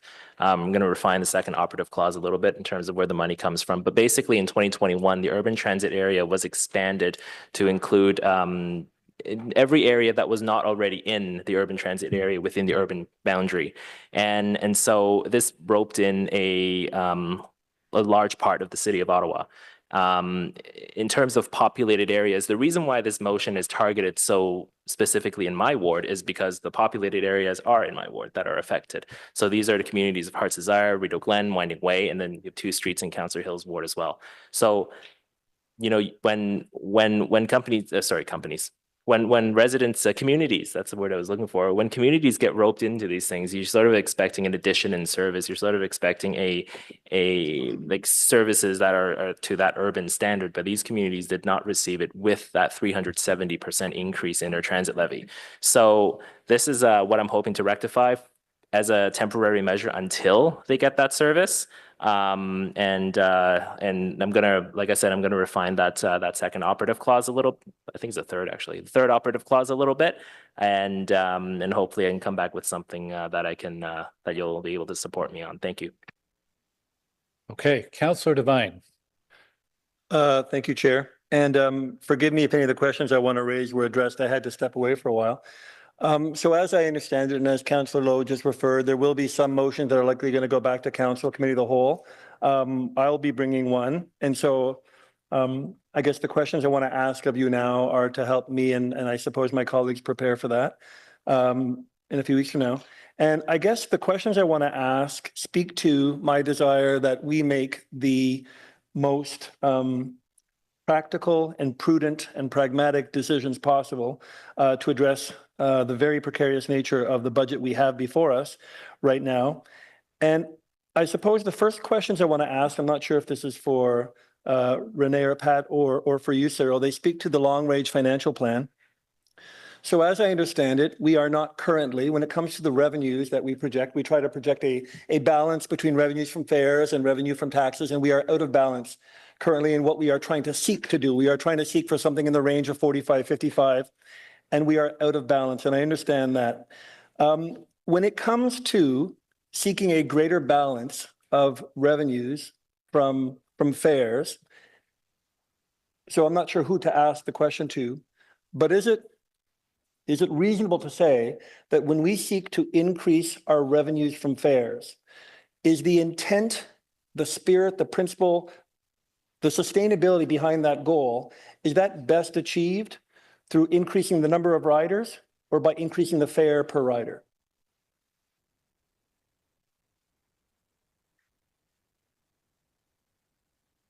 Yeah, so Chair, I'll go quickly. I mean, I think the reality is both would contribute, right? So if Both would contribute, but if we had a higher choice fares, between, higher ridership, lower fare, you know, I mean, it's the equation side of it. is the intent behind it, is the most sustainable way of arriving at it? Because, for example, we could charge $20 per ticket and that would see an increase in fare revenue, but is the most sustainable way of increasing the amount that we retain from fares by increasing our ridership? So maybe I can, and I said that, I think in the middle of this day, typically around the world, when we augment the fare, we don't see necessarily a reduction of the ridership if we can for sure improve the service. What will attract people? Definitely, it's more frequencies, more reliability, more services, right? So my colleague in Germany, they tried during the COVID a €9 ticket. They haven't seen any significant increase on ridership. And now they backtracked, but it's a proof that €9, it was cheap, right? And they haven't seen that. So we know for fact that increasing fares reasonably will not impact the ridership at all. So that's why we need to continue to focus on service reliability, better service, how we can increase the customer's experience, etc. I've heard that argument before, that increasing the fares may not decrease the ridership. It is my argument that nor will it increase the ridership. It is my argument that if we want to have greater revenues from fares, that our best way to go about it is to do everything we can to increase ridership as opposed to increasing fares. It is my feeling, my position, that what is in this budget right now is aiming to attain that greater balance of fares through increasing the cost per rider. That is my position. The other question I want to ask, when it comes to this budget, so this budget right now, my position is that this budget is seeking to address a certain state of precarity. And the best way to get around precarity is to mitigate against risk. So I'd like to ask some questions on the nature of risk. Is it fair to say that revenues from transit levies are a more stable and predictable form of revenue than what might come from increasing, reducing fares? Is it more stable and predictable for us to have revenues through transit levies? Chair, yes, because it's less of a variable. Right. Is it fair to say that although we can imagine that increased fares may not decrease ridership, but that there's a certain level of risk? By increasing fares, there is a certain level of risk that we may lose ridership. Would that be a fair statement? Chair, I would say it's an opinion for now. I would say that because it depends, you know, if you need to take transit, you will take it. I have seen traffic increase dramatically over the last several months. I think that it's fair to say that the increased traffic that I've experienced is likely due to the fact that many people are saying, you know, I'm going to drive a car. And that may be attributable to decreased service. It may be attributable to less improved service. It may be attributable to increased fares. I think it is reasonable for anyone to assume that an increased fare, particularly of the nature that we are looking here, can, I believe it is fair to say that will lead to a decreased ridership. And so I suppose the question, I want to turn back to the Chief Financial Officer. If your goal is to have as much stability and predictability in our long-range financial plan, because we are on precarious ground, would you opine that the greatest way of guaranteeing that predictability and stability is through a transit levy revenue from transit levy as opposed to revenues from increased fares? Chair, the goal for finance is to basically adhere to the direction that we receive from council. As I've talked about many times, and as I talked about in the directions report and transmittal report, the budget is developed by all the long-range financial plans, transportation master plan, infrastructure master plan, DC background studies, fiscal framework. Those are all guiding documents that we use to compile the budget. If council gives a different direction that outside of those frameworks, that's what staff will do. Thank you. Thank you, Chair. Councillor Carr. Thank you, Chair. I'm going to recognize it's late in the day, so I'm going to try to make sense of two questions. One of the items that came up and we've been discussing repeatedly is finding that balance between the tax levy and the fares and everything else. We've had a lot of discussions about the need for better funding from upper levels of government, which we don't necessarily have at this point. Other cities are in the same. A lot of talk about how we're in this death spiral of transit. I'm wondering if there is any research that's been done by OC TRANSPO staff specifically on what other cities have as their breakdown and how they fund transit. I'm assuming a lot of them get higher amounts from upper levels of government, but specifically that breakdown between the tax levy and fares, like percentage wise, do we know if we have that done as a comparator to other major cities? And I recognize it's really hard to compare Ottawa because we are 2,800 square kilometers and many cities aren't. Like when I look at, for example, what, you know, even within the GTA, sometimes you got to pay $1 more, or actually that's not GTA, that's Alberta and Edmonton. When you transfer to a regional area, like, but do we have an idea if, like, because right now we're at about 27% fare recovery, are we on OC? Is that about right, Cyril? Currently, right now, we're about 33%. The draft 2025 budget is 66% levy, 34% fare. And how does that compare to other cities? Do we have any idea? I can answer for Montreal because I was there, but the model is totally different. So Montreal, it was 1/3, 1/3, 1/3. So 1/3 on fares, 1/3 from municipal and 1/3 from province. And at STM, where I spent all of my career, so we know that buses were 95% funded by the province and 5% by the municipal. Yeah, so we cannot compare apple to apple for sure. That said, we are doing our due diligence. We are speaking with a lot of people to see what we can bring here at City TRANSPO, even if the model is different. So yes, we are continuously on contact with colleagues and see things, trains, and that's why I brought Gatineau's ridership, and I said earlier it was 100%, 90%, but they are. We could say 100% regardless because they are at 85% of their service if we compare with the pre-pandemic, and weekend and evening they are close to 100%. It's the same thing in Montreal, so we see that there is a trend there, but it's hard to compare with Ottawa because of the situation, and you said that too, because of the superficie, that brings another level of complexity. I'll just add two more things, and sorry, Sarah. We do have the financial calculations for every major transit system in the country. That's reported annually to the Urban Transit Association, CUTA, and we have that information. And we've presented it here in years past.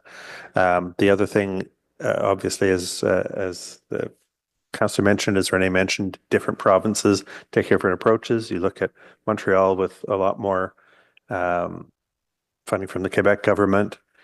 Look at Vancouver with different levies. They don't have property tax the same way. They've got a regional gas tax they can levy, and it's so the legislative framework is different everywhere. Even within Ontario, it's hard to compare because we can compare ourselves to municipalities in the Toronto area, but they also have a regional transportation service, Go Transit, which is 100% funded by the province. So if you look at somewhere like Brampton, Burlington, York Region, you will only see the local transportation function because the interregional is being provided directly by the province. So everyone, and I'm sure there's something else that makes it hard to compare Durham Region to York Region. Everyone's in a different policy framework. Yeah, Chair, I was just going to, Pat kind of alluded to it there, like earlier in the slide, earlier this morning, the slides that we've shown many times before, when we talk about the cost of stage 1 and stage 2, City of Ottawa is, we're north of 55%, where the province, they're paying 100% of the transit network in many of the large investments in Toronto. So again, it's very hard to compare when you look at the different funding models that I would say that we don't have quite frankly, we don't have the benefit of our colleagues in Toronto. Yeah, perfect. Thank you very much. I know we hear lots of examples of how different transit systems work from delegates and from around the table, but I recognize that it's all extremely complex and no system is the same in terms of funding. Another question I had asked about the federal public service in terms of negotiations there. As we're looking to improve transit, I know there's going to be a lot of work on the LRFP. Are we having conversations with other major employers? And the one that I'm thinking about in particular is the Ottawa Hospital, because I have General and Riverside in my ward. I also have CHEO. Councillor Brockington next to me has the new the new Civic campus coming. They run their own little private shuttle. I pass that empty shuttle all the time. And I get a lot of feedback on transit users and the hospital routes. I've shared it with you guys before in many cases. I know you've helped me on one route in particular, but now we've lost some of the direct routes with new ways to bus. For example, no direct from Heart Institute to the I think it's the 55 from the general. Are those discussions happening? Because that is a big population. Obviously, we're not throwing an emergency surgeon who's got called in onto a bus to for surgery, but there certainly is a lot of more civilian type positions at the hospital that do rely on taking the bus. Mr. Chair, yes, we do. We've talked at length multiple times with the Ottawa Hospital. They've asked some questions. We've designed some routes for them. Those are in place now. We've given them some other options, some of which they haven't picked up on yet, but at the staff level that we're working at, they're still interested in them. We worked quite a lot with Amazon in Barrhaven to tailor the bus service to their volumes and shift times and seasonality. And there's another major employer who it's in my inbox. I just haven't got back to them yet because of what we've been working on these last few weeks. So yeah, we're talking to big employers all the time, and we're getting more structured in making sure that we give them the same pitch, the same offer, and the same opportunities. Okay, thank you very much. And I think my last question is for the chair, and this could be because I'm tired, but I'm having a difficult time understanding voting on Councillor Tierney's motion that he's bringing, which would effectively restore Wednesday service that we actually never voted to take away. That would have happened as part of the budget. So I'm a bit confused. If we do absolutely nothing today, what goes to council is what's in the budget book, which is a cancellation of Sunday and Wednesday free transit and 120% increase in the seniors pass and everything else. If we pass Councillor Tierney's motion, it restores Wednesday and adjusts the senior pass rate to $78.50, and that's what goes in front of council. Now, when we get to council, if people have other adjustments they want to make to that part of the budget or any others, they'd have that opportunity at council. And we'll have at least one motion from Councillor Bradley regarding seniors that will likely be referred today to Committee of the Whole as one possible change, and other motions as well.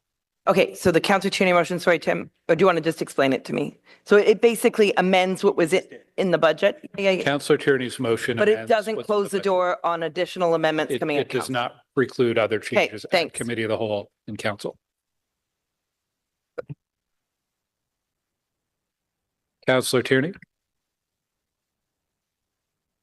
All right, thank you very much. And it's been a great day, and thank you. A lot of questions, and thanks to staff. I drew the short straw in our working group to go ahead and move this motion forward, and I'm fine with that. I got thick skin. I did want to, there were some comments about this is a difficult budget. Before I ran, I think the worst budget, and it wasn't even budget related, it was the 53 Days of Hell with the worst transit chair in the history of Ottawa at the time that led to his ejection from council with only 30% in 2010 election. Thankfully, they got a great representative with 82% and is doing a great job in that ward now. That being said, we also went through the milk run years with Councillor Deans at the helm. That was tough. We had full rooms, and I know you guys were around, and Pat was around, and we had people screaming at us. Is this difficult? Absolutely, no doubt. But at the same time, we're also working to make sure that it's a sustainable system. People are willing to pay if it works, and we all agree it doesn't. We know there's problems. So what's in front of you today, and I think we've looked at the numbers, and we even saw there wasn't even agreement on Jessica's motion. There wasn't agreement on my motion. It's going to be hard to please everybody. And I think it's been well articulated. If we don't pass this today, ensuring that we lower the benchmark, and we've used the tools as a group. These are the only tools we have. Otherwise, I would do a reverse auction and I keep battling with Jessica about how low I can go. But I'm also grounded in reality. That's just soapboxing. It doesn't actually mean anything. What will mean something is if you can convince and find the money at the council meeting, a committee of the whole. I would certainly look at that. But what we're actually stuck with here today is what's in front of us. I think we've also looked at the fact that we looked at the discussion. Some people don't want the Wednesday. We evaluated this very thoroughly to make sure that our seniors get to their medical appointments that are pre-booked, that they benefit from the 5 months where they'll have 5 Wednesdays versus 4, and the rest of them all free for the months. We looked at the seniors fare. And I know the comment made by the councillor was, well, they might not have the money in the pocket. Prime example of the people, if they don't, maybe they should be going and applying for the low discount. But at the same time, it's a good reminder. I hope I'm going to check everyone's e-blast. You better have that in there because I'm learning about this too, and I'll be a senior one day myself. There's free money. Don't burn it. The provincial government made changes and you can claim that. It's sitting there right now. Even if you had a Presto Pass from last year and you're a senior, pull your receipts, claim it on your taxes, you're getting money back this upcoming year. All these things that factor in, we've reduced that window. We've gone from a very large, completely crazy number, losing 2 free transit days to restored Wednesdays. We've dropped it down to $78.50, and when you take the provincial and you throw that in there as well, it boils out to $66.75. And we heard from the COA, yeah, the council on aging, yeah, that's better. That's better. Of course, you'd want 0. When we're moving towards the target, with the new world, $58.25 is the new low rate for people that really, really need it. You look at the delta, it's $8.50 between our most needy population, which also will be applied for by seniors that require it, and the senior rate to ensure sustainability. Nobody is going into this saying, yeah, we want to pound on seniors. I think I've been very vocal about that. I think we all lost our minds when we originally saw what came out. And to pit students versus seniors, that's a whole other discussion. That being said, I don't want to have people gamble. I'm going to call for a recorded vote on this because I'm not playing euchre, to use the seniors term, based on politics. And if not everybody supports that, you are literally going with this large number and taking risks that we might not come back with a lower number. It might actually be a higher number. We don't know. So at this time, Mr. Chair, I think we've done a lot of work on this. I think I'll take the beating, fine, whatever, by uninformed individuals that don't know the specifics of it. I want to continue to work with the COA. We've had a great relationship, and that's where we're going to go forward. So I call for the recorded vote. Thank you. That was my wrap up. Councillor Menard. You're calling for the vote. Pardon? Okay. Well, I was going to wrap up. Oh, My thanks. prerogative as chair. Yeah. Chair, do you want me or you want me to hold off? Hold off for now, Councilor Menard. Councilor Tierney, just in the interest, we've had a long day. And I don't think I've given everyone the opportunity to wrap up. And I was also going to give people a chance on the motions they've introduced to wrap up. I know you've called for a vote, but I think just out of a fairness to everybody having a chance to weigh in after 8 hours. We could still have a recorded vote, but I don't want You to. want to break from the norm? I have don't no want to problem with that, and I'm glad Councilor Menard's here to vote, but I do want a recorded vote on the motion that I have in front of us. Recorded vote. Point of order, Chair. I don't think you can call the vote if you've had a chance to speak. Only if you haven't had a chance to speak, maybe the clerk could weigh in on that. Well, I believe you're right, Councilor Bradley. Thank you on procedure. Okay, Councilor Menard. Thanks, Go ahead. Chair. Oh, thanks so much, Chair. I just wanted to I guess, wrap up the two motions that I have there. I think staff have facilitated a lot, including over this past weekend. So very much appreciate their efforts, and for the students that came out today to speak to this. This isn't perfect. I'm really concerned about losing the 11 and 12-year-old free and the 13 to 18-year-olds who are going to be paying a full adult fare. I still have concerns about that, and council remains. I am pleased to see from staff that our transit for seniors on Sundays that we offered, the cost is only about $100,000. That's such a minimal amount to provide that service, and so I anticipate we'll see some motions at council to try to ameliorate that. And just for that reason, I think there is a better motion on the table. I don't think that the long range financial plan result here on the motion that's come forward is a win for us. I think seniors are still going to be upset at a 60% increase and losing Sundays for free, and the increase in the overall fare, and then having to apply through a bureaucratic process on the 5825 for the Equipass. So I just think, we probably have a better result for, I guess, 94 cents. We talk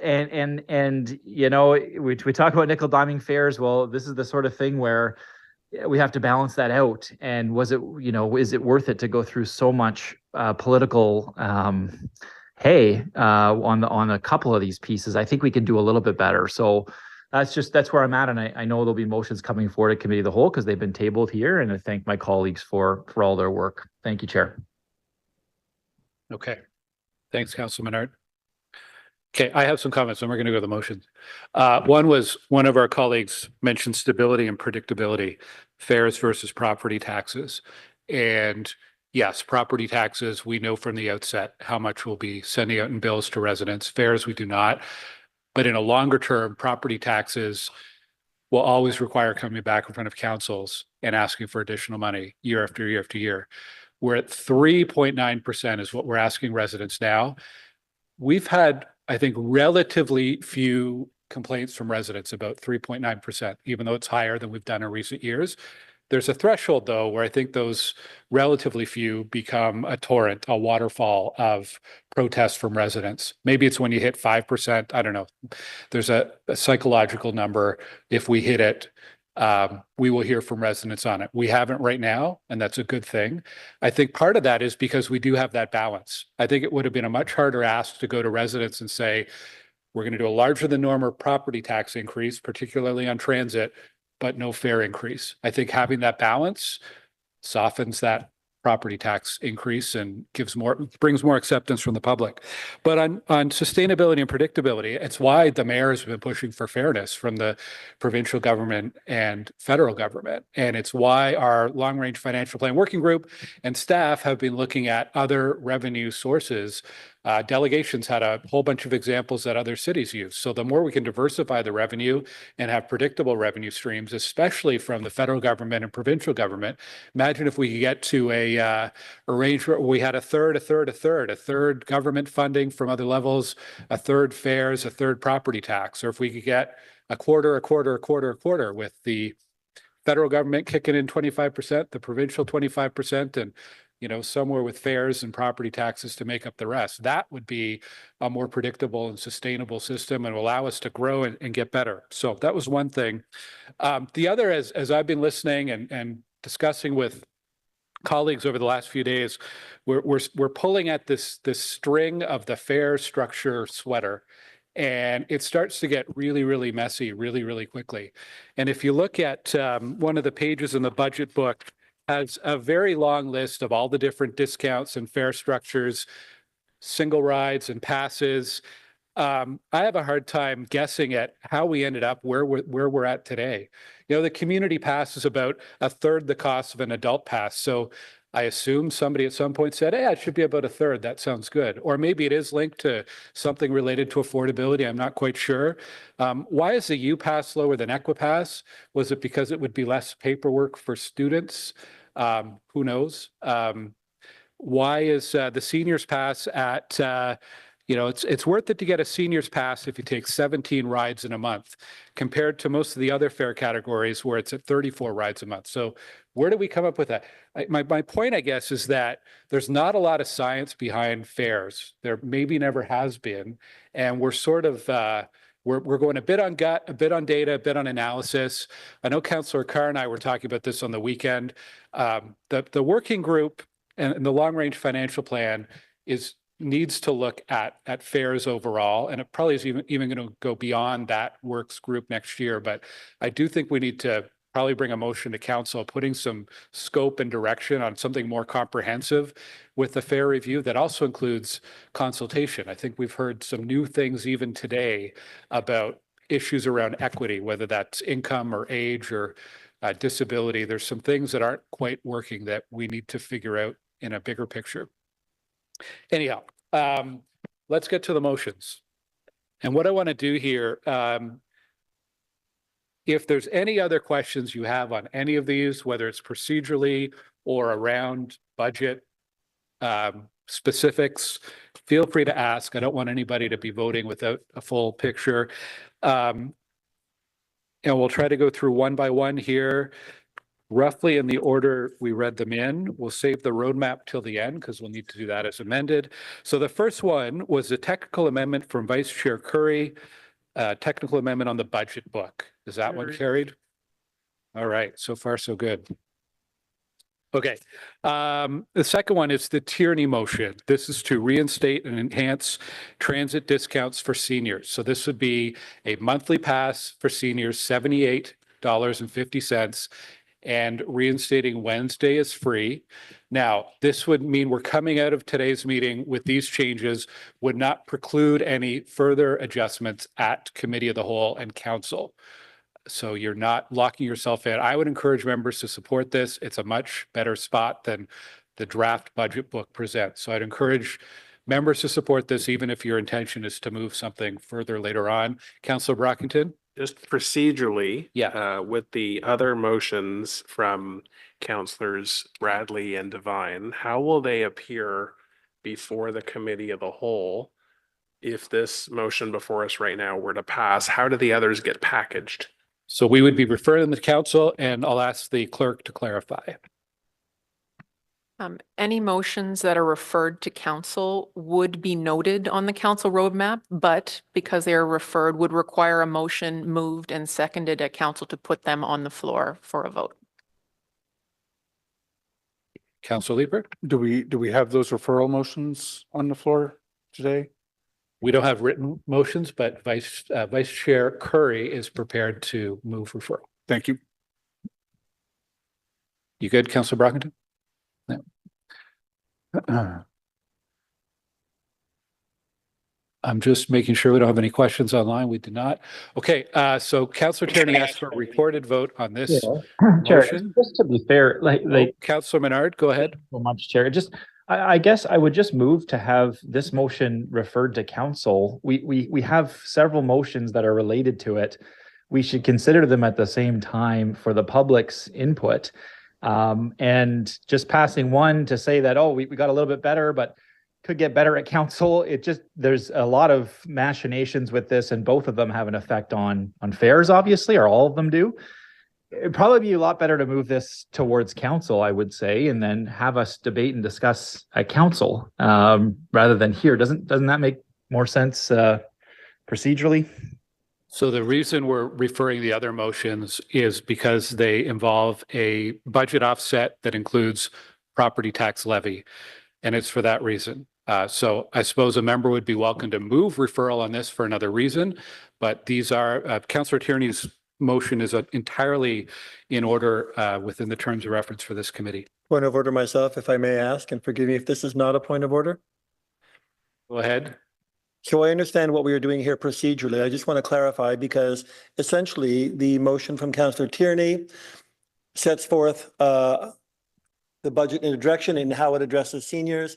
The motions from Councillor Bradley and myself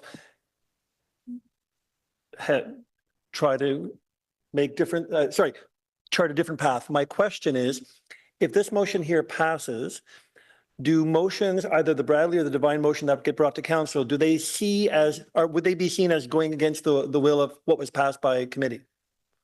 If committee approves this, and therefore, I'm just trying to clarify, is the only reason that we're deferring those because of a procedural? What I don't want to have is a debate at council where two different motions, which not contradict, but go in a different direction than this, are seen as going against the decision of commission.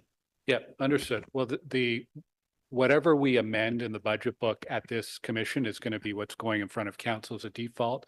But any councillor can advance a motion, and these motions that have been referred can further alter the transit part of the budget book. I'll ask our city clerk if there's anything additional. That's correct, Mr. Chair. Council can always approve, amend, or vote against any recommendation from standing committee. Thank you. But to a degree, whatever Divine or Bradley motion get brought to council, it will be seen as going against the recommendation of Transit Commission should this motion here pass. No? I'm just trying to. It'll be a new motion to be considered by council. Thank you. Just trying to be careful. Thank you. Okay, can we get a recorded vote on this, sir? Please. Councillor Hill, Yes. Councillor Tierney, Yes. Councillor Leeper, Yes.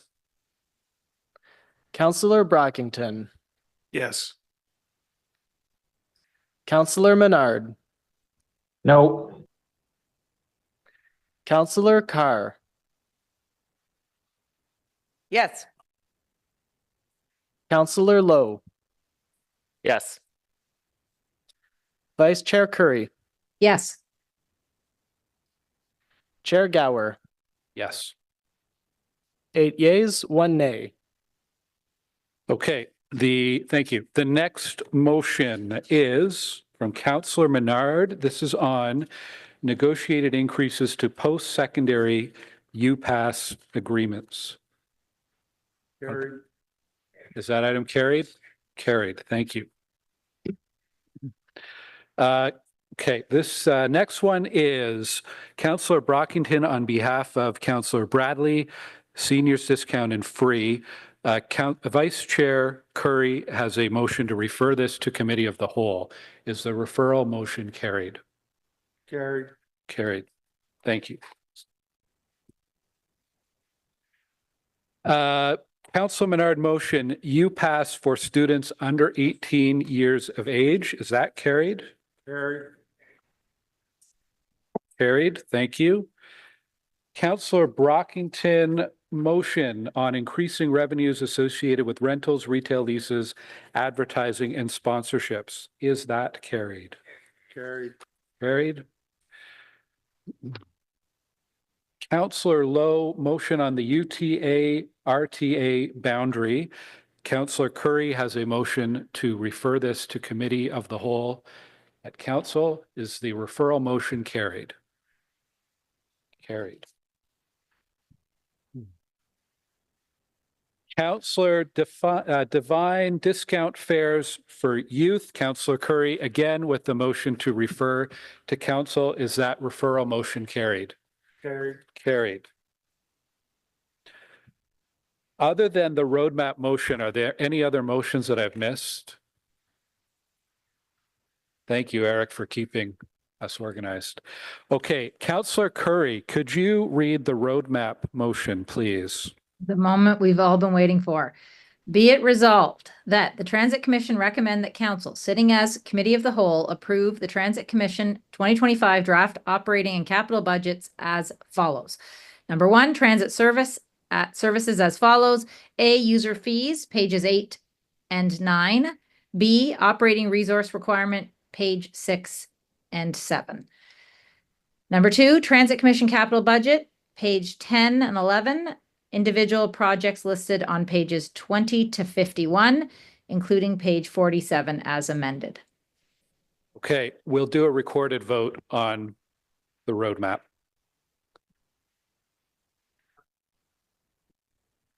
Councillor Hill, Yes. Councillor Tierney, Yes. Councillor Leeper, Yes. Councillor Brockington, No. Councillor Menard, No. Councillor Carr, Yes. Councillor Lowe, No. Vice Chair Curry, Yes. Chair Gower, Yes. 6 yeas, 3 nays. All right. Thanks, everyone. That concludes the draft 2025 operating and capital budget item.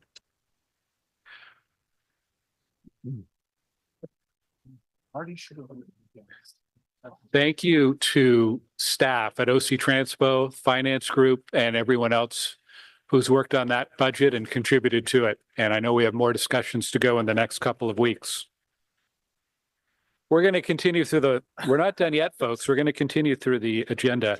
There's no in-camera items. Are there any notices of motion? Are there any inquiries today?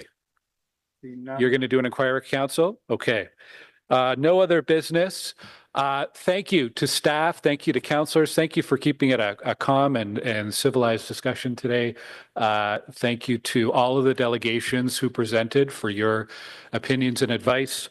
We are adjourned, and our next formal meeting, well, we have a meeting in December, an extra meeting, which will be a quick one because we're just going to deal with the monthly update, mostly around ridership stats and maybe some early news about LRT 2 and 4.